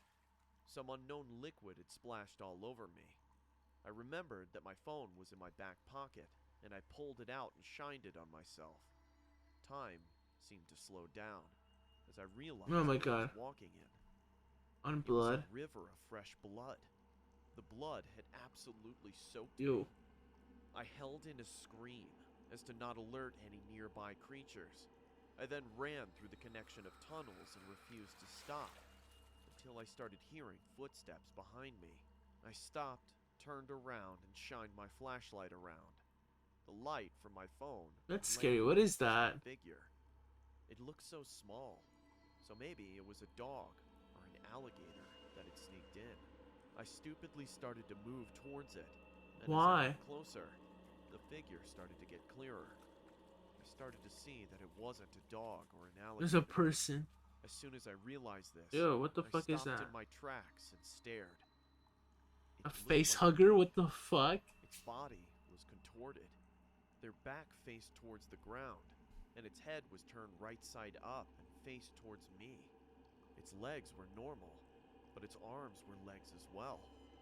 It had jagged teeth, and it was chewing on what was left of my sister's head. Then, Ew. I saw my parents' head beside it. I stepped back in shock and fear. The mutant of myself charged towards me in a state of panic What? and tried to run away. But I slipped. I hit my head. That is such a badly casted story. Ooh. Head on the rock. Then he woke up. Passed out.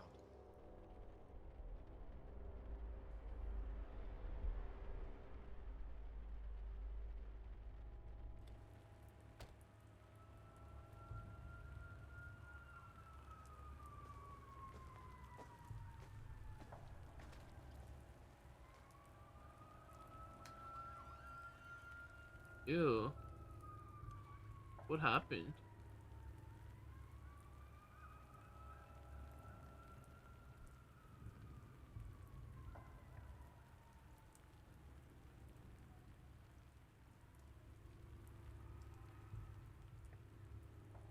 Did he go like crazy or something? That's sad. Thank you for sticking around. to the That's such a tragic story.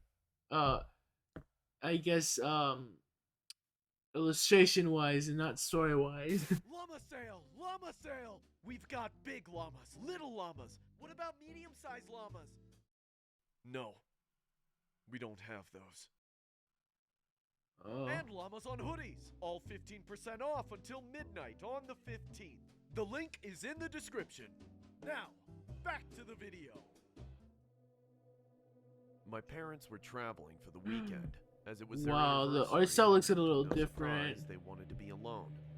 This meant that I had to take care and be in charge of my little brother, Oliver.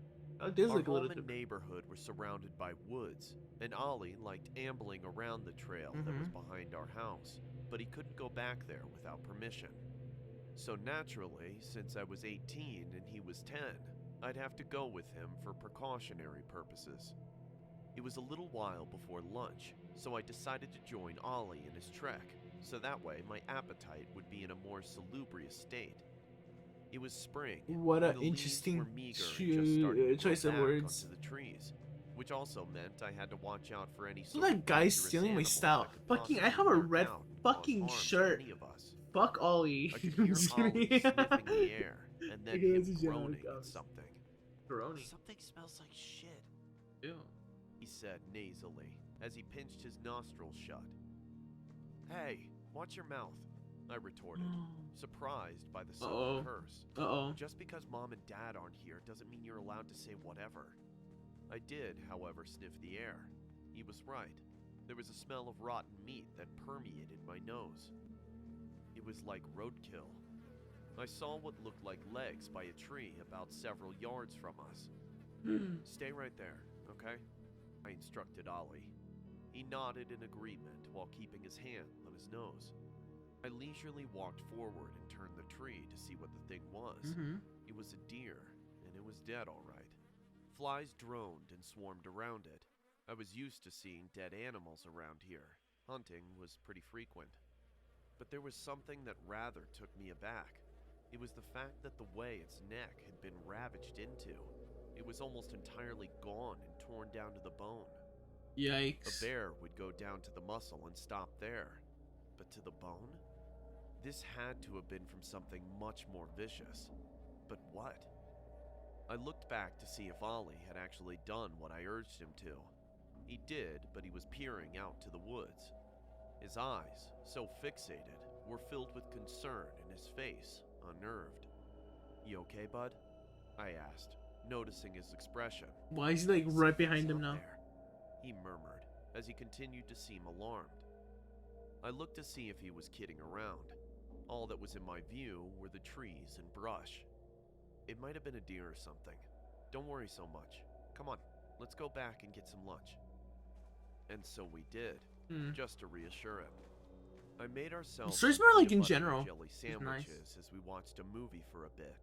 Ollie usually liked his sandwiches, and he'd been done with it. Oh in a my few god, he minutes, looks such a but he nerd ate now. his so sluggishly.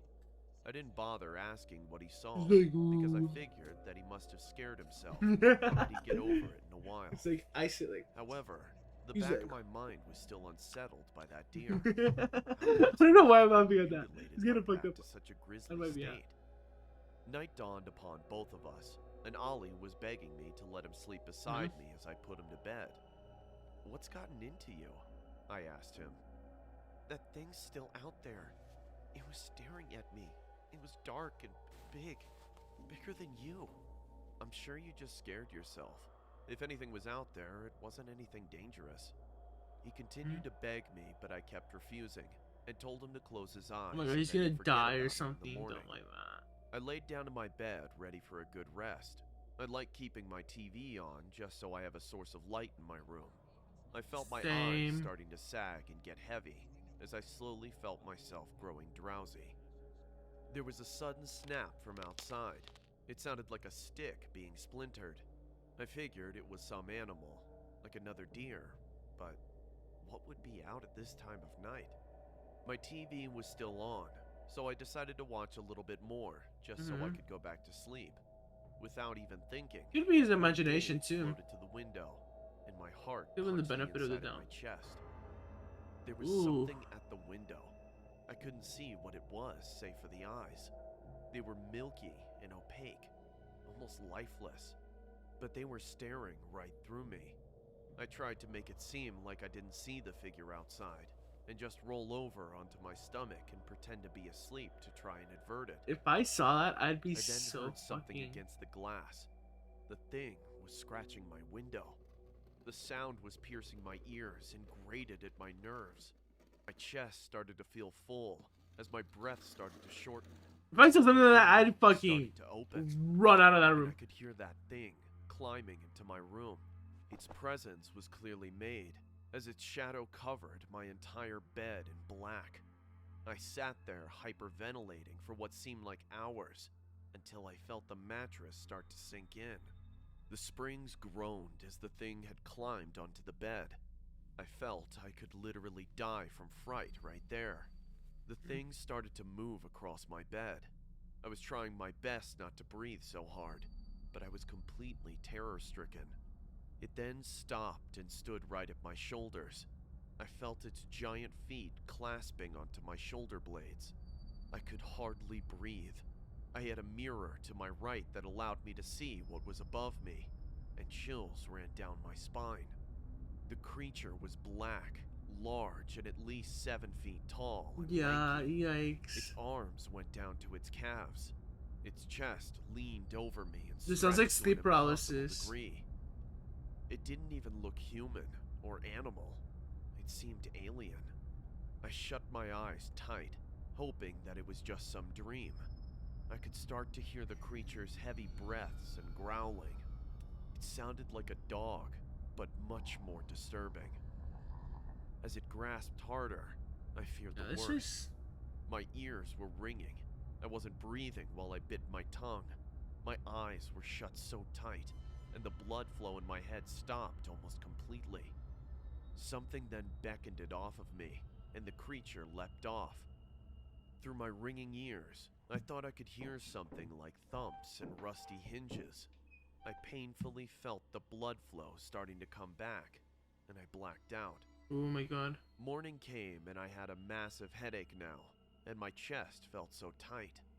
I needed to go Yeah. wake up Ollie and make breakfast. Oh, Ollie's gonna be I dead or something. reluctantly did so. I went into his room but found his bed empty. I checked all of downstairs to check if he was there Yeah, somewhere. okay. Obviously, that's so predictable, Nothing. unfortunately. I then thought of the one place he could definitely be if he was hiding. I went outside and took to the path. And there he's gonna be dead. I walked some ways while trying to get over the pain in my head when I saw his bare feet by the tree. "Ollie," I said, exhausted and annoyed in my grimace. "Come on, what are you..." I stopped.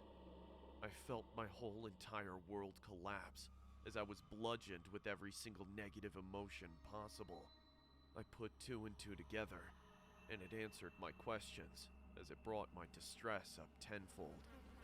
Ollie was sitting there. His skin was pale. These stories are so fucking His horrible. cloudy eyes trickled with blood, and his neck was mangled to the bone. He was dead. He wasn't lying. That creature was still out there. That's horrible. Can't wait till these stories start becoming like, and then my Ring camera captured the most grotesque creature ever. I showed it to the police, but they thought I photoshopped the video.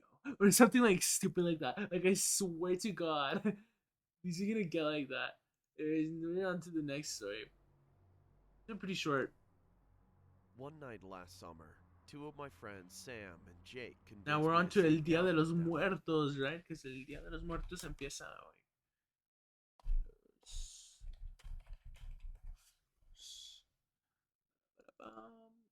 Okay, see, now the fucking Wikipedia changes everything! Motherfucker, I swear to God, I've always thought El Día de los Muertos was the 1st of November, and only the 1st of November, maybe skipping into the second day a little bit. But fucking Wikipedia says November 1st to November 2nd, and November 2nd is the day that the whole thing takes place, apparently. And then like now it's like El Día 31st of October. Jesus. Drink. We were all bored. I mean, it's because the culture's changing a little bit. Who knows? Who knows? We Maybe I'm decided to go for a outdated. walk to a local gas station that was open 24 hours a day. The walk there was pretty uneventful. But yeah, We Feliz talked Día de about los it for hours a Muertos day. to anybody that walk celebrates there it. was pretty I don't celebrate it myself. We talked about Personally, random because topics my and mom drank a couple of beers. believes that it's a Once we better got it's to better the to gas celebrate it station, over there Jake in had to her use the bathroom. country When he was because in the that's where bathroom, there her was a dirty, mother sketchy guy in resides. there. Jake In struck other up words, a where my grandmother conversation with this guy. has her resting It was place. pretty normal, except when the guy asked why he was out so late and if he was by himself. Oh my God, Jake that's brushed scary. it off as the guy was just trying to tell him to stay safe. We bought some snacks and we noticed the guy following us around while he was talking to someone on his phone. We left soon after, and on the way back, we sat on the side of the road and talked for a while as we drank some more. It was pitch black by now because there are no street lights in the area. We saw a car coming down the road, which was no big deal.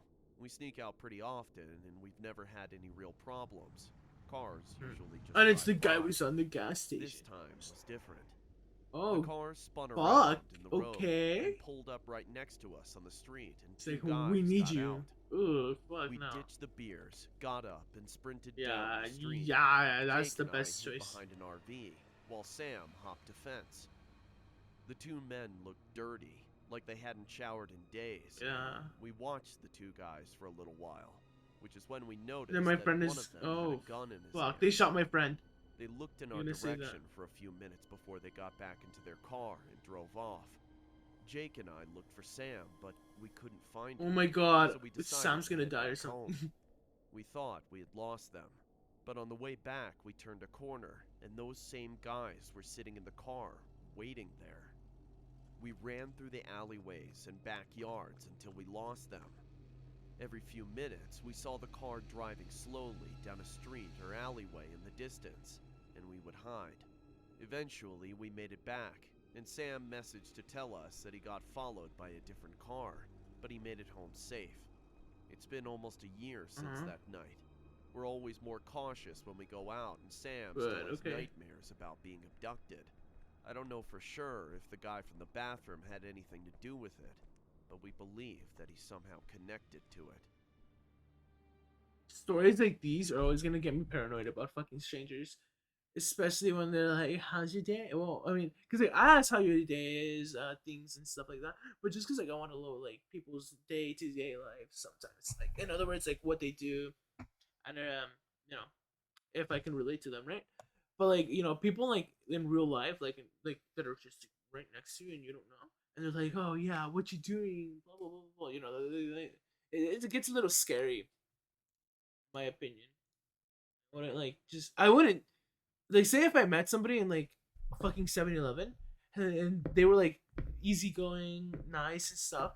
Even if they have those good qualities, I guess, to make a friend, I wouldn't be like, "Oh yeah, I live by here." I'd be like, "No, I just, oh yeah, I'm going to some nondescript place." Fucking lie completely. You know, that's Thanks scary. to Shudder for sponsoring True this video. Tinder horror date? Get a free 30-day trial using code LLAMA at shudder.com. Oh my god. More details at the end of the video. Llama, llama, llama. Llama, llama, llama. Yama, yama, This happened when I was 17 years old. Me llamo It's been nearly 2 Ruben. years since my girlfriend broke up with me, and I was very chewed up about it on the inside. I've called her several times, but it always went to voicemail. I've tried texting her on Messenger since, ironically, we were friends on Facebook, but still, not a single response. As the weeks went by, I became very devastated and was worried that I'd never find love again. My brother told me to just forget about my ex-girlfriend and that it was time for me to move on. He introduced me to this app called Tinder, which he said was great for online dating. I was very familiar with online dating, but never actually done any of it, because there was no way that I even felt like hooking up with some random person I met online. But I figured it couldn't hurt to try it out, so I decided to give it a shot. After I finished setting up my account and was done creating my profile, I just started randomly liking a few of the girls that I thought were pretty. I'm not picky, I just wanted to make sure that I found the right girl for me. A few weeks later, I've had already received those my guys are first weird. match on Tinder. Her name was Robin. She had blue hair, freckles, and beautiful amethyst purple lips. They're gonna say she's a According witch or to her something stupid like profile, that. She had the same interest in the stuff I was into, and was even around the same age as me.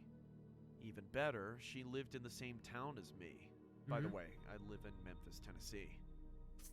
We started having a Shut the dude! Did you so fucking sweet fucking live? Oh my fucking god! Dude. By the way, yeah, you can chase my fucking username to some fucking nondescript website, and then from there you can get my IP address. And by the way, I live in Memphis, Tennessee, so you know, like what the fuck? Don't say that. group chat on Tinder, which was going well. Her message said, "You may not know me, but we went to the same high school." Oh, I it's replied, stalker. "Are you sure?" She said, "Yeah, I was always the quiet one at the back of class. Anyways, I think you're really cute. We should hang out sometime." I agreed and asked her to where she wanted to hang out, where to meet her, and what time I should be there. She said we'd hang out at her place and meet her at the park tomorrow night at around 9 p.m. I accepted. That sounds a little fucking crazy and 9 absurd. p.m. sharp. Fuck, I you're gonna didn't call kidnap her him or because something. I didn't want to sound too desperate. Some time passed, and I finally decided to call her to no response. I also tried texting her to no avail as well. It was around 9:30 p.m. There was still no sign of her, and I was beginning to grow impatient. I was starting to think that maybe she wasn't going to show up at all. I sighed and said, "I knew this was too good to be true. She's not even here yet. Screw it. I'm going home. I can't believe I came out here this late. Oh my for god, that's nothing." me with fucking streams. Oh Just well. kidding. So much for online dating. I was about to start my walk home when Oh my suddenly god, yeah, the car's I gonna saw follow a her. black convertible pull up to my location. The car stopped right in front of me, and the Ew. window rolled Is that how I down, look with my revealing a fucking crusty creepy-looking beard? old man who was probably in his mid-30s. He gazed at me with a weird smile and asked, "You going somewhere, kid?" I responded, Oh my.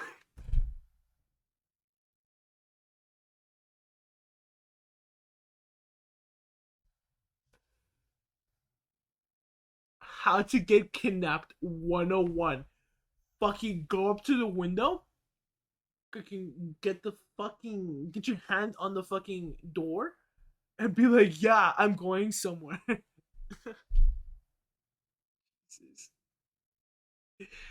Oh no. This is Just not gonna headed home. end. This is not He gonna asked end me good. why I was out there this late, and told him God, that his I was fucking supposed to meet smirk someone, is just so but off-putting. it seemed like she wasn't going to show up. Where are you going? He said, "Oh, you must be waiting for my daughter." The man, by the name of Jeff, introduced himself to me as Robin's father, and said that Robin has told him a lot about me. He told me that Robin couldn't meet me at the park because she remembered that was the night she had to go to a slumber party with her friends, and she forgot to cancel. But you can come with She me. wouldn't be home till 11 o'clock, and that's when I knew my night was a bust. He apologized and offered to give me a ride home. I knew it was going to take too long for me to walk, so I accepted. It was going to be a long drive, but luckily I knew all the shortcuts to my house. I told him where I lived and how to get there as I got into the car. After a few minutes, I was feeling tired from being out so late, so I closed my eyes for just a few short seconds and dozed off. Not long afterward, I awoke. Feeling a little drowsy, was I rubbed kidnapped, my dude. eyes and realized that I was still in the car. I asked the man where we were, as this wasn't the usual route to Oh my my God. house. He said, "Relax, kid, this is a shortcut. We're almost there." I asked where we were going, and then he looked at me with some sinister grin on his Ugh. face and just chuckled. I felt That's my heart nasty. almost explode out of my chest as he did that. So do I look down even more and saw a pixelated? What the handgun fuck is sticking up? out of I his swear I jacket thought this pocket. filter was just like I put translucent two and two and made me together like and fucking realized what was nasty happening. looking. I told him, "Let me out now." He responded, "No." Then he put his foot on the accelerator. Yeah, okay, yeah. So like he can't I fucking. tried to get out, but he had already put the Yeah. child lock on.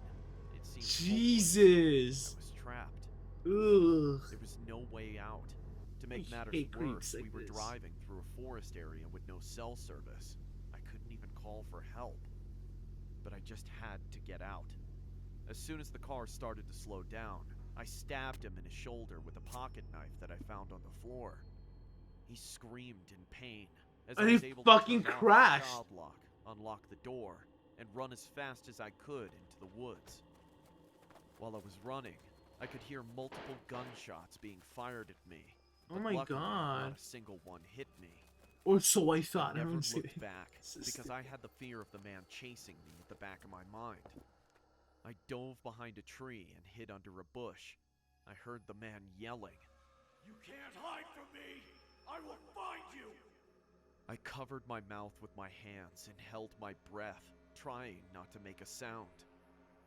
Everything was silent for a while.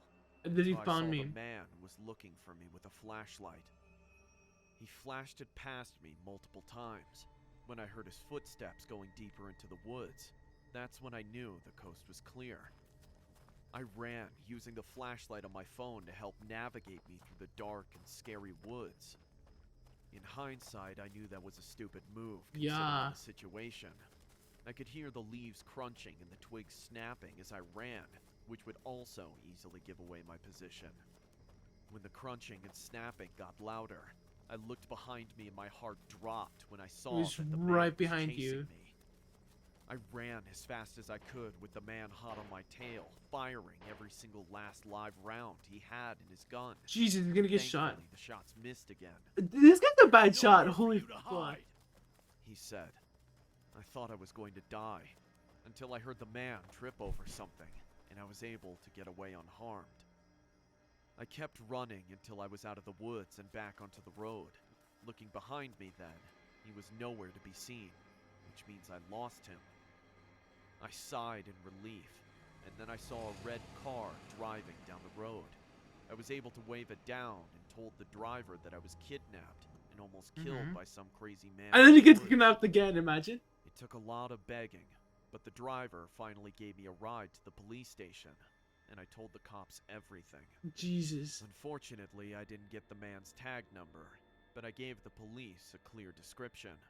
After the police had run a search, they told me that he didn't even have a daughter, and that they've been trying to catch this guy for months.